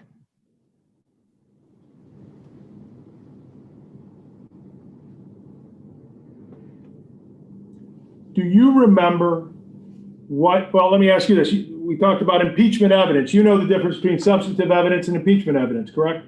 Yes. The testimony of Officer Stepsinski would be the perfection of the impeachment of Emery Matthews, correct? Correct. Officer Stepsinski testified to what he recalled hearing Emery Matthews say back in 2005. And when Emery Matthews did not testify that way, Officer Stepsinski came in to perfect the impeachment of him, correct? Correct. Substantive evidence is evidence of guilt or innocence, correct? Yes. Impeachment evidence only goes to the credibility of that particular witness, correct? Sure. I mean, this isn't something I'm informing you of. This is something that you know of, correct? Correct. Can we put up volume 3, page 38, lines 4 to 10?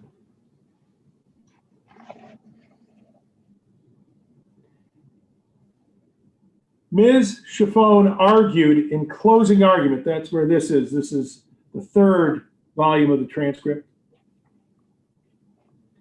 She ended up arguing, Emery Matthews came in and said to him that his brother James Matthews told him he could kill a bitch quick, that the last one he killed stole $50 from him.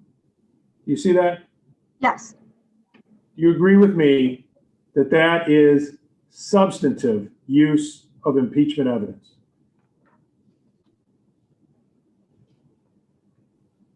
I mean, I think it's for the jury to decide the witness's credibility, whether he lied in court or whether, he was telling the truth in the statement or what statement they believe to be true.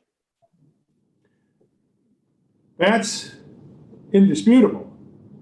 But Ms. Chiffone takes the statement that she hoped to bring in through Mr. Matthews, but could not, and makes it substantively part of the argument for why James Matthews is guilty.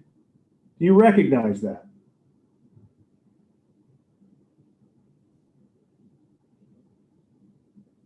I'm not sure. Let's go to the next screen. This is the rebuttal in the closing argument, volume 3, page 58, line 16 to 21 first.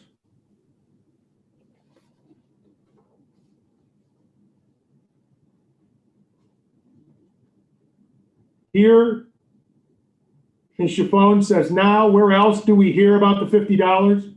That's very important. Mr. Emery Matthews. Now, while Emery Matthews wasn't willing to come here and say what happened or what he told the police back then, he told them back then that his brother admitted to him that he killed this girl over $50 she had stolen from him. Now, surely, Ms. Bickerstaff, you recognize that as arguing substantive evidence of the guilt of James Matthews through the mouth of Emery Matthews, right?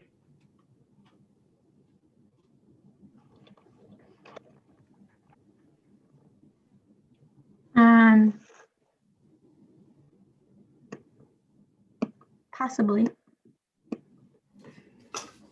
Let's go to the next one. This is still page 58, lines 23 through 59, line 4.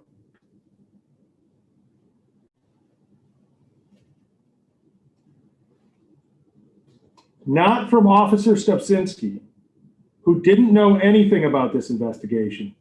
The only person that could have given Mr. Matthews, Emery Matthews, that information about the $50 is James Matthews himself, his own brother, out of his own mouth. That's where he gets that. People that are involved or people that have firsthand knowledge from admissions of James Matthews. Ms. Bickerstaff, there's no question, is there, that this is arguing substantive evidence from what has been produced as impeachment evidence in the trial, correct? I mean, I think that could also go towards witness credibility. If Emery Matthews is trying to say this statement is completely fraudulent and Officer Stupczynski didn't know anything about the case, and she's saying, well, how would Officer Stupczynski know to put in $50 if he had no facts about the case, weighing the credibility between the officer saying he just wrote down what Emery Matthews said and Emery Matthews saying that this is fabricated. But the issue here wasn't that James Matthews had said something worth impeaching, right? The issue is, not James Matthews, Emery Matthews. The issue here is whether Emery Matthews ever said those words to the officer. And that's what is being argued by Ms. Chiffone, right? That the statement was accurate, yes. And that is substantive evidence, correct?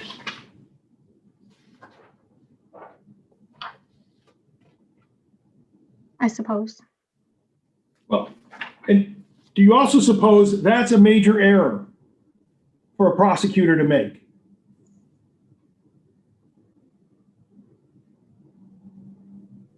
Possibly. So I once got a question from Supreme Court then Chief Justice Robert Young, who said, why do you cherry, Mr. Campbell, when you give me responses? And I didn't know what the heck that meant. But it turns out that means, why do you delay? Why do you hang back? Why do you hold back? Like cherry picking, apparently, in a basketball game. So let me ask you in that light, why do you cherry with a possibly? Is it that you don't know, or that you're afraid that you do know? And the answer is, this is a major mistake by your mentor in this trial. No, I'm not certain.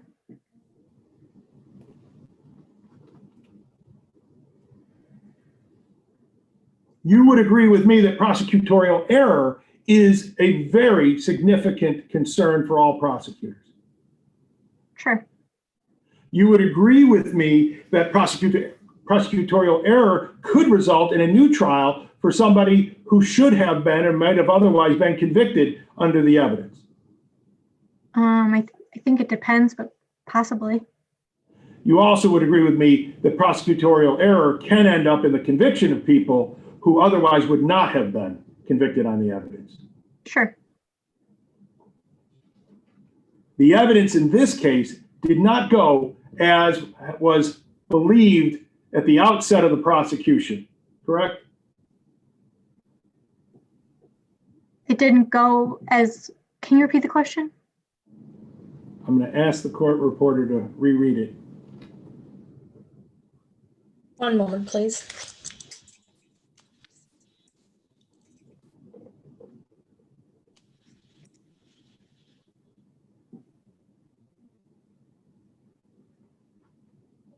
The evidence in this case did not go as was believed at the outset of the prosecution, correct? With some witnesses, yes. Emery Matthews among those witnesses, correct? Yes.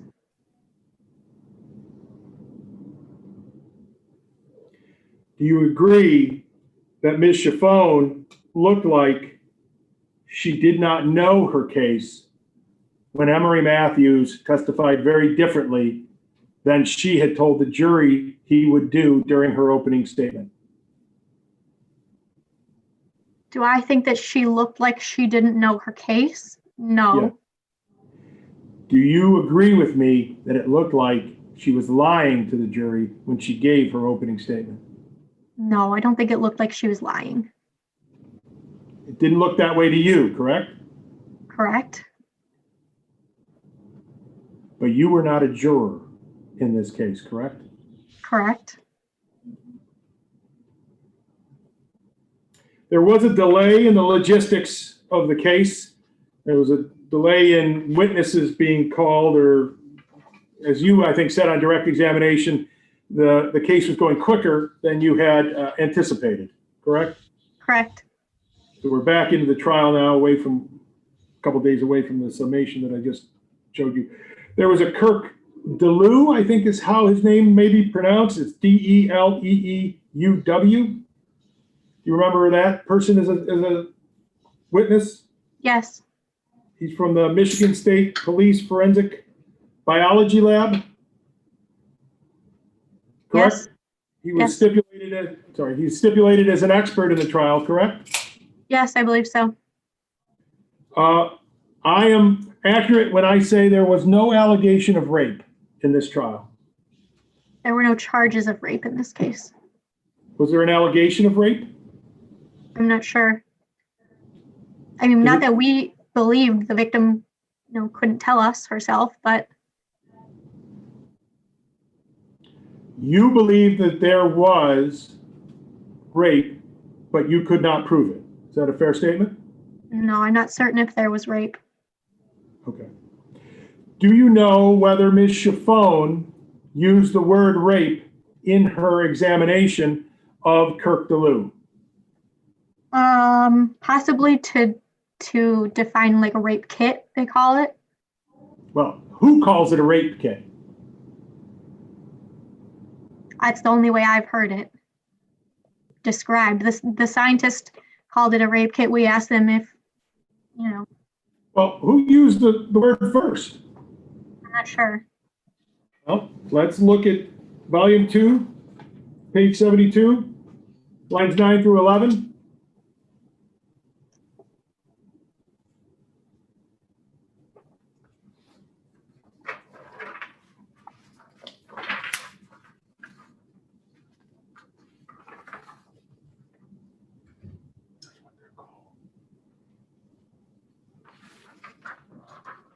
You see that entry?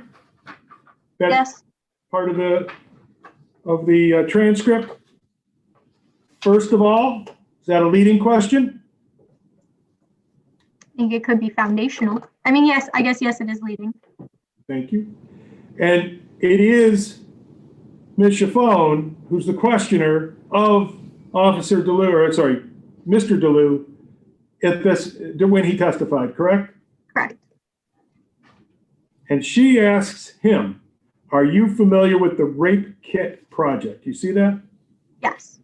Then she goes about a log on a Rape Kit Project. And he says, yes, I am. I think that was Correct. the name of the program when they logged on the backlogged rape kits. Ms. Bickerstaff, who named the program? I have no idea. You know it wasn't James Matthews, right? Yes, I do know that. It wasn't William Noakes, right? Correct. It was probably somebody associated with the prosecutor's office or the police department, correct? Maybe. Is there any doubt in your mind? Well, That is- objection. Well, yeah. Wait, objection. This I'll requires withdraw. her to speculate. I'll withdraw my question. You do agree with me that the word rape is a word that does cause bias and prejudice on the hearer. Objection, speculation. Either she agrees or she doesn't agree. I'm not asking her to speculate. Objections overruled. Do you remember the Repeat question? Question.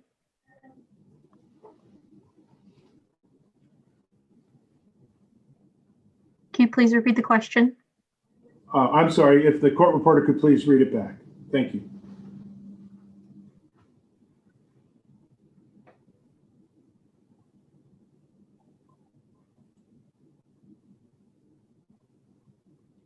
Oh, she's, I apologize. I am so sorry. You do agree with me that the word rape is a word that does cause bias and prejudice on the hearer. possibly. When I say the word rape, you agree with me that you are hearing a word about a violent sexual assault, correct? I think here was used as a rape kit. So they were more talking about the package with the swabs that were taken than, Swabs that are taken from people who are raped, right? yes, And a raped person is somebody who has been terribly physically assaulted in a sexual manner, correct? yes.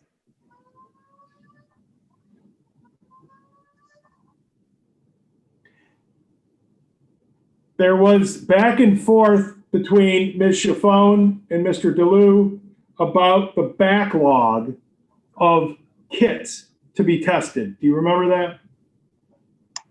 Vaguely, Talked about a 15-year backlog on some of these matters, correct? sure. You knew, because you knew your case, that James Matthews had given a statement where he told the police that he had had sexual intercourse or contact with the decedent on the day before she died. You knew that, right? Yes. Why do you need a kit and a DNA expert to come in and testify about something that the defendant admits? Well, Judge, I would object. I think he should lay a foundation about whether it was her decision to do this trial strategy or somebody else's. She was the second chair. I think it's cross-examination, and if she wants to answer in that direction, I don't have any problem. But I don't think I have to lay a foundation on cross-examination. Anything further, Ms. Weingarten? No. Objections overruled. Continue. And I apologize, but I would ask the court reporter to please read the question. Just a moment.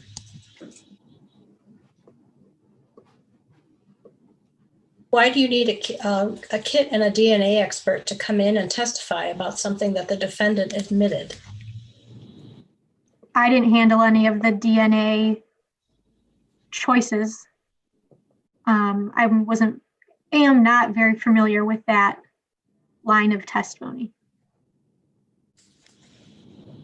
Fair to say then, when Ms. Chaffone and Judge Morrow have their conversation about the admission of the DNA evidence, that was also something that you didn't have any real knowledge or background on any more than you do today, correct? I think at the time I was more familiar with it. I had listened to Ashley consult some other prosecutors in our office about DNA, but at this point today, all of that science is not as fresh as it was back during this trial. So my question is clear. I'm not asking about the value of DNA science. I'm asking about the value of using anything scientific to prove that which the defendant admits. Okay.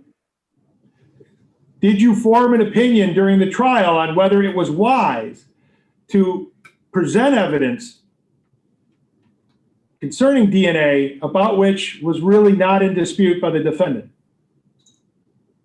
I thought it was useful evidence. Was it useful in part because it gave the opportunity to describe something called a rape kit?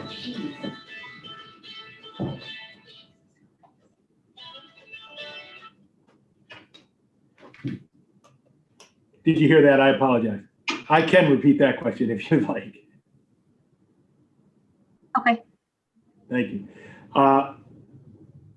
No, maybe I actually can't now. The music is in my ear now. If the court reporter could please reread the question. Was it useful in part because it gave the opportunity to describe something called a rape kit? No. Okay. Sorensen Labs, was that part of what you knew or understood to be part of the DNA evidence? Yes. You remember the defense produced a letter during the testimony of Mr. DeLue during the cross-examination concerning issues of quality control at a Texas lab. Do you remember that? Yes, Do you remember the Texas lab was the lab in question that had produced the results in the James Matthews case? I don't recall that specifically.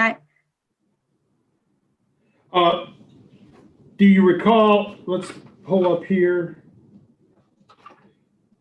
volume 2, page 86, lines 5 through 18.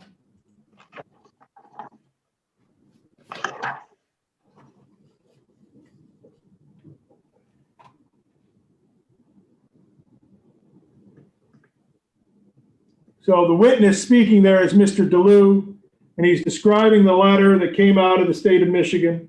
And then Mr. Noakes, doing his cross-examination, asks, this is line 14, so Sorensen, sorry, slow down. So Sorensen, which is S-O-R-E-N-S-O-N, had a quality problem, correct? The answer was yes, they did. And the question was, and that was the lab to which the results in this case were sent. Is that correct? And Mr. DeLue answered, yes, it is. Do you see that? Yes, So, in fact, the defense had a letter that said there were quality problems at the very lab that was being relied upon for the DNA evidence in this case. Correct? from the lab, I believe he testified that ours was not affected. You believe he testified that your results were not affected, but he did testify that the results came from the lab that had been affected, correct? Yes,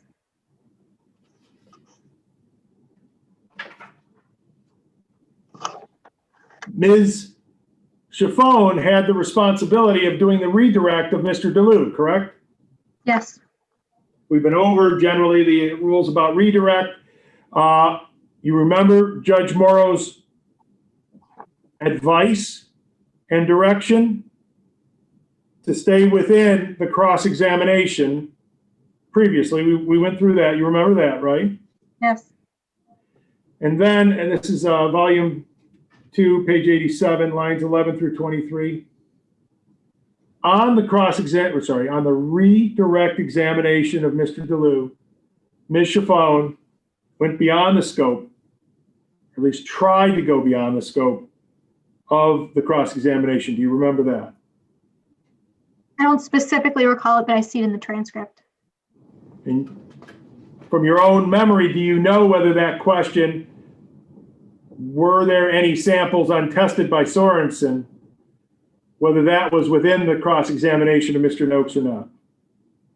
I don't independently recall, but based on the transcript, it says it's outside the scope.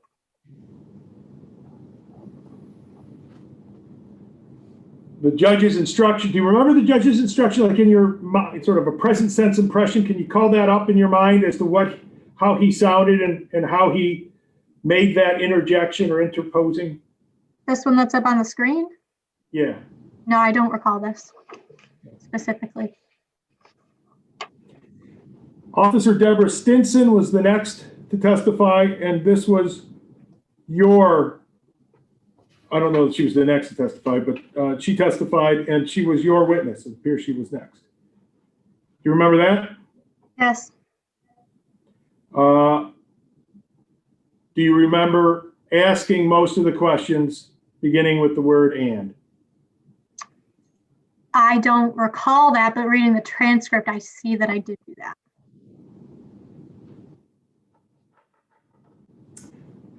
You remember Judge Morrow's discussion in the voir dire about, I can tell you I had a good day, or I can tell you all the things that amount to the fact that I had a good day, and then you'll know that I had a good day, right?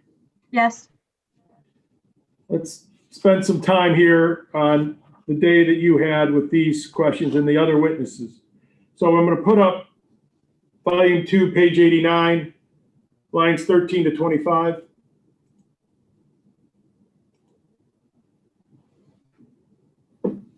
This is your examination of Officer Stinson. There are 4 questions by my count. 3 of them begin with the word "and." You see that?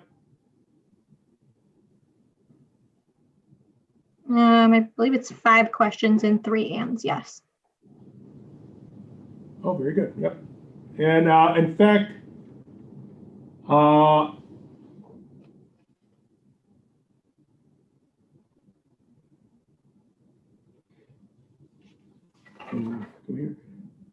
this witness, by my count, I read 49 questions, and 36 began with an "and." A number of them had "okay, and," but I didn't count those as being any different than an "and." That came out to a 72% average of all the questions you asked. I have an example here, page 94, lines 1 through 25.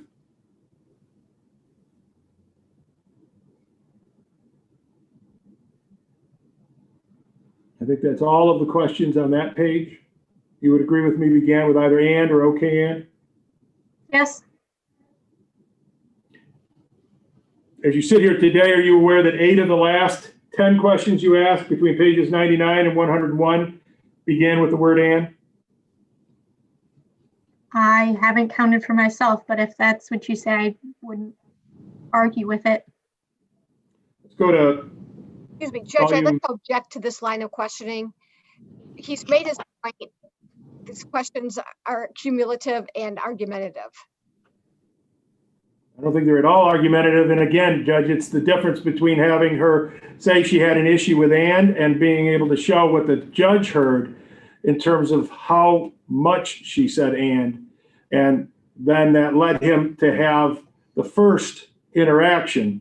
We go from there, and he's invited to have more interactions beyond that, but I'm just setting out why it was that he said the first thing he said. And I think the proof of that is the transcript. Thank you, Counselor. I'm going to sustain the objection to cumulative. If you would like to make a separate transcript record, we can do that at this point. Not at this time. I will move on, but there may be other areas that are covered by your ruling, Your Honor, and so I need to go forward. If there's objections, I'll Certainly. make that separate record. You also took the testimony of Connie Robinson. Do you remember that? Yes, And Connie Robinson is Camille Robinson's sister, correct? correct, And Camille Robinson was the deceased, correct? correct, And Camille Robinson had been murdered, correct? correct. In Connie Robinson's testimony, I counted 14 questions, if you ignore the introduction of "what's your name," and there were 9 times that you began with "and." Do you remember that? I don't specifically remember the ands, but I believe you. I count that to be about 64% of the time. Those are the 2 witnesses that you did before taking Dr. Galita's testimony as the medical examiner, correct? I believe I also did a police officer, but he may have come after. Is that Dion Denard? Yes. Okay, so Oh, he Officer did come before. and he, I think, may have been actually the first person you took testimony from. I think I've given him to you in reverse order. So the first person you spoke to in his, you had only 11 questions, other than, again, the introductory, and 9 of those began with an "and" for about an 81% rate. Do you remember that? I believe I spoke to Connie Robinson first, and then Officer Denard, and then Officer Stinson. If the transcript shows otherwise, you would not disagree with the transcript, correct? Correct. In fact, you said you have the transcript there? Yes. Does it show the order of witnesses? Yes, it does, and it shows Connie Robinson first, and then Officer Denard, and then Officer Stinson. Thank you.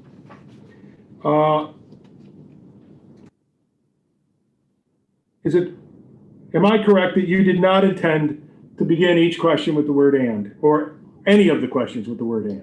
I did not intend that. Did you know what you were doing when you were doing it? Objection relevance. as to whether she had the knowledge of what she was asking when she was asking it. Again, it has to go with the whole background here of advice that's given and the fact that the judge is helping her out. There's a much faster way to get there. All right, with respect to the objection, is that a continued objection, Ms. Weingarten? And specifically, your objection is what? It's cumulative. It's pretty much asked and answered. Any final response, Mr.? Yeah, I haven't asked this question. She asked this question, by the way, and apparently she says there's a quicker way to do it. That's not an objection, of course. So I think it's an admission that I get to ask questions about what she asked about. She asked her, hey, did you say a lot of and? Thank you, Mr. Campbell. Mr. Campbell, thank you. I'm going to overrule the objection. Continue. Would you like me to repeat the question? Yes, please. You knew what you were doing when you were beginning each question with and. I did not realize I was beginning every question with and. You would agree with me it is disfavored to do so. Probably. You would agree with me that it can even be grating on a jury that hears it repeatedly. Maybe. You agree with me it might even be grating on a judge who listens to it repeatedly. Possibly. Each witness you called and took testimony from, you wanted them to be heard for their testimony that they brought to the case, correct? Sure. Each one had testimony that you felt was important to the case, correct? Yes. You would not want the manner in which the questions are being made to be a distraction to those who need to hear the answer, whether it be the judge or the jury, correct? Correct.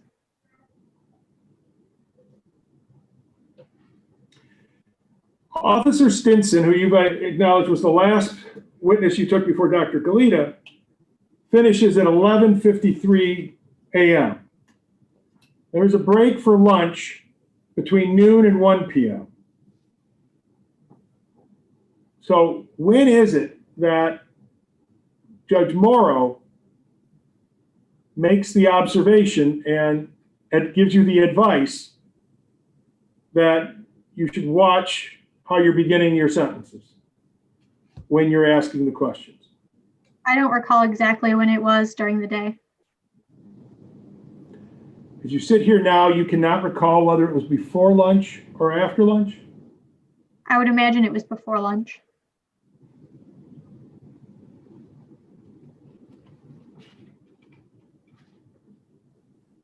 Let's go to the memo, lines 1 through 4.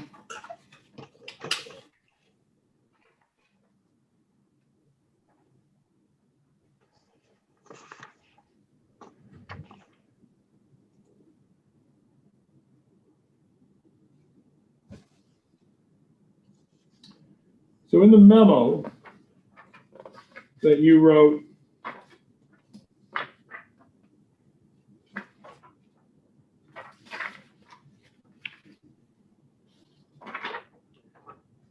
you say that on a break from trial, Judge Morrow mentioned that I was beginning every question with and.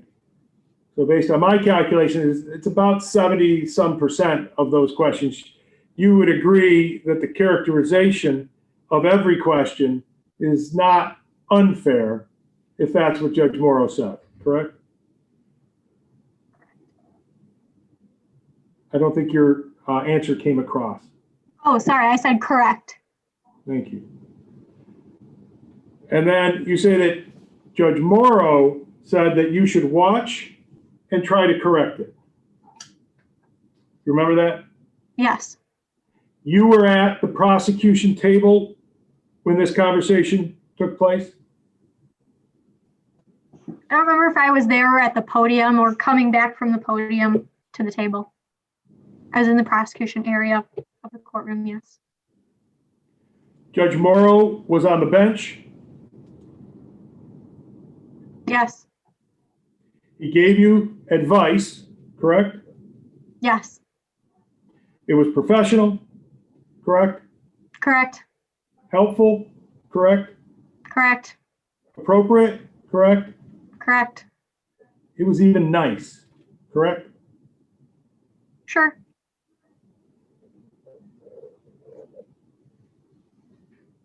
What was your response when he gave you that advice? I probably just said, thank you, Judge, and Is it your testimony that you don't remember? I don't remember exactly what I said back. You didn't record in your memo what your reaction was, correct? Correct. Fair to say that you intended to come across in your reaction as appreciative. Professional, yes. It's fair to say that you wanted to come across as receptive to additional advice. I don't think that was my intention. Did you want to communicate the opposite? No. I don't think I was intending to look as though I was seeking more advice, though, as you said. But you were, like Ashley Chaffone, seeking advice, weren't you?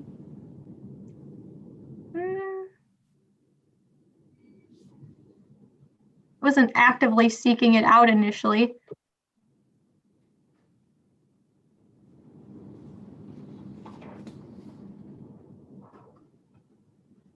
Did you think you were tough enough to take a critique from Judge Morrow? Yes. Do you think that it looked different than Ms. Chaffone when Ms. Chaffone was asking for advice and you were defending her and saying she's tough enough? Do you think that came across as so are you?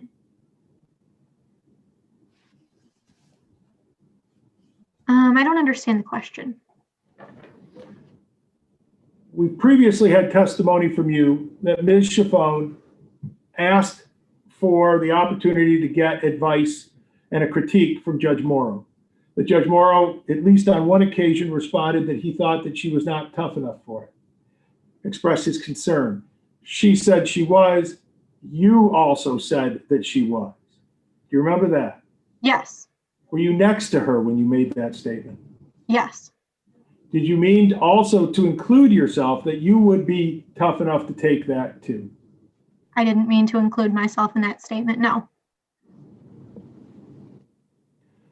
Let's go to the memo line, page 2, lines 5 through 8.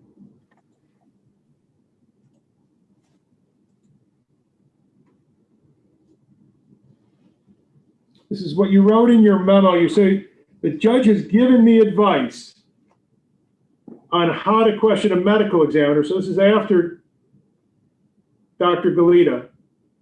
And then you go on to say, when we had finished the witnesses for the day, Ashley was again asking the judge for advice because I told her he had given me advice twice. Do you see that? Yes. So the first piece of advice he gave you was the mentioning, drawing your attention, if you will, to your overuse of the word and how you might want to not do that going forward, right? Correct. And the second piece of advice he had given you was on how to conclude an examination of a medical examiner, correct? Correct.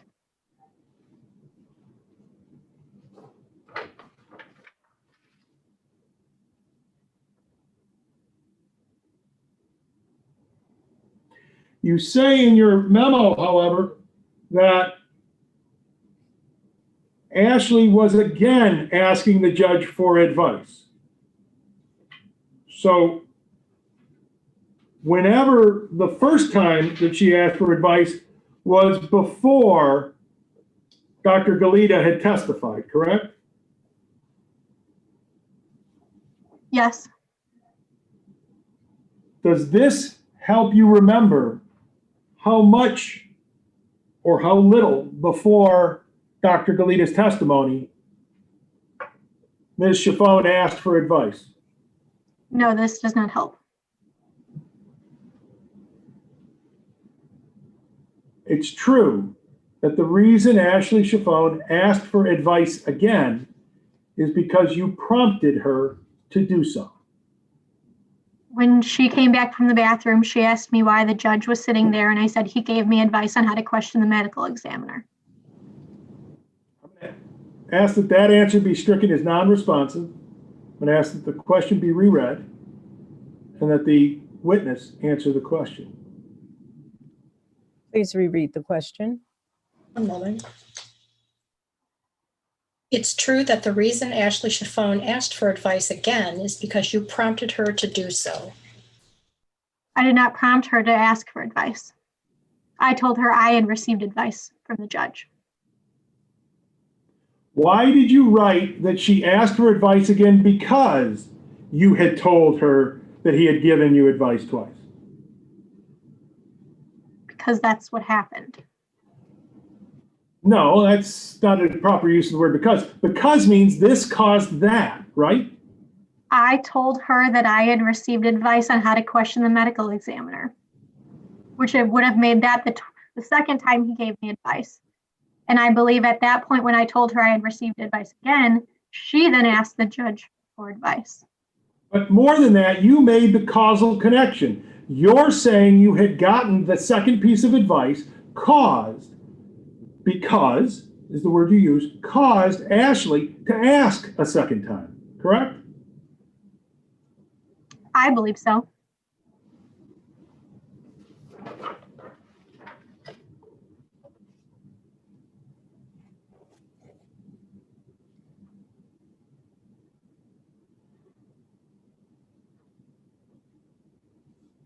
Judge Morrow's advice to you regarding the overuse of the word "and" was constructive, correct?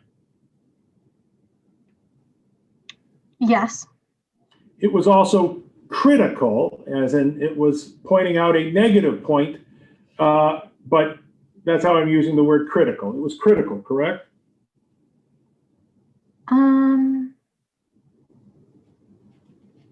I don't think my use of the and was necessarily critical. I think it could have maybe been annoying to hear repetitively, but I don't think it like hindered the testimony that was taken.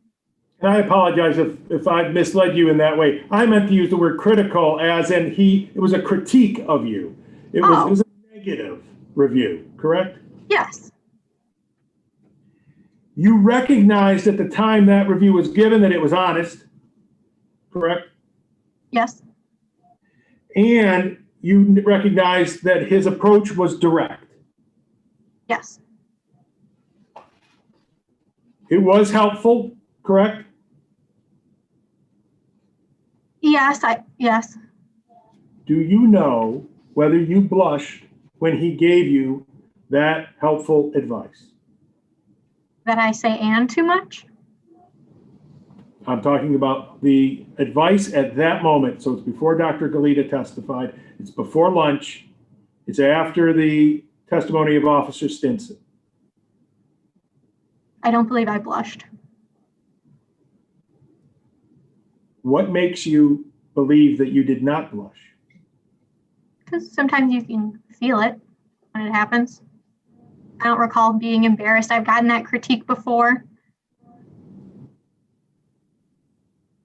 Are you somebody who blushes when you are embarrassed? Not every time. But sometimes?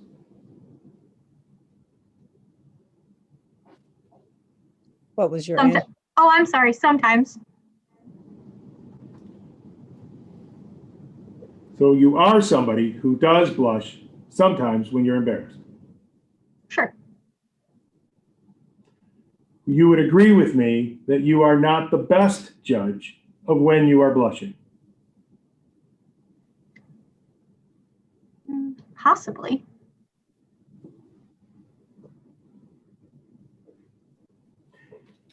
Dr. Galita was testifying for the cause and manner of death, correct? He did testify to that, yes. Well, and again, that was, while it may not have been the sum of his testimony, it was two of the most important things that he had to say in this case, correct? Yes.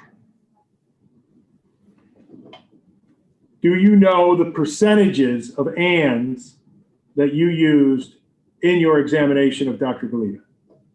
I don't know the percentages, but I counted and I believe it was actually a little bit higher than before I received the advice. I think you're a little too critical of yourself. I got it just slightly lower, but we'll go with your answer if you prefer. But the point is, it was not substantially different. Is that a fair statement? Yes. And it was too many. Is that a fair characterization? Yeah. It's more than you would want to have. Yes. You did get Dr. Galita to testify to the cause and manner of death, correct? Correct. His examination began at page 155. It ended, I think, about page 166. And you elicited the testimony on the cause and manner of death at page 162. You would agree with me that you took that testimony, in essence, in the middle of his testimony, correct? Correct. Sorry. Not a problem. Do you remember the cause and manner of death? And I'm sorry, I did not hear the answer. I said correct. Thank you. Now my new question. Do you recall the cause and manner of death? It was the cause of death was manual strangulation and the manner of death was homicide.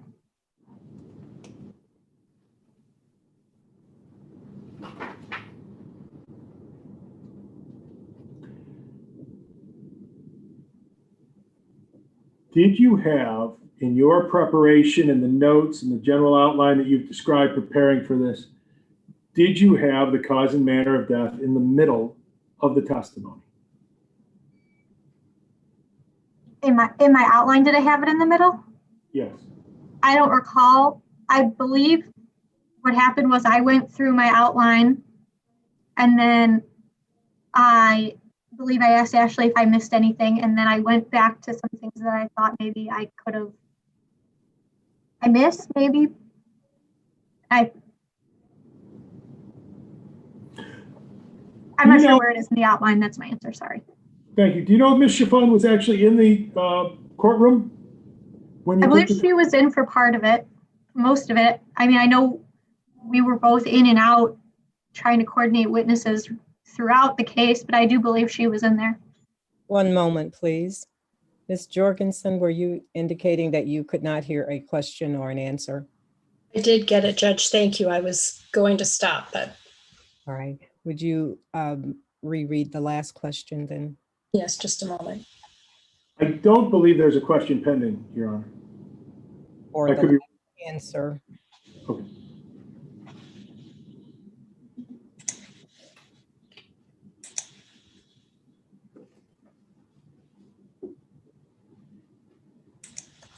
I believe she was in for part of it, most of it. I mean, and then there was the question or the clarification. All right. So I can recall where we were. Please read the last question by Mr. Campbell and then as much of the answer as you got. Just a moment.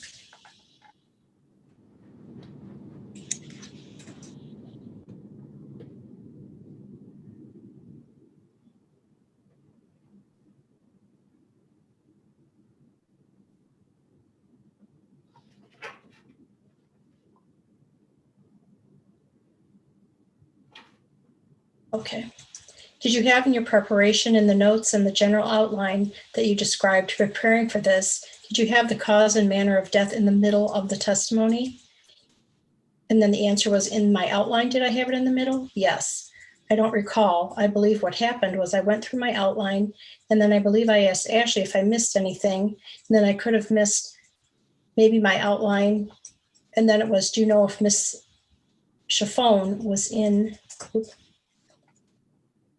the courtroom? I believe she was for the most part of it. I mean, I know we were both trying in and out, trying to coordinate witnesses through the case. Thank you. I'm ready to proceed, Your Honor. Yes, please. Thank you. Right after Dr. Galita finished his testimony, Officer Stepsinski testified. Do you remember that? Yes, And Officer Stepsinski's testimony was conducted by Ashley Chaffone for the prosecution, correct? correct. Did you stay in the court while Officer Stepsinski was being questioned? Yes, And then, by my notes, the jury leaves at 2:52 p.m. after Officer Stepsinski testifies. And that was the first break after Dr. Galita ended his testimony. Does that refresh your memory? Does that sound consistent with what you remember? yes, The transcript shows that everybody's back on at 2:57. So whatever happens between Officer Stepsinski's testimony and the defendant's testimony happens in that 5-minute period, and that's when Judge Morrow comes down from the bench and has the conversation with you at the prosecutor's table, correct? correct.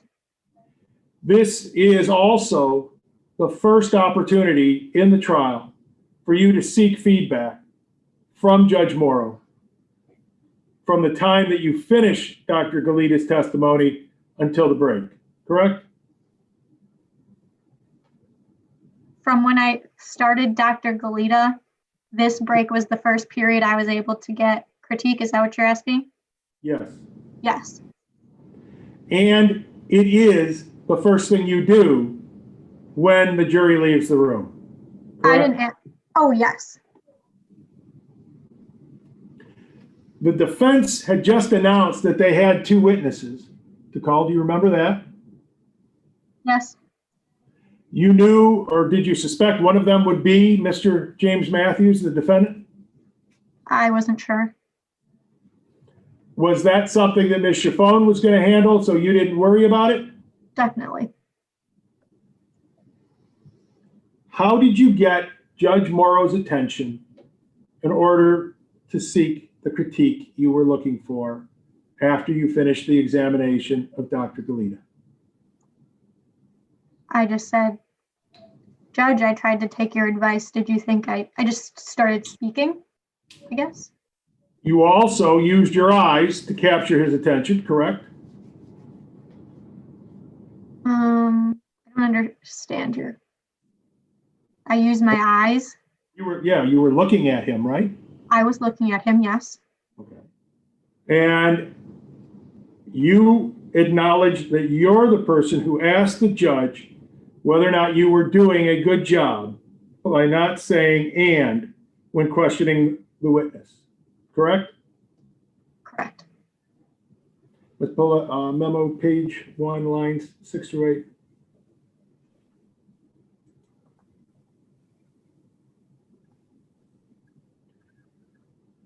You thought you had done a good job in asking the questions of Dr. Galita without the word "and," correct? Correct. You know now from the review of the transcript that you did not, correct? Correct. You wrote in your memo, after I was done questioning the witness and while on a break also in the courtroom, I asked the judge if I did a better job not saying "and" when questioning the witness.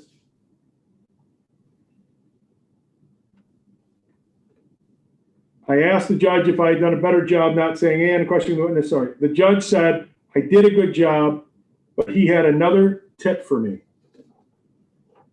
Are those the exact words, or is that an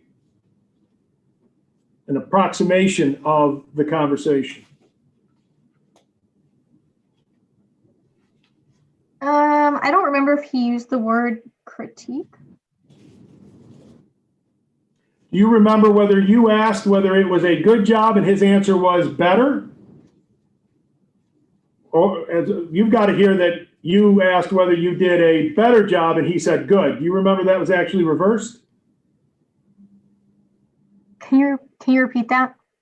Sure. The way you wrote it in your memo is that you asked the judge if you did a good job, and he said, I'm sorry, that you asked him if you did a better job, and he answered good. I'm asking you, in fact, didn't you ask him whether you did a good job, and he said better? I don't recall the exact phrasing of my question.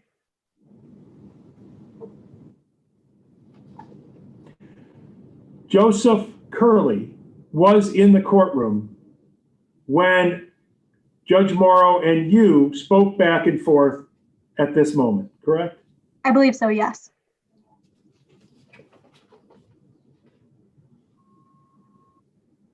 Ms. Chiffone was not in the courtroom, correct? Correct. So she had already left to go to the bathroom, or the lavatory, if you will, at the time where you began speaking to Judge Morrow and inviting from him a critique, correct? Correct. It's fair to say that her knowledge of what was said could only have come from you or Mr. Curley, correct? I believe there were other people in the courtroom also, other than myself and Mr. Curley. Do you know if Ms. Chiffone spoke to any of the other people in the courtroom? I'm not sure who she spoke to.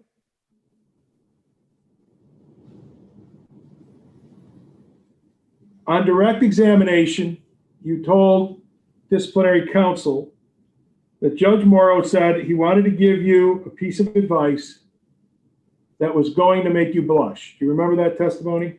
Yes. Isn't it true that Judge Morrow told you that he'd like to give you a piece of advice that might make you blush? I don't recall if he used the word might. It's very possible, as you sit here today, that he said might rather than was, correct? I don't recall. So if Joseph Curley heard the word might, you would not call him a liar, right? I don't think he would be lying. Did you know that Ashley Chiffone, in her statement, wrote, she said the judge told her that she did better and that he wanted to give her a piece of advice that might make her blush. I don't know what she wrote in her statement. Is there any reason for Ashley Chiffone to lie about that? No. You did tell Ashley Chiffone what happened in terms of the back and forth between you and Judge Morrow, correct? Correct. And you told her that before either of you wrote anything down, correct? Correct. In this matter, the Judicial Tenure Commission charged in paragraph 6 that my client said he would make you blush. Did you know that? I'm not certain of the language in the complaint. Did you see the language of the complaint before it was filed by the Judicial Tenure Commission? No. You're aware that they have Ashley Chiffone's statement, correct? That the Judicial Tenure Committee has it? Yes. I You knew believe that. so. Yes. Yeah. That you know, they also had the memorandum that I want to get it right. I think it's Commander Bivens, Chief Bivens. That Chief Bivens had prepared for Prosecutor Kim Worthy. You knew that, right? I assumed so, yes. And that's the memorandum that attributes to you the statement that my client was hitting on you when he sat next to you at the prosecutor's table, right? Can you repeat the question? I asked that it be reread. And that's the memorandum that attributes to you the statement that that my client was hitting on you when he sat next to you at the prosecutor's table, right? Referring to James Bivens' report? Yes. I believe so, yes.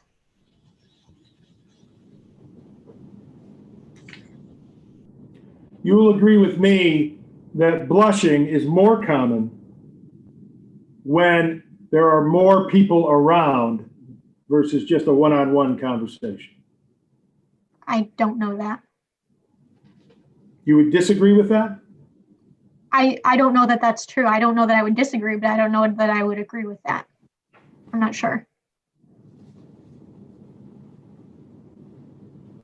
Judge Morrow did say that he preferred to have a conversation with you not in front of everyone else, correct?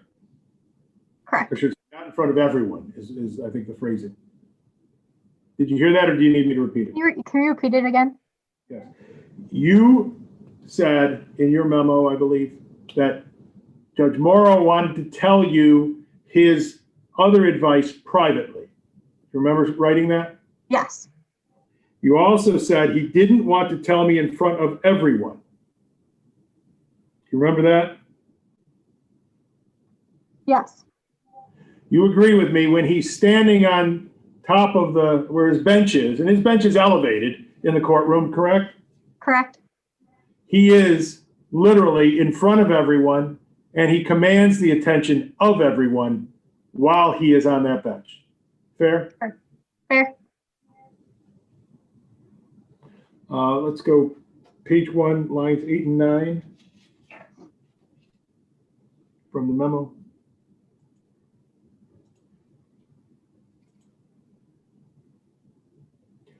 You wrote in your memo, he was on the bench, stood up, and said he was going to come down and say it to me privately because he thought I was going to blush and didn't want to tell me in front of everyone. How far, and you can do it in the number of steps or in the distance, whatever you can do for measurement, how far is it from where he was seated to the prosecutor's table where you were seated? Maybe like 10 feet, 7 to 10 feet. Probably closer to 10 feet. During the time that he is walking towards you, he is speaking to you, correct? Yes. You are looking at him while he is speaking to you, correct? Correct. You do nothing to try and dissuade him from coming forward as he's walking towards you, correct? Correct. You do nothing to stop him as he's walking towards you to take a seat at the prosecutor's table, correct? Correct.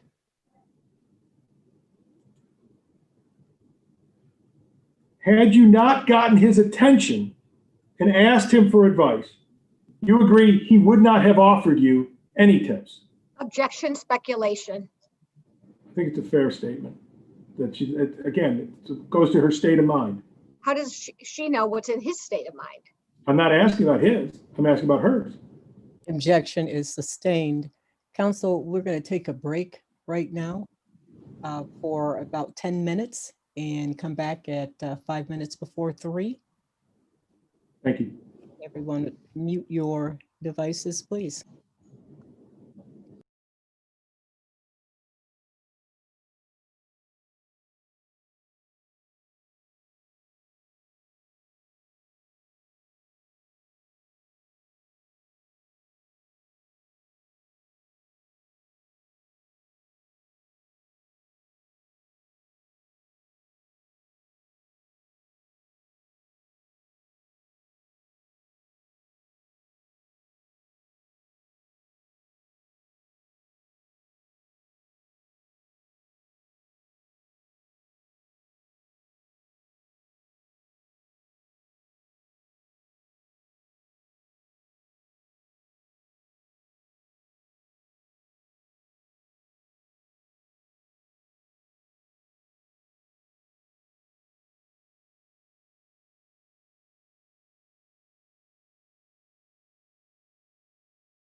thank you. Is everyone back and ready to continue? Yes. Yes. All right. Yes. Thank you. And Ms. Jorgensen, would you please reread the last question and answer? And you are on mute. I'm so sorry, Judge. The last question was, had you not gotten his attention and asked him for advice, do you agree he would not have offered you any tips? And then there was the objection and that was sustained. All right, thank you. Let's So continue. before we go on, could I have a moment just to shut the door of the conference room I'm in? Certainly.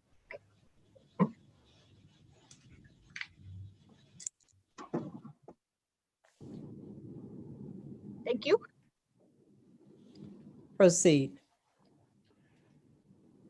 Ms. Bickerstaff, anybody listening could have and would have heard what Judge Morrow said as he came down from the bench to the prosecutor's table, correct? Correct. He sat at the chair that was closest to him and the only open chair at the table, correct? Correct. One moment. We could put up the next exhibit. I have some pictures to show you and ask you if you recognize these. These are exhibit, I want to say K Yes, from the let's make sure. respondents. Yes, sir, exhibit K. Thank you. Ms. Bickerstaff, do you recognize that door? I believe so. What do you believe it to be? The outside door to Judge Morrow's courtroom. Next frame. Do you recognize that as being the configuration of the prosecution table for the trial of People versus James Matthews? Yes.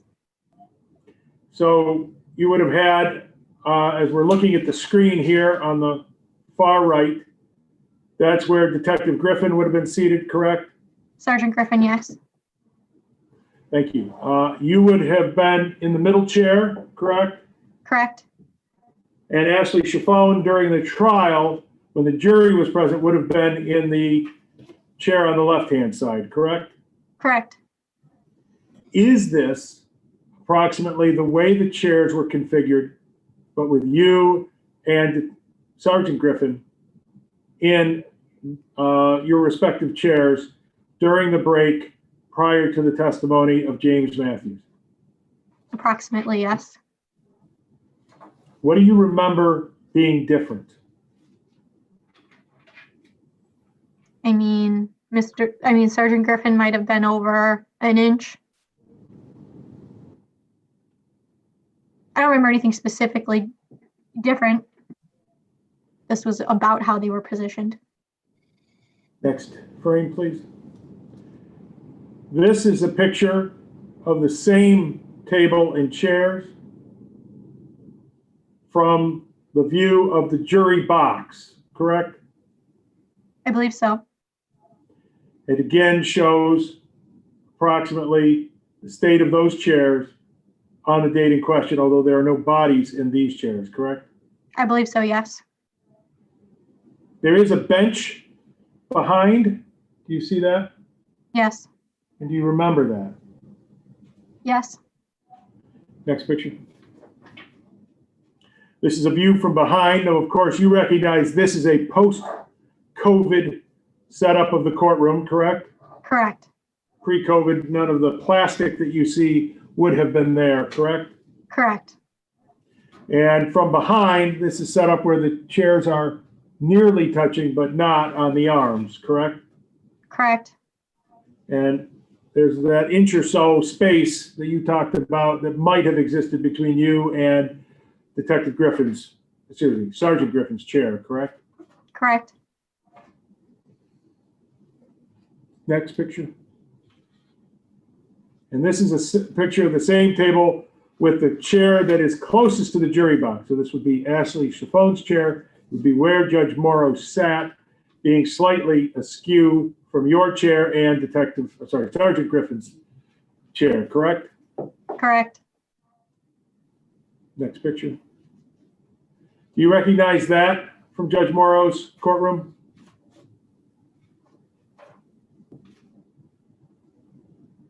I mean, I don't remember them, but if I know he has a lot of paintings on the walls. But you don't remember these two paintings in particular? Don't specifically remember which paintings are on the walls now. Next. You remember these paintings being on the wall? Not specifically. Next. Do you remember these paintings being on the wall? No, I thought there was a different one on the, where the second one is on the right. What do you remember of the one that you are recalling? I thought I remembered there being a painting of Bill Cosby. You thought there was a painting of Bill Cosby in Judge Morrow's courtroom. Yes. And what is Bill Cosby wearing in the picture that you remember in Judge Morrow's courtroom? I don't know what he was wearing. Next picture. You recognize those pictures? Not specifically. Is there any chance that you have somehow conflated Bill Cosby and Barack Obama? No. No? No. And there's no chance that you conflated Bill Cosby and Dr. Martin Luther King Jr., right? There's no chance. But your testimony is you remember a picture of Bill Cosby. A painting, yes.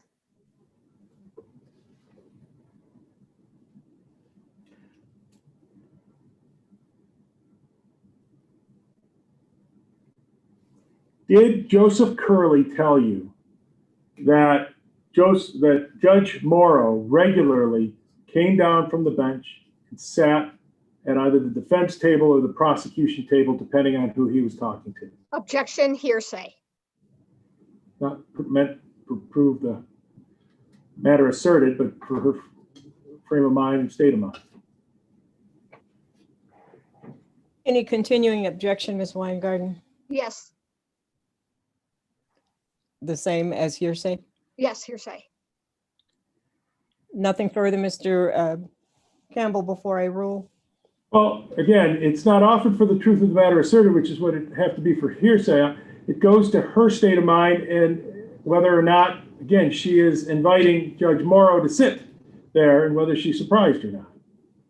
All right, Mr. Campbell, I'm going to have you ask your question again in light of your saying that it is not for the truth of the matter asserted, and then I will rule on it. Are we able to stop screen sharing at this point?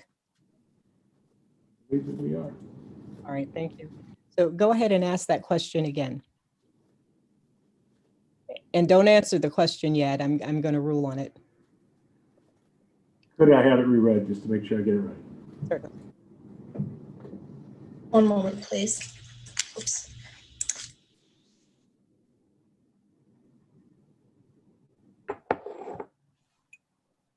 Did Joseph Curley tell you that Judge Morrow regularly came down from the bench and sat at either defense table or prosecution table, depending on who he was talking to? Objection is sustained. Continue. Thank you.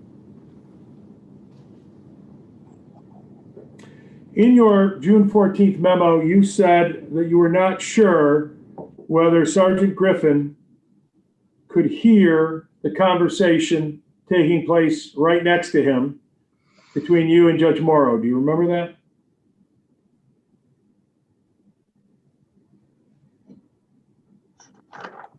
I take it you don't remember that, and that's why you're looking at your memo.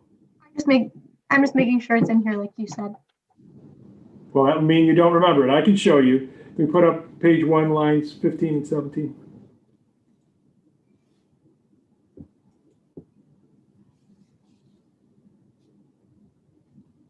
Do you see there where you wrote,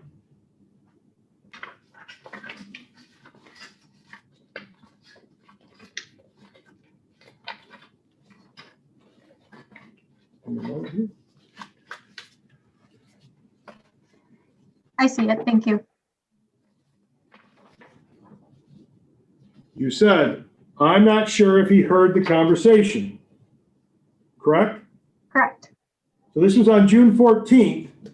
You had not said anything to Sergeant Griffin that would lead you to believe whether or not he had heard the conversation that took place after the testimony of Dr. Galita.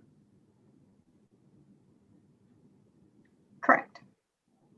And you later do an affidavit, one in June, and then you sign another, you sign essentially the same affidavit in November, correct? Correct. And in that affidavit, you say you don't know whether or not Detective Griffin heard or overheard the conversation, correct? Correct. Judge Morrow was talking loud enough to be heard by Detective Griffin, correct? If he was trying to listen, I think he could have heard the conversation, yes. And the reason he could have heard it is because Judge Morrow was talking loud enough to be heard by Sergeant Griffin, correct? Where he was seated, yes.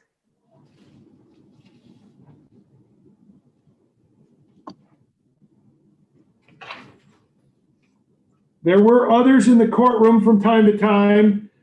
Judge Morrow's clerk is named Mark, correct? I believe so, yes. Do you know if he was in the courtroom during the time that Judge Morrow and you were talking at the table?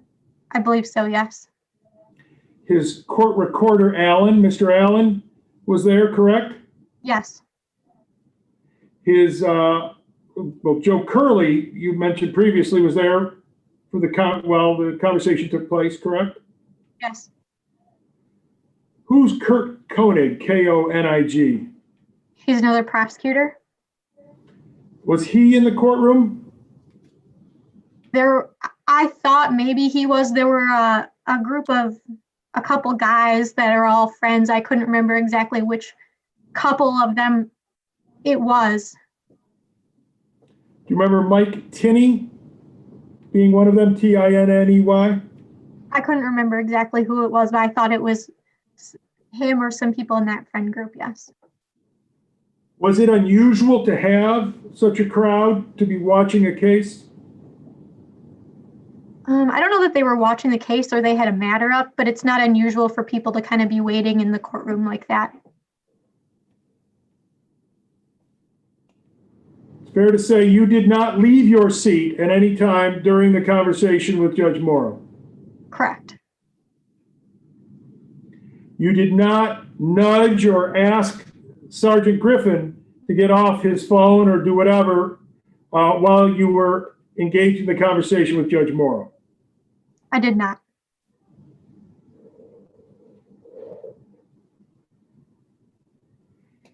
You did not make any gesture to signal to Judge Morrow that he should stop talking, correct? I did not make any gestures. Your chair, as we've seen in the pictures, had wheels on it, correct? Correct. While the person next to you was very close in the chair and the tables in front of you, there was room to go back towards the bench that is behind the prosecution table and chairs, correct? Correct. You did not slide your chair backwards towards the bench, correct? Correct. You did not ask Judge Morrow to move his chair. Correct. Judge Morrow on the bench,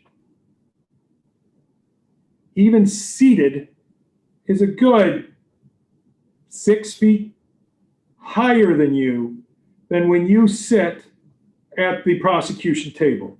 Fair statement? I don't know if it's 6 feet, but it's elevated. When Judge Morrow comes down and sits next to you, he is at your level in the courtroom, correct? Yes. And when he bows his head towards you, he gets closer to your eye level, correct? not sure. He's 6'4", even if he's sitting, and you're 5'3" if you're sitting, right? Correct. You agree with me that a head moving forward comes closer to the eye level of the person sitting straight up next to them. Sure. If taller.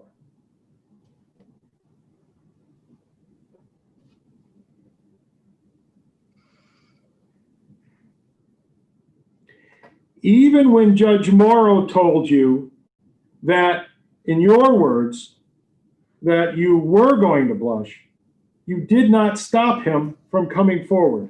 Fair statement? Correct.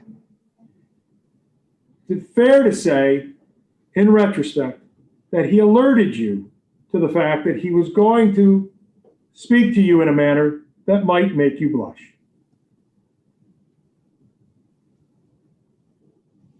I guess.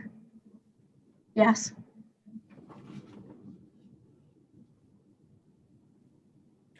You were engaged with him as he spoke to you when he walked down from his bench.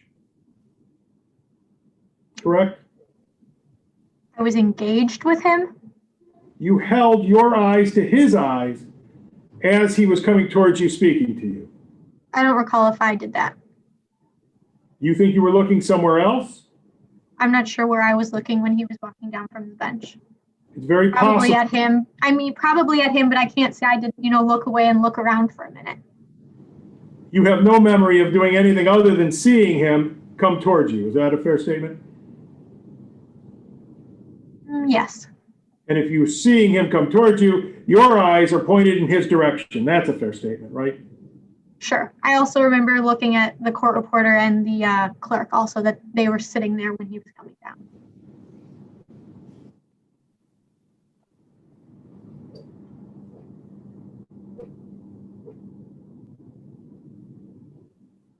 I asked you about whether you said anything to the sergeant, and you said, no, I just want to be sure. The sergeant never said anything to you about that conversation that he either heard or didn't hear, correct? Correct.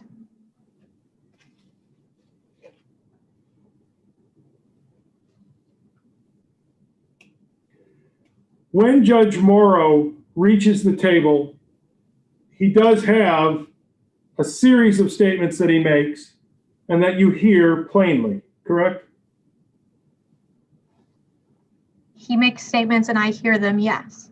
Yeah, and you hear them because he's speaking it to you in an audible voice that is designed for you to be able to hear them, correct? Yes.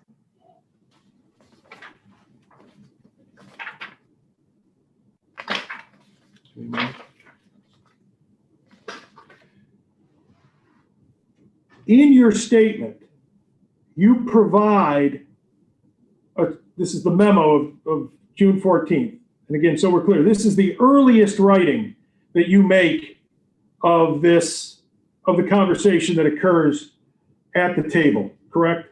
Correct. It is weeks later that you do an affidavit, correct? Correct.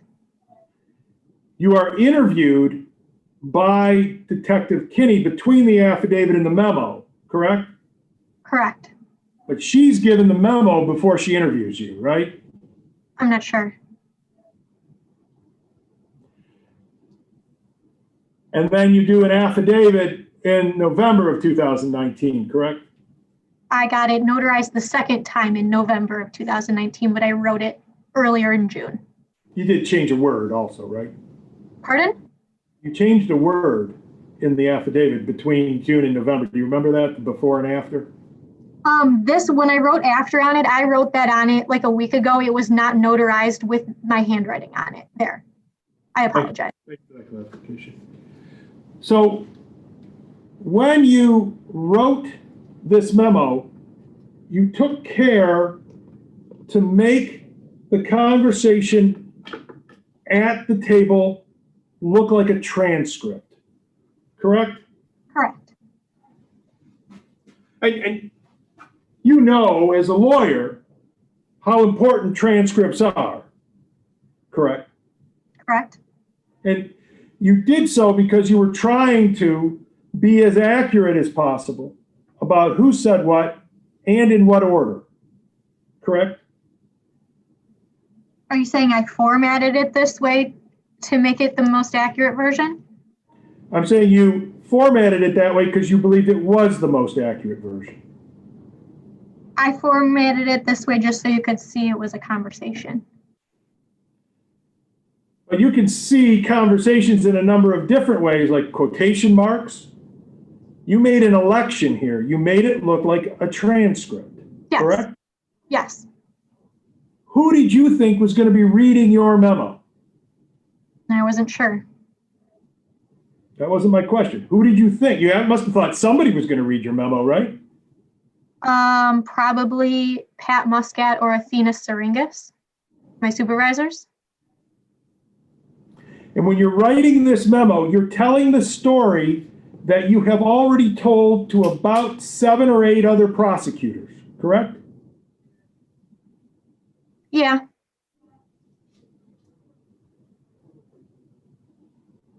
Did you tell, and I'm going to ask for her name, what's your roommate's name? Patrina Bergamo. Bergamo, thank you. Did you tell her what had occurred? Yes. When did you tell her? I told her about what happened on June 11th. And did you tell her then that Judge Morrow was being mean to Ashley Chiffone? I don't recall.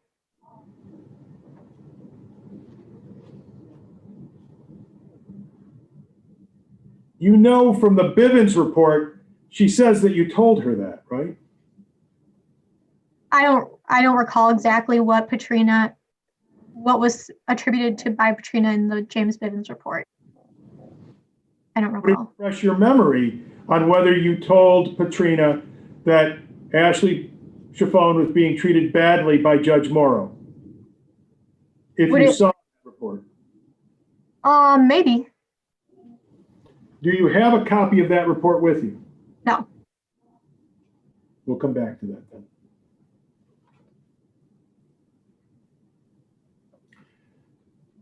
Do you have a copy of your memo in front of you?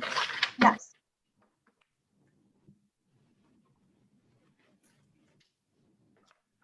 I want to look at the portion that looks like a transcript.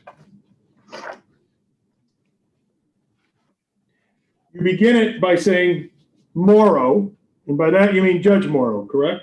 Correct.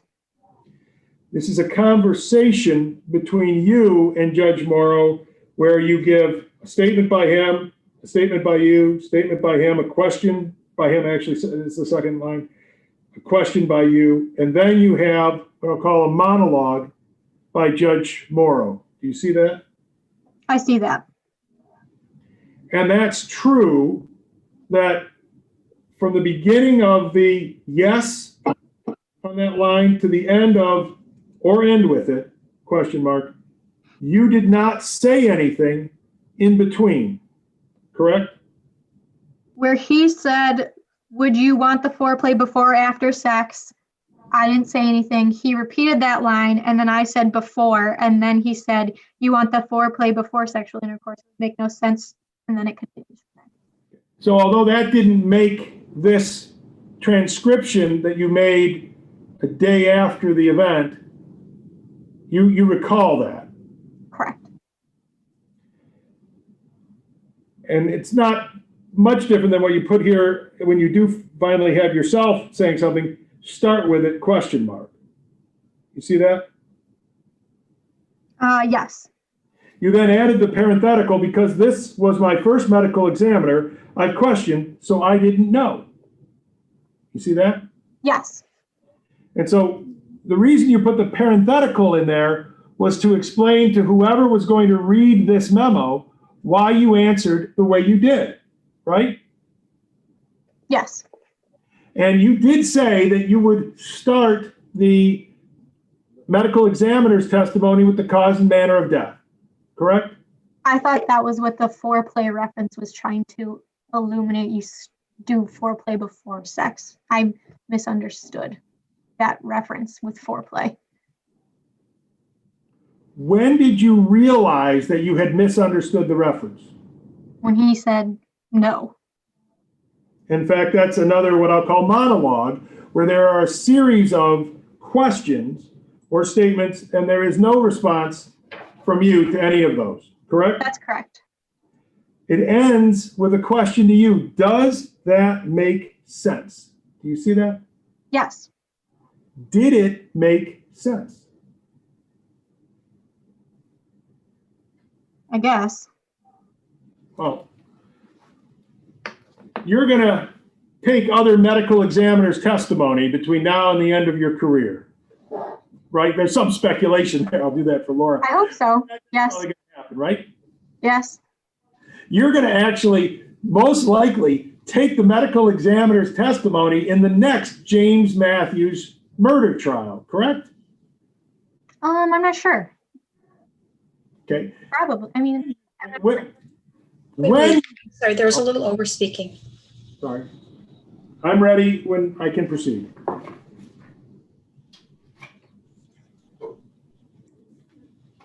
Are we okay, Elsa, for me to go? Yeah, I heard your question, but then I'm not sure, probably, and then there was some over speaking. I was just, I'm going to Thank ask a new question. Thank you. I'm going to withdraw my last statement. I'll ask a new question. When you next examine a medical examiner, you will conclude with the manner and cause of death, correct? Objection, speculation, and relevance. Response? I mean, it's entirely, if it's a didactic discussion, when they're at the table, the witness has already told us, hey, there's a difference between doing something intentionally to harm somebody and trying to do something right and then doing it in a manner that ends up to be offensive. I'm just trying to establish this is the latter.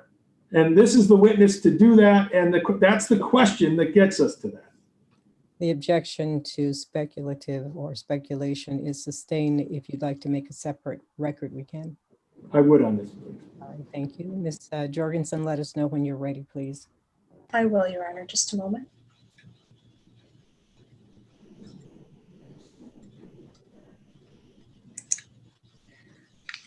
When you next examine a medical examiner, you will conclude with the manner and cause of death, correct?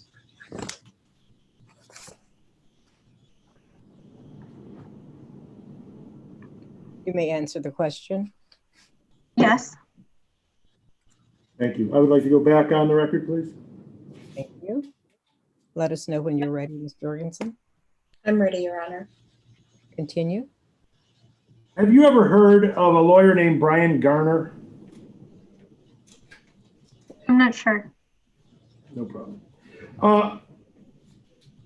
You agree that your answers to the questions being asked by Judge Morrow as he sat there continued the conversation? I guess.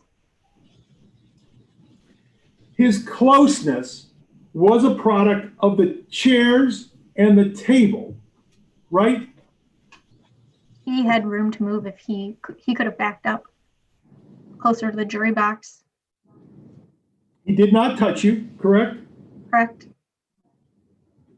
That's somewhat of a feat given his size and the chairs, correct? I don't know. He was as close to you, but no closer than Sergeant Griffin, correct?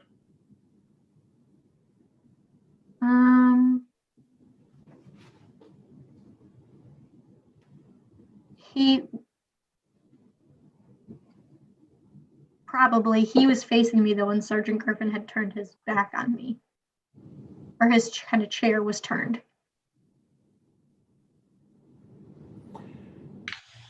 Did you break eye contact with Judge Morrow? I don't think so.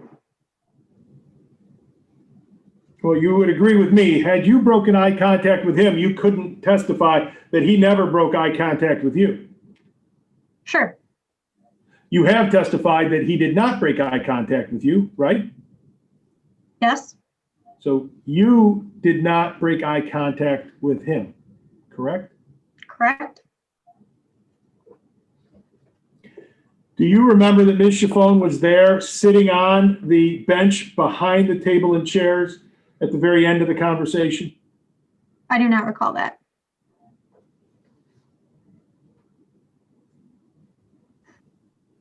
You do remember, this is the memo, page 2, lines 4 and 5.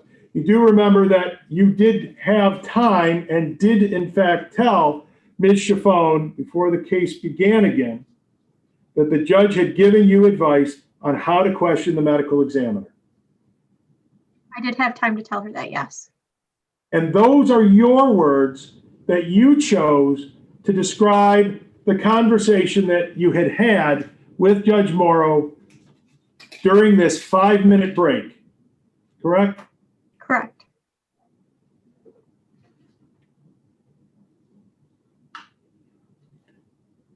While the example and analogies that he used may not have been to your liking, you did understand his point, correct? Not initially, but by the end of it, I understood that I should end with the cause and manner of death. Within the course of that conversation, you understood it, is what you're saying, correct? By the end of the conversation, I understood I was supposed to end with it.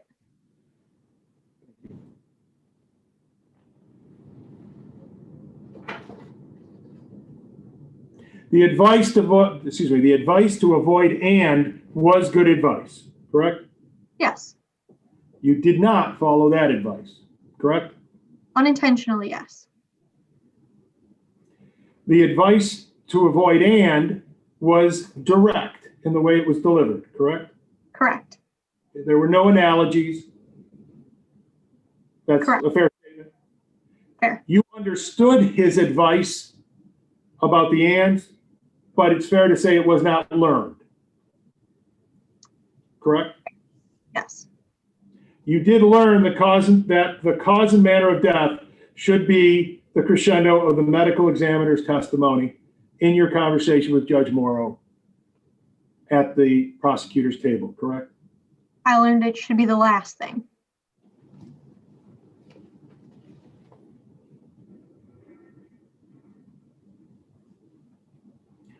Was the advice you received concerning how to take the testimony of the medical examiner from Judge Morrow criticism, in your opinion? I guess it could be called a criticism. He was saying I did it wrong. I did it in the middle and it should have been at the end. And I may have misstated this earlier, so I want to ask it now, but did you tell Patrina Bergamo that Judge Morrow was extremely mean, this is a quote, extremely mean to APA Chiffone, end quote? I don't recall.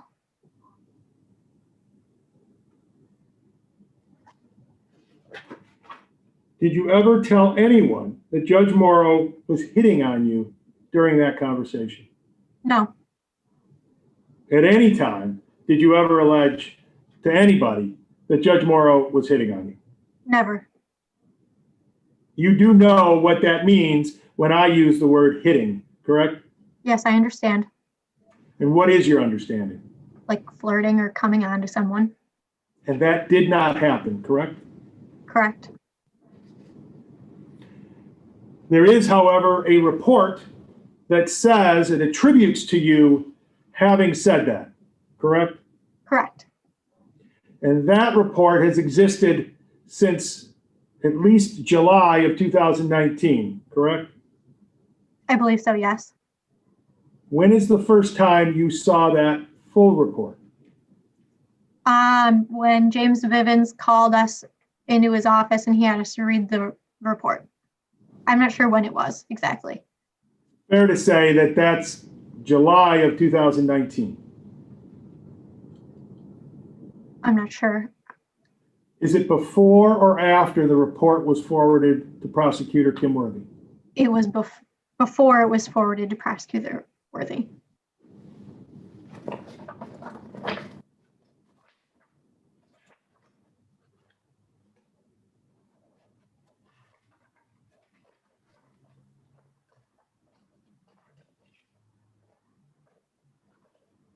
So this is, and I don't know if you were directed to Exhibit 12, but this is the Disciplinary Council's Exhibit 12, and that's dated July 8th, 2019, and it's to Kim Worthy. It's from James Bivens. Do you have a copy of Exhibit 12 with you? No, If you take my word that it's dated July 8th, it means that your meeting with Chief Bivens occurred prior to that date, correct? I believe so. Who was with you in the room when you met with Chief Bivens? Ashley Chiffon. Thank you. Sorry. And were you asked whether the report was accurate? I don't think so. We were handed it. We were told to take a look at it, and then he was explaining the process for us, that he was going to forward it on to Prosecutor Worthy, and then the process would continue from there. So you knew that this report would go to Prosecutor Worthy, correct? Correct.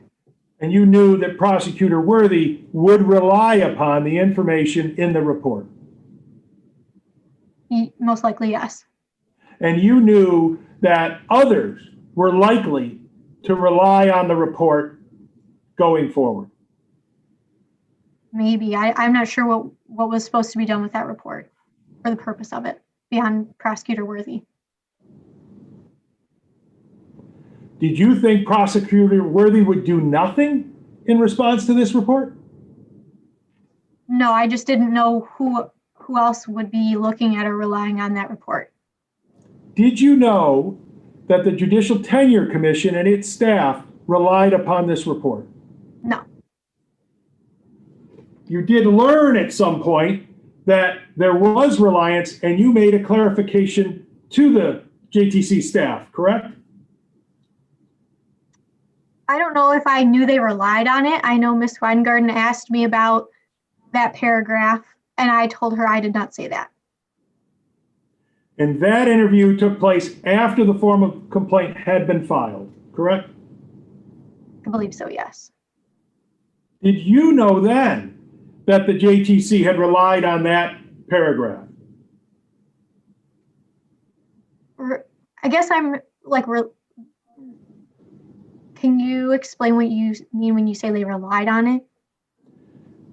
I can only ask the question. If you don't understand what relied meant, we'll have to deal with that and go forward. I don't know if they relied on it or to what extent they relied on it.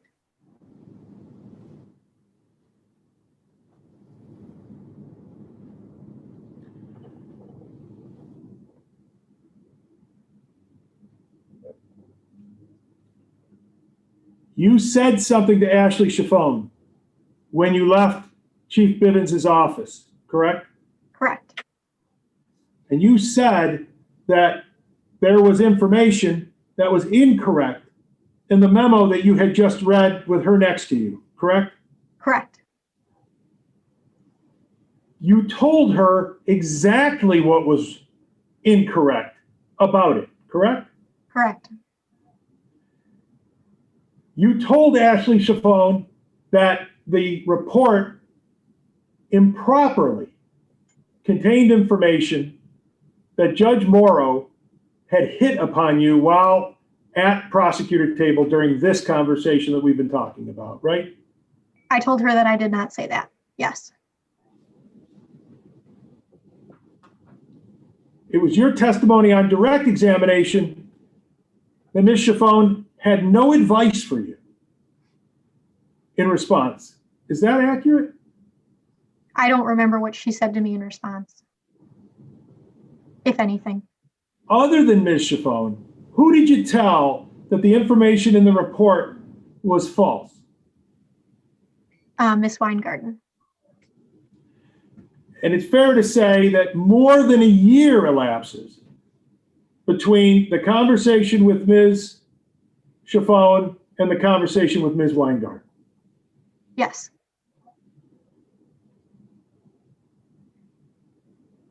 How often did you think about the fact that there was this false statement accusing Judge Morrow of something very serious in that report, and you had failed to correct it? How often did I think about it? Yes. I don't think I thought about it until Miss Weingarten brought it up and I corrected it.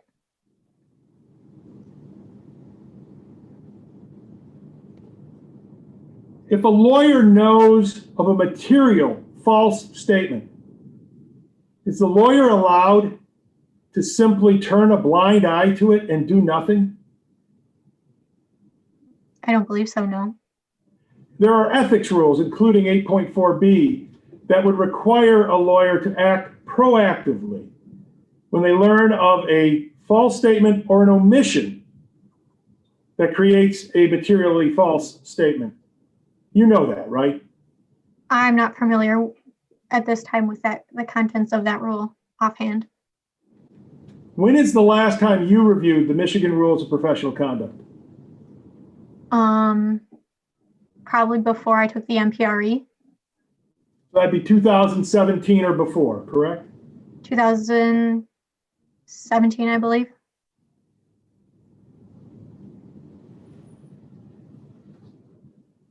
This false statement was not just wrong, but it attributed the wrong statement to you, right? It attributed a statement that I never said to me. It was a statement that accused Judge Morrow of hitting on you because you said he hit on you, right? I did not say that. But that's what the report said, right? Correct. That's what Prosecutor Kim Worthy was going to learn, correct? It was in the report she got correct. She was going to learn that because she didn't know it before she would read it in the report, right? Correct. And she would tell others about this, relying on the report. You knew that, right? Objection, speculation. How does she know what what Kim Worthy was going to do with it? Any I don't response? think that's speculation. I'm sorry, what did you say, Mr. Campbell? I don't think that's speculation. I asked for her knowledge. Ask the question again then. Please, Elsa.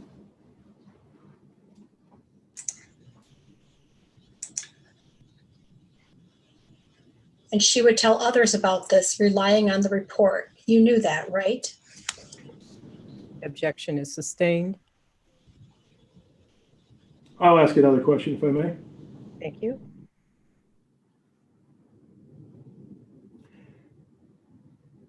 Did Chief Bivens explain to you, you mentioned he explained the process, did he explain to you that part of the process was to have you review the report prior to it being issued?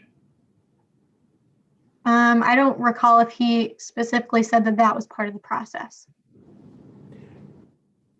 What did he explain to you that others knew that this was the process and would rely on that process all the way through? Objection, hearsay. Response. Doesn't go to the truth of the matter asserted, goes to this witness's state of mind. Well, if it doesn't go to the truth of the matter asserted, then it's irrelevant. No. It's very relevant for the question of credibility and character of this witness. If she knows that her sitting in that room and saying nothing is worse for Judge Morrow, because now her statement is not just taken as a statement in a report, but it's a report she's read and a report that she did not correct. This is very significant, and she sits through that. Ms. Jorgensen, please reread that question. One moment, Your Honor.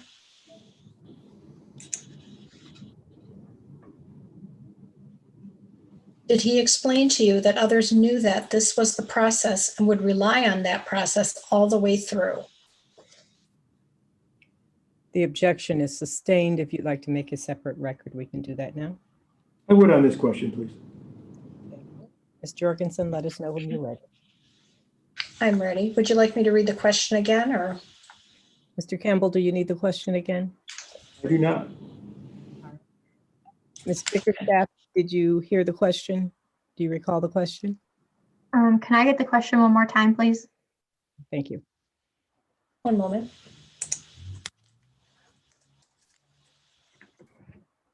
Did he explain to you that others knew that this was the process and would rely on that process all the way through? You may answer. I don't understand the question. I'll attempt to clarify it here. You knew that it wasn't just a statement in a report after you looked at it. It was now a statement in a report that you had looked at and not corrected. You understand that people would rely not only on what was written on the page, but on the review process to make sure what was written on the page was accurate. I don't know that I knew that at the time, that was part of the process. You didn't know that you're sitting there and letting this happen was a second level of fraud beyond the first, which was just to let it be there to begin with. Mr. Campbell, do you mean to be on the main record? No, not yet. All right. Judge, I know I'm not supposed to object on the separate record, but that was argumentative and unfair. That is noted. Continue, please. Do you remember my question? No. I'm sorry, Elsa, I will have to ask you. Quite all right, just a moment.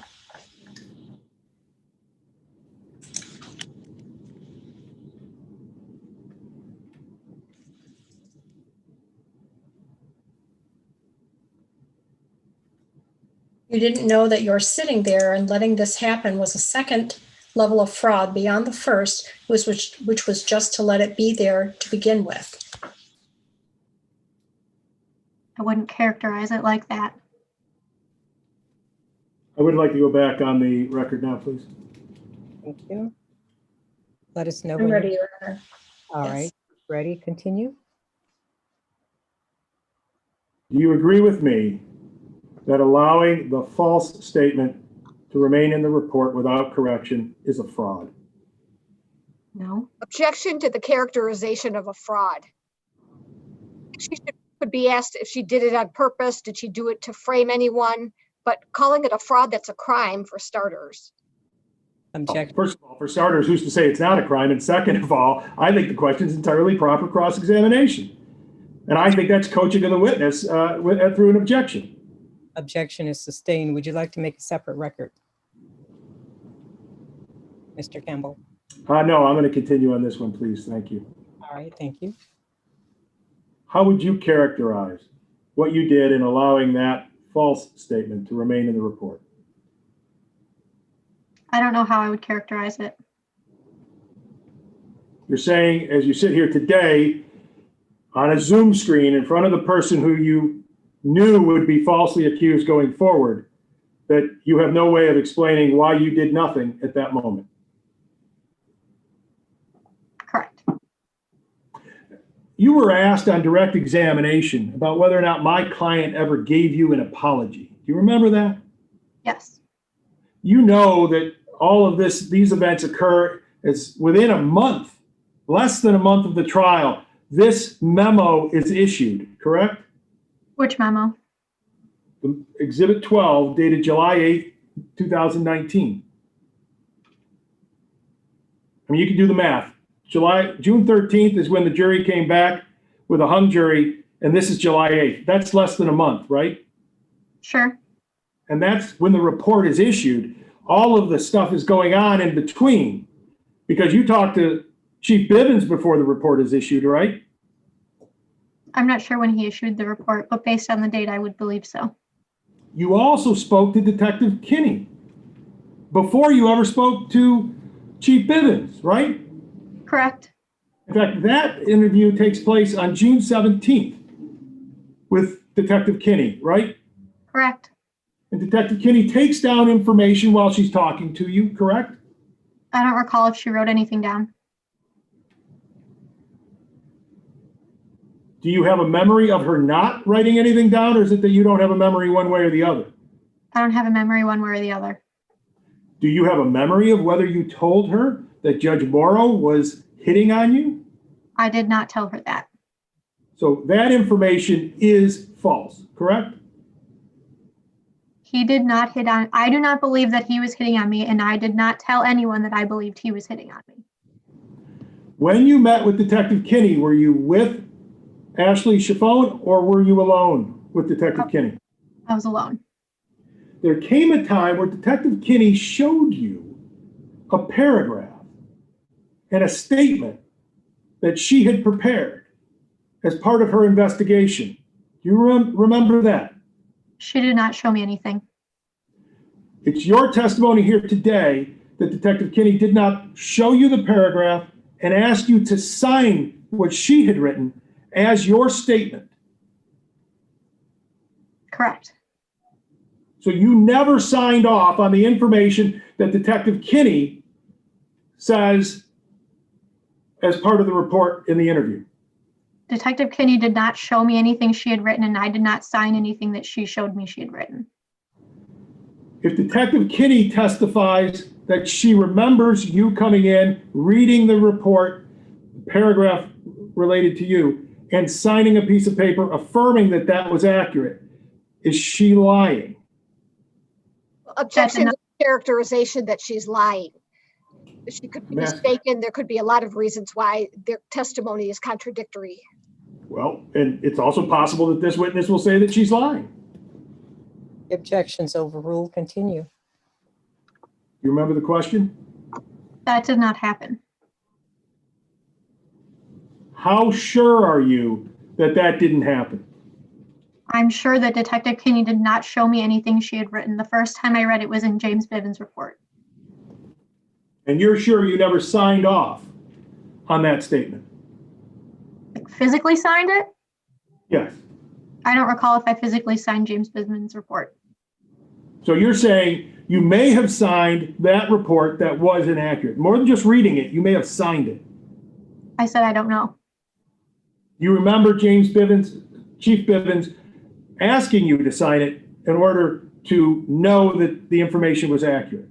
No, I don't recall him asking me to sign it. Why did you not change the inaccurate information that you knew existed in that report?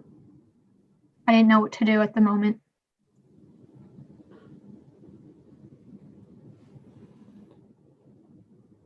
Did you then elect to forget about it?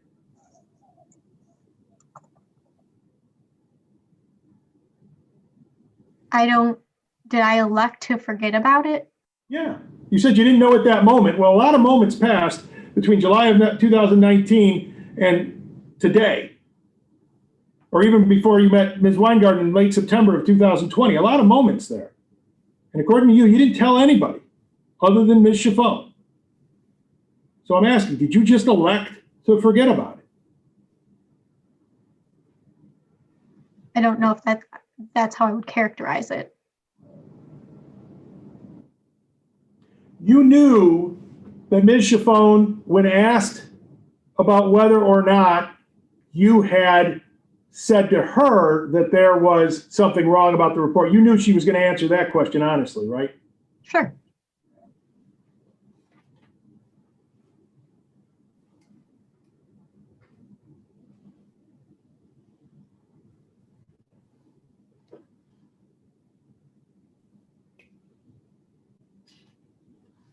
I want to go back to the apology question. So you also know that that report was issued, because I told you, July 8th, 2019, correct? Correct. That was less than less than a month from the trial, correct? A little over a month. You think June 13th to July 8th is over a month? Oh, well, it started on the 10th. So, okay. Yes. You think June 10th to July 8th is a month? It was about a month. Okay.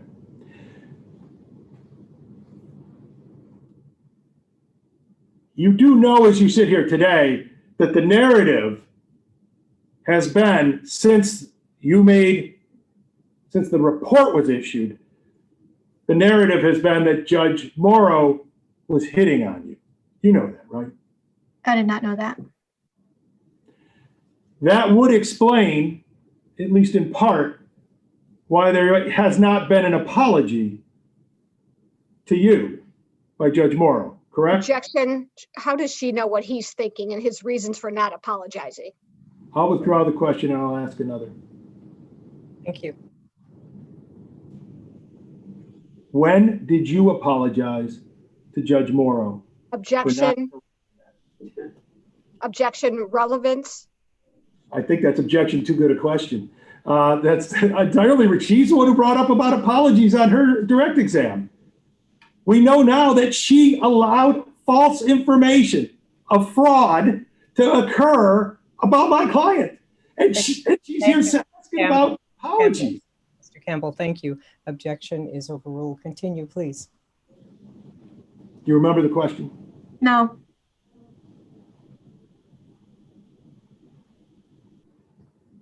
If you could please read it also.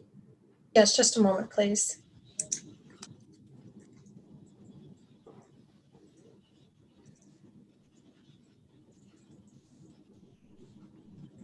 When did you apologize to Judge Morrow for not, and there was the objection right then?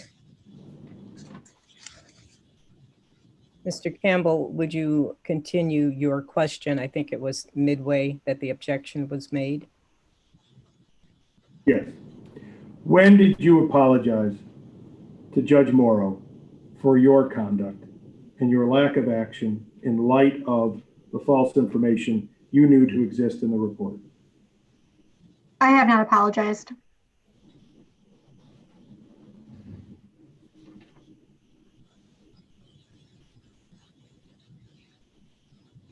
You will agree with me that your conduct has been intentional. What conduct? The conduct of not correcting the false information.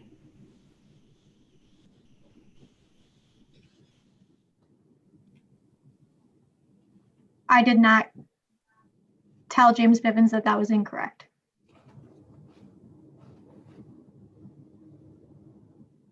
You intentionally did not tell him, correct? I didn't know how to handle the situation at the time. And so, in reaction to that, you intentionally did not tell Mr. Bivens, Chief Bivens, what happened. I suppose. You're unwilling to admit to your intentional conduct here in this proceeding under oath, correct?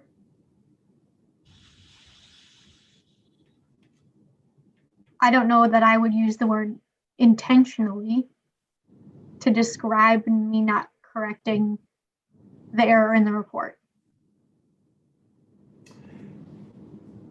I'd ask the master for a 10-minute break. I'd like to arrange the rest of my examination, eliminate some things, shorten a few, hopefully. I've gone longer than I had intended, but fewer objections, so I hope I've been more relevant, maybe. Thank you, Mr. Campbell. Any comments, Ms. Weingarten? No objection. Thank you. Let's take 10 minutes then.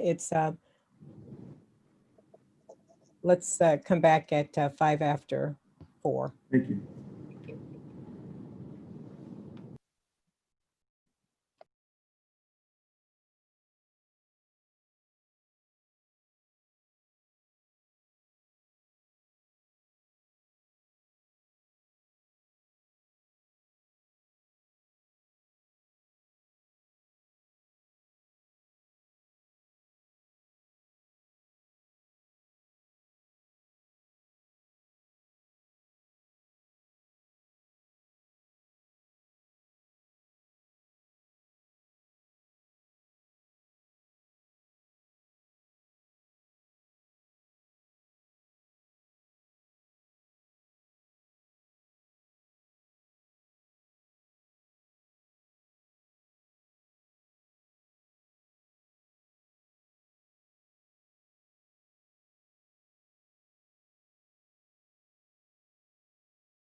Is everyone back? I don't see Ms. Weingarten. I see Mr. Campbell, see the witness and the court reporter.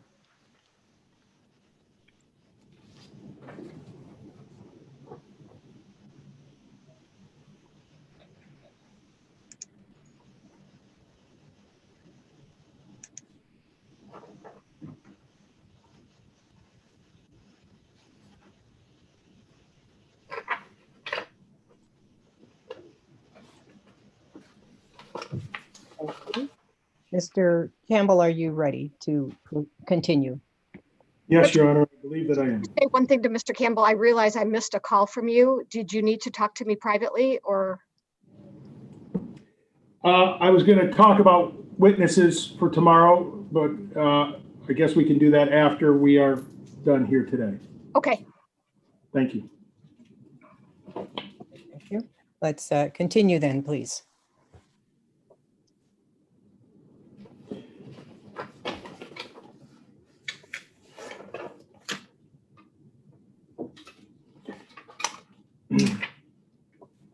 In Ms. Chiffon's affidavit, she says that when you were back in chambers with Judge Morrow, and she puts this in quotes, she says that Judge Morrow said, quote, "Oh, so he's claiming that he's working," excuse me, I'm going to start again. Quote, "Oh, so he's claiming that what he's working with will cause a miscarriage. Okay," end quote. Were you aware that that's what Ms. Chiffon put into her memo and then later into her affidavit? I'm not aware of what's in her memo or her affidavit. Were you aware that she does not record what you attribute to Judge Morrow having said about the defendant? I'm not aware of what's in her report or her affidavit. And isn't it true that Ms. Chiffon is accurate and you were inaccurate in what you recorded? I don't know because I haven't seen her report or her affidavit.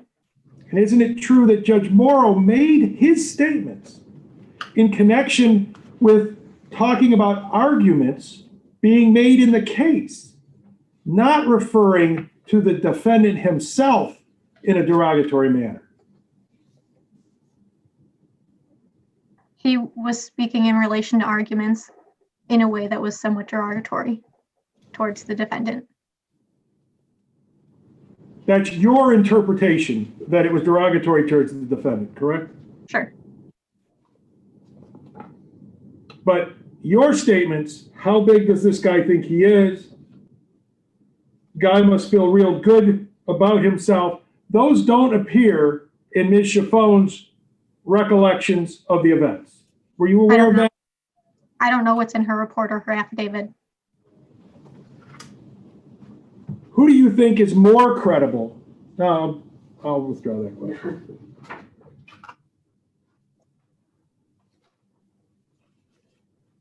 Did you tell Laura Weingarten, while she was working for the Judicial Tenure Commission, that you had not previously seen the memo that Chief Bivens sent to Prosecutor Worthy on or about September 29th, 2020?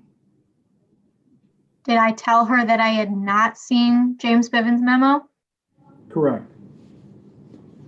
I don't recall if I said that, but I would have seen James Bivens' memo at that point. I don't believe I would have said that to her. Thank you. Let me be clear here. You saw that memo back in July of 2019, right? Correct. And so if you told Ms. Weingarten that you had not previously seen the memo, meaning previous to September 29th, 2020, that was a lie. I had seen the memo at that point, or the report or whatever it was. I had seen it at that point. I get that. I'm asking whether if you told Ms. Weingarten that you had not previously seen the memo, again, previous to September 29th, 2020, that was a lie. That would be incorrect, correct. Do you remember trying to mislead Ms. Weingarten about whether or not you had read the memo? I don't believe I did.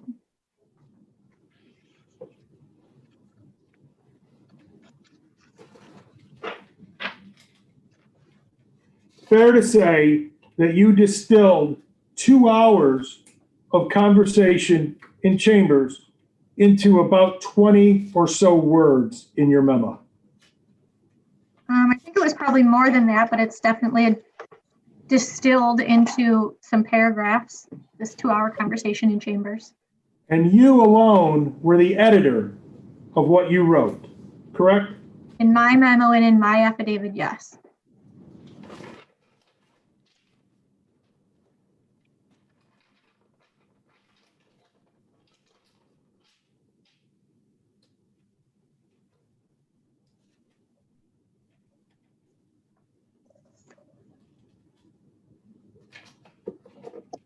How many nightmares have you had about the fact that you allowed the false statement to go forward in the memo to Kim Worthy? I didn't have any nightmares related to that part of this incident.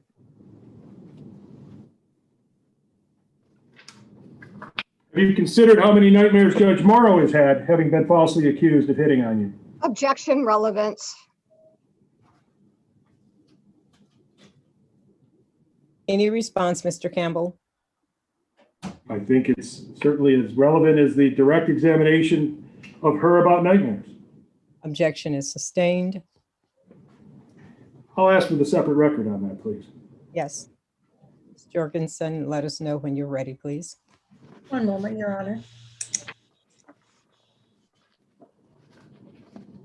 Have you considered how many nightmares Judge Morrow has had being falsely accused of hitting on you? I never accused him of hitting on me.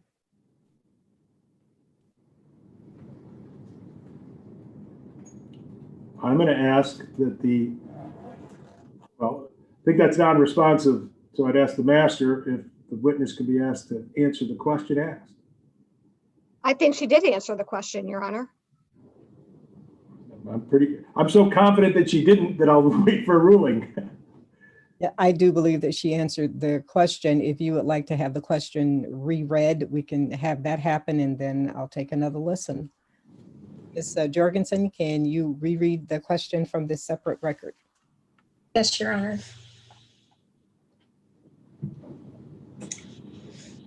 Have you considered how many nightmares Judge Morrow has had being falsely accused of hitting on you? And the answer, did you get My that? apologies. Yes.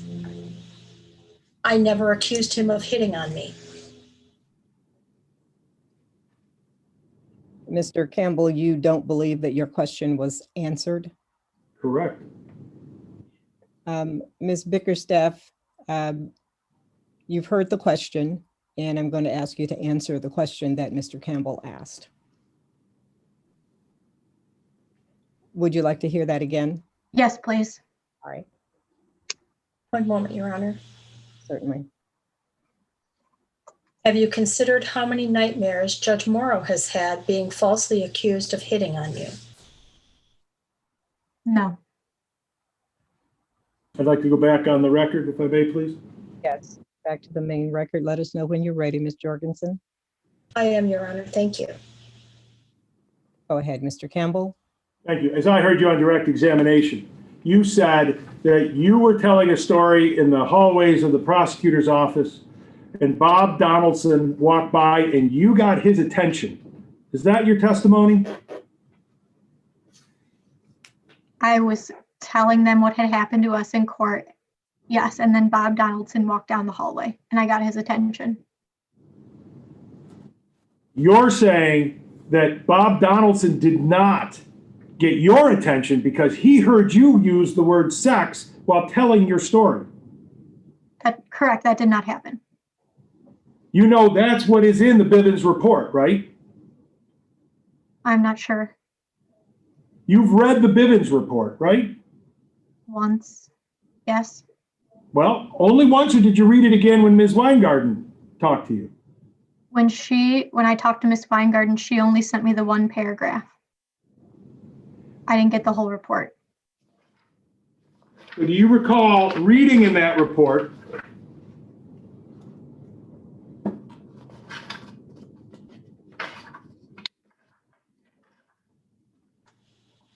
This is page 6, Ms. Weingarten, of your Exhibit 12. Writer interviewed APA Robert Bob Donaldson, who stated that he was walking down the hall and heard someone say something about sex. It was a group of people and they were discussing a case on a serial killer. Upon hearing what happened in the case, Donaldson immediately took her to APA Jason Williams' office to discuss if any legal avenues to be had.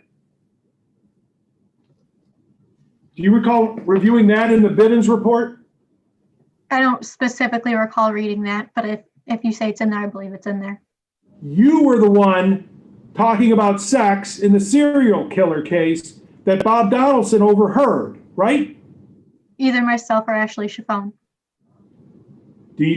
As you sit here today, do you think it was you or Ashley Chiffone? I can't say which of us Bob Donaldson overheard.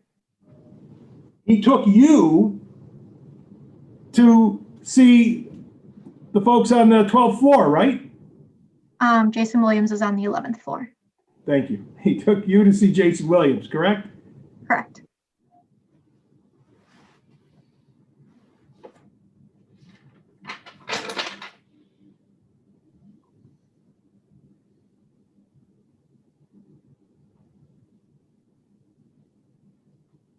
If I may have just one moment, I believe I've completed my examination, Ms. Weingarten. She admits that Tessio is the 404B witness. You've got that, but you don't have that they then waived Tessio before. Okay. Ms. Bickerstaff, we're going to take a bit of a side view here. You mentioned an Officer Tessio in your cross-examination. Do you remember that? Yes, I remember mentioning that he might have been one of the 404 witnesses, but I wasn't sure. You know he was waived as a witness before the close of the proofs. Do you remember that? I recall that some witnesses were waived, yes. Okay. And you wouldn't dispute if he was among those. The transcript will have it. Correct. Right. And you would Yeah. rely on that, correct? Yes.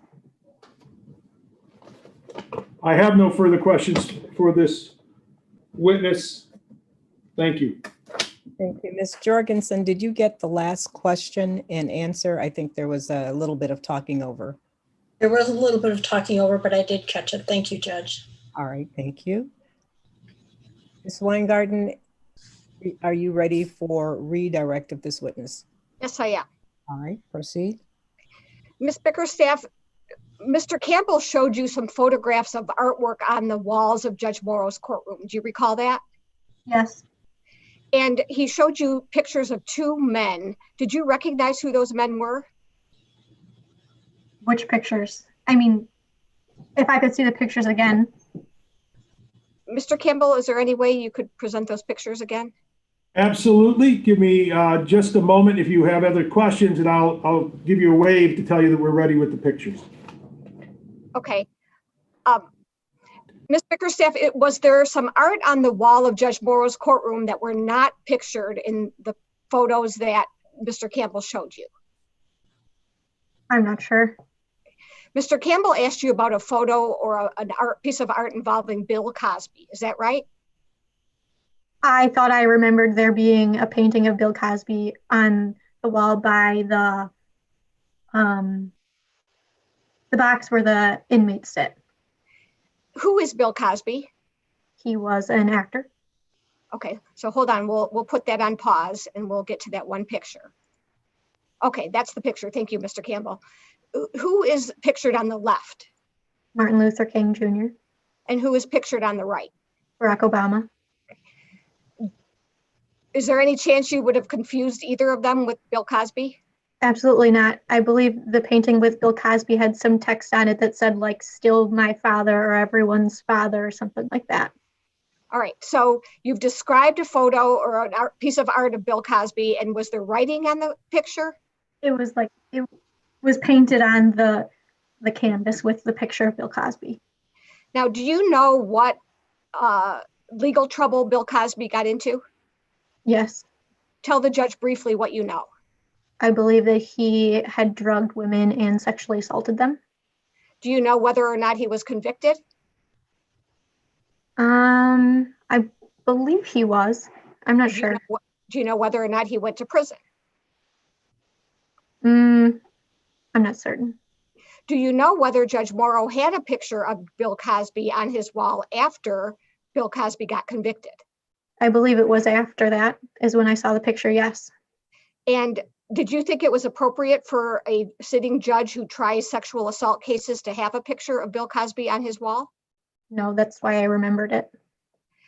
Did you report to anyone that he had this picture of Bill Cosby on his wall? No, Do you know whether or not that picture is still on the wall? I'm not sure, but based on the pictures I was shown today, it didn't appear in any of these. Do you know whether anyone instructed Judge Morrow to remove the picture? I don't know. Okay.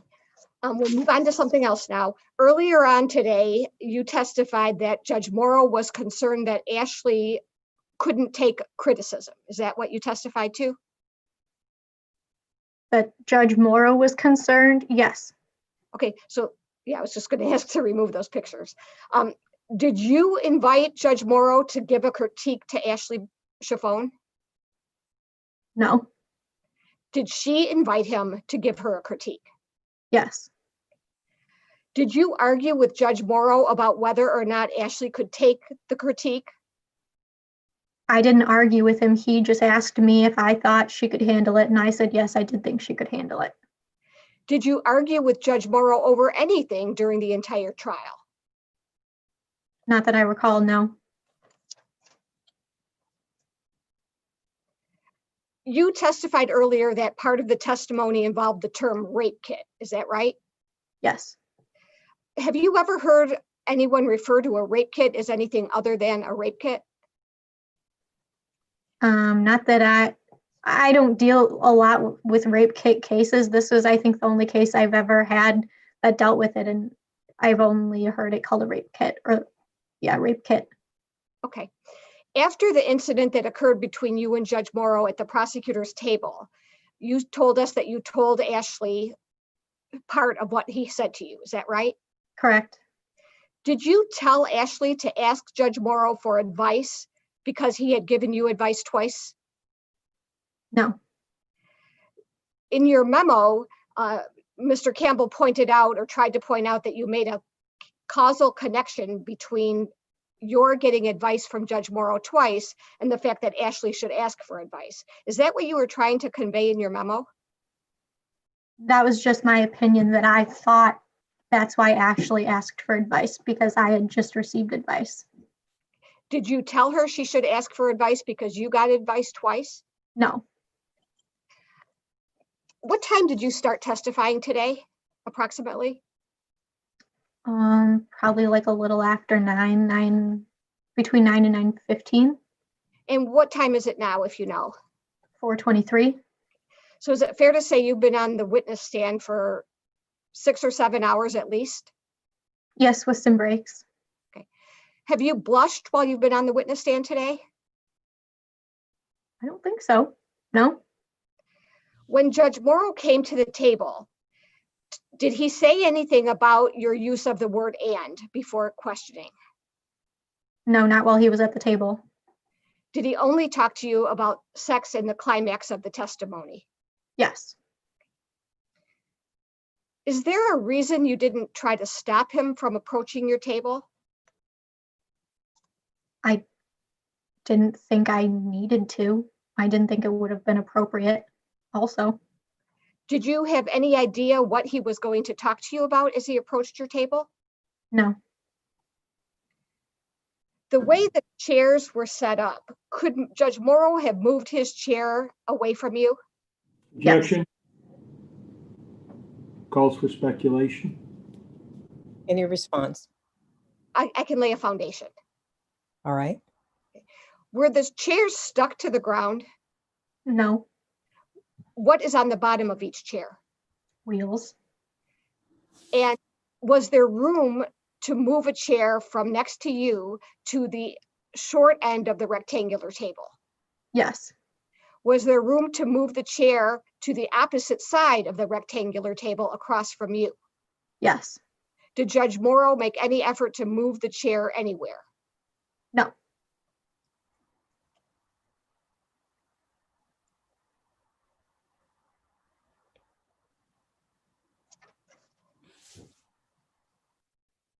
When you told Ashley about what happened, how much were you able to tell her before court started up again? Not much, and I didn't want to get into too much and express how inappropriate I thought it was, because I also didn't want the judge to overhear my thoughts on what had happened.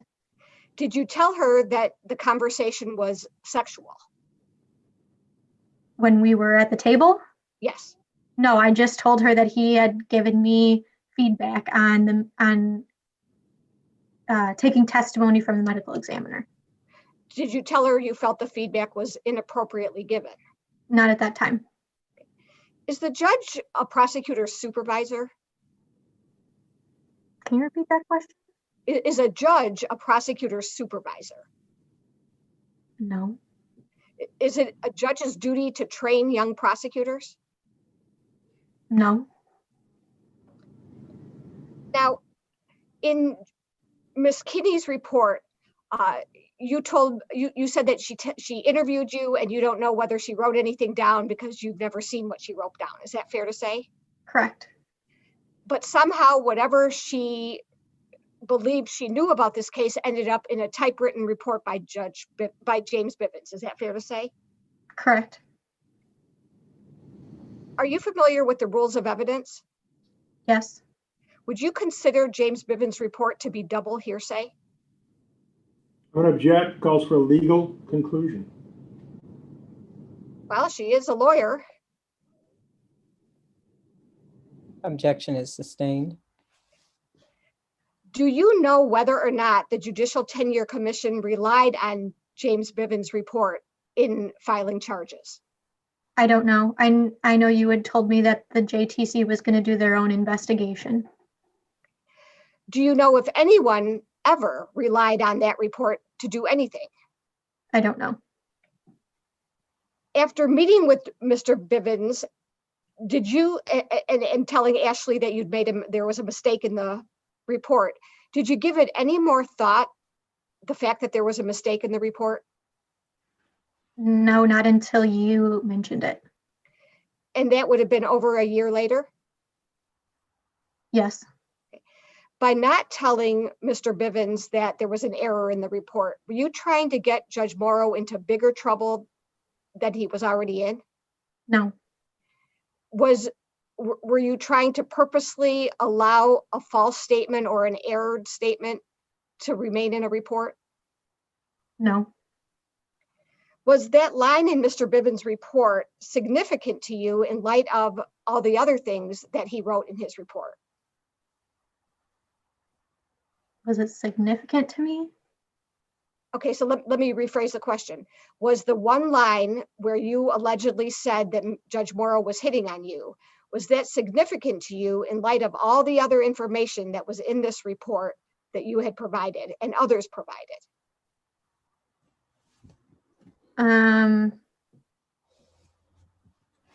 I mean, it was inaccurate.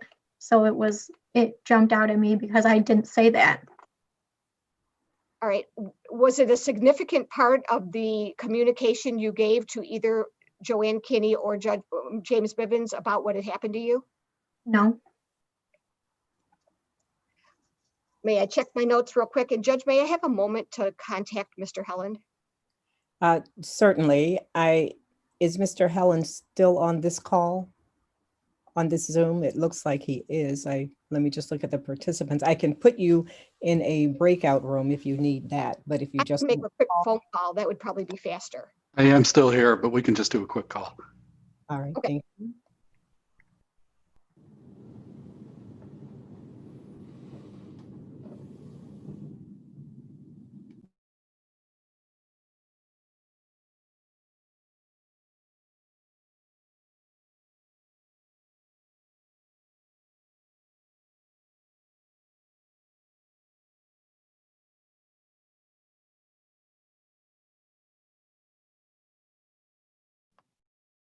I'm back. All right, I have no other questions. thank you. Mr. Campbell, recross. I have recross if I may. Ms. Bickerstaff, you testified that Ms. Weingarten told you that the JTC would do their own investigation. Is that what I heard you say? Yes, But that investigation did not involve interviewing you, right? I spoke to Miss Weingarten on the phone. After the charges had been issued, right? I don't recall the timeline of when I spoke to Miss Weingarten. Well, Ms. Weingarten sent me the note about September 29th, and that's after the charges had been issued, right? I'm not sure of the date that the charges were issued. Can we get a stipulation that the charges were issued prior to September 29th, 2020? Can I look at their complaint real quick and see if that's Yeah, correct? I think February or something, isn't it? The initial complaint was signed August 11th of 2020. Okay. So I'll stipulate to that date. Okay, I'll take that. I think that's the amended complaint though, isn't it? Yes. No, No, that's the initial. Okay, well, August, so you'd agree with me, September 29th is after August of 2020, correct? Yes, And if you talked to Ms. Weingarten on the 29th of September, you could not have been part of an investigation that led to charges on August 11th, 2020, correct? if I spoke to her in September, I don't recall if I spoke to her before that August date. So let's talk about the time that we know that you talked to her, which was September 29th. Okay. Is it possible you spoke to Ms. Weingarten and didn't disclose the false information that was in the Bivens report? Is it possible that I spoke to Miss Weingarten and didn't mention it? Yeah. Probably. I forgot that paragraph was written until she brought it up to me. And she brought it up to you in your first meeting, second meeting, third meeting? What was it? I don't believe it was the first meeting. You mentioned about the significance, or you were asked about the significance of that statement. It is the only statement that you made a comment about to Ashley Chiffone when the two of you walked out of Chief Bivens's room, correct? It was the first thing I said when we walked out that I didn't say that. And that shows that it was significant to you that you said something to Ashley Chiffone right away, correct? I guess. And you would agree with me, it would be very significant if you had been Judge Morrow and that statement had been made falsely. objection, speculation. I'll withdraw the question. I have no further questions for this witness. All right, thank you. Counsel, we are not where we thought we might be by this time today, but this may be an appropriate time, since we're done with this witness, to have a break until tomorrow. Would you like to have a caucus or a sidebar and talk about that? Well, Judge, I have two things for the record before we do that, if that's all right. While the witness is still here? I don't need the witness to be here. Mr. Campbell, are you in agreement with me dismissing the witness at this time? I am, and of course, the constraints of the sequestration order continue. Yes, Ms. Bickerstaff, we are going to let you go at this time, and remember the orders that I read to you about sequestration, and I think the other one was witness protocol, but those are still in effect for you. All right? Okay. Yes. All right. There is a possibility that any witness may be recalled, so that is a part of the reason for that. All right, at this time then we will let Ms. Bickerstaff go. I will ask you to just leave the meeting, please. Yes, thank you. All right, we are still live streaming, and Ms. On that point, if I could ask Ms. Weingarten, are her points animal, mineral, or evidentiary? Very Or is- short and simple. Then, yes, and I don't mind it being on the YouTube, I guess. Go ahead, Ms. Weingarten. The people move to admit Exhibit 5, which is the trial transcript in the case of People versus James Edward Matthews. No objection. Admitted. And earlier at the break, Mr. Campbell made a statement that he didn't get discovery from the JTC. I want to correct the record. That is not true. He got all the discovery. Well, hold on. I never got that June affidavit. Well, Judge, none of us had the affidavit that was signed June 27th. We had the November signing, but the witness testified it was the exact same document with a different notary date. So To he this got point, discovery of everything but that. I guess I understood in her questioning that you knew she had a June affidavit. I didn't know she had a June affidavit. So Okay. to that extent, and that was not, that neither that information nor that document was provided to me. I'm not saying that was done nefariously, so I'm just telling you, I didn't get that. Okay, could we just ask Mr. Campbell to confirm that besides that, he got all the discovery that he expected to get? Mr. Campbell, can you You know, confirm? no, I expected more, but I got all that I believe that Ms. Weingarten had and intended to send to me. So that's that much, yeah. I don't have any issues with how much I was given. I have an issue with rules that don't give me much. Maybe that's the best way to say it. I have no problems with Ms. Weingarten's conduct of this case whatsoever, to the extent that that's raised in any capacity at all. Let me say that frankly and absolutely. I've enjoyed the opportunity to practice the law with her on this occasion as I have in the past. I have no doubt that she has worked diligently, zealously, and professionally to provide me all that the rules would allow. You know, if I could add one tiny thing to this colloquy, the way we conduct our proceedings these days, we provide counsel well beyond what the rules require, and we did that in this instance. So to the extent Mr. Campbell has a concern with the rules, we went beyond the rules. To the extent Mr. Campbell said, I don't get discovery in these cases, Mr. Campbell was simply wrong. And as long as the record reflects that, I go back to being mute and invisible. As long as you get the name right, Lynn, it's Campbell, like the soup. But he's, again, I don't get a chance. You've heard the witnesses wouldn't talk to me. I couldn't take depositions. I couldn't force anything that I would in a civil case, that I would in a number of other instances, be able to even ask for the opportunity in some discipline cases where they've lightened the rules. Mr. Helen knows that. This is the least discovery available system that there is. Beyond that, I have to say, I trust both Ms. Weingarten and Mr. Helen, that when they say they've gone beyond the rules, I don't have any doubt as to that. And I appreciate that. And it's probably pretty good evidence the rules ought to be changed so that we all know that the rules give us everything that should be gotten. So I do know in this case, I was provided with exculpatory information, and I appreciate that. And again, professionally done and appropriately so. And I trust that this system works because of people like Ms. Weingarten, Mr. Helen, and my trust has not been shaken at all in this case. Thank you. Ms. Weingarten, does that cure the issue for you? Above and beyond. Thank you. All right, thank you. Let me just ask counsel, do you have anything else that we need to continue to place on the record? I know we need to talk about the continuing days and the witnesses who will start when and all of that. But is there anything else that we need to officially have on the record today? Not for the us, no. Nothing for the respondent. Thank you.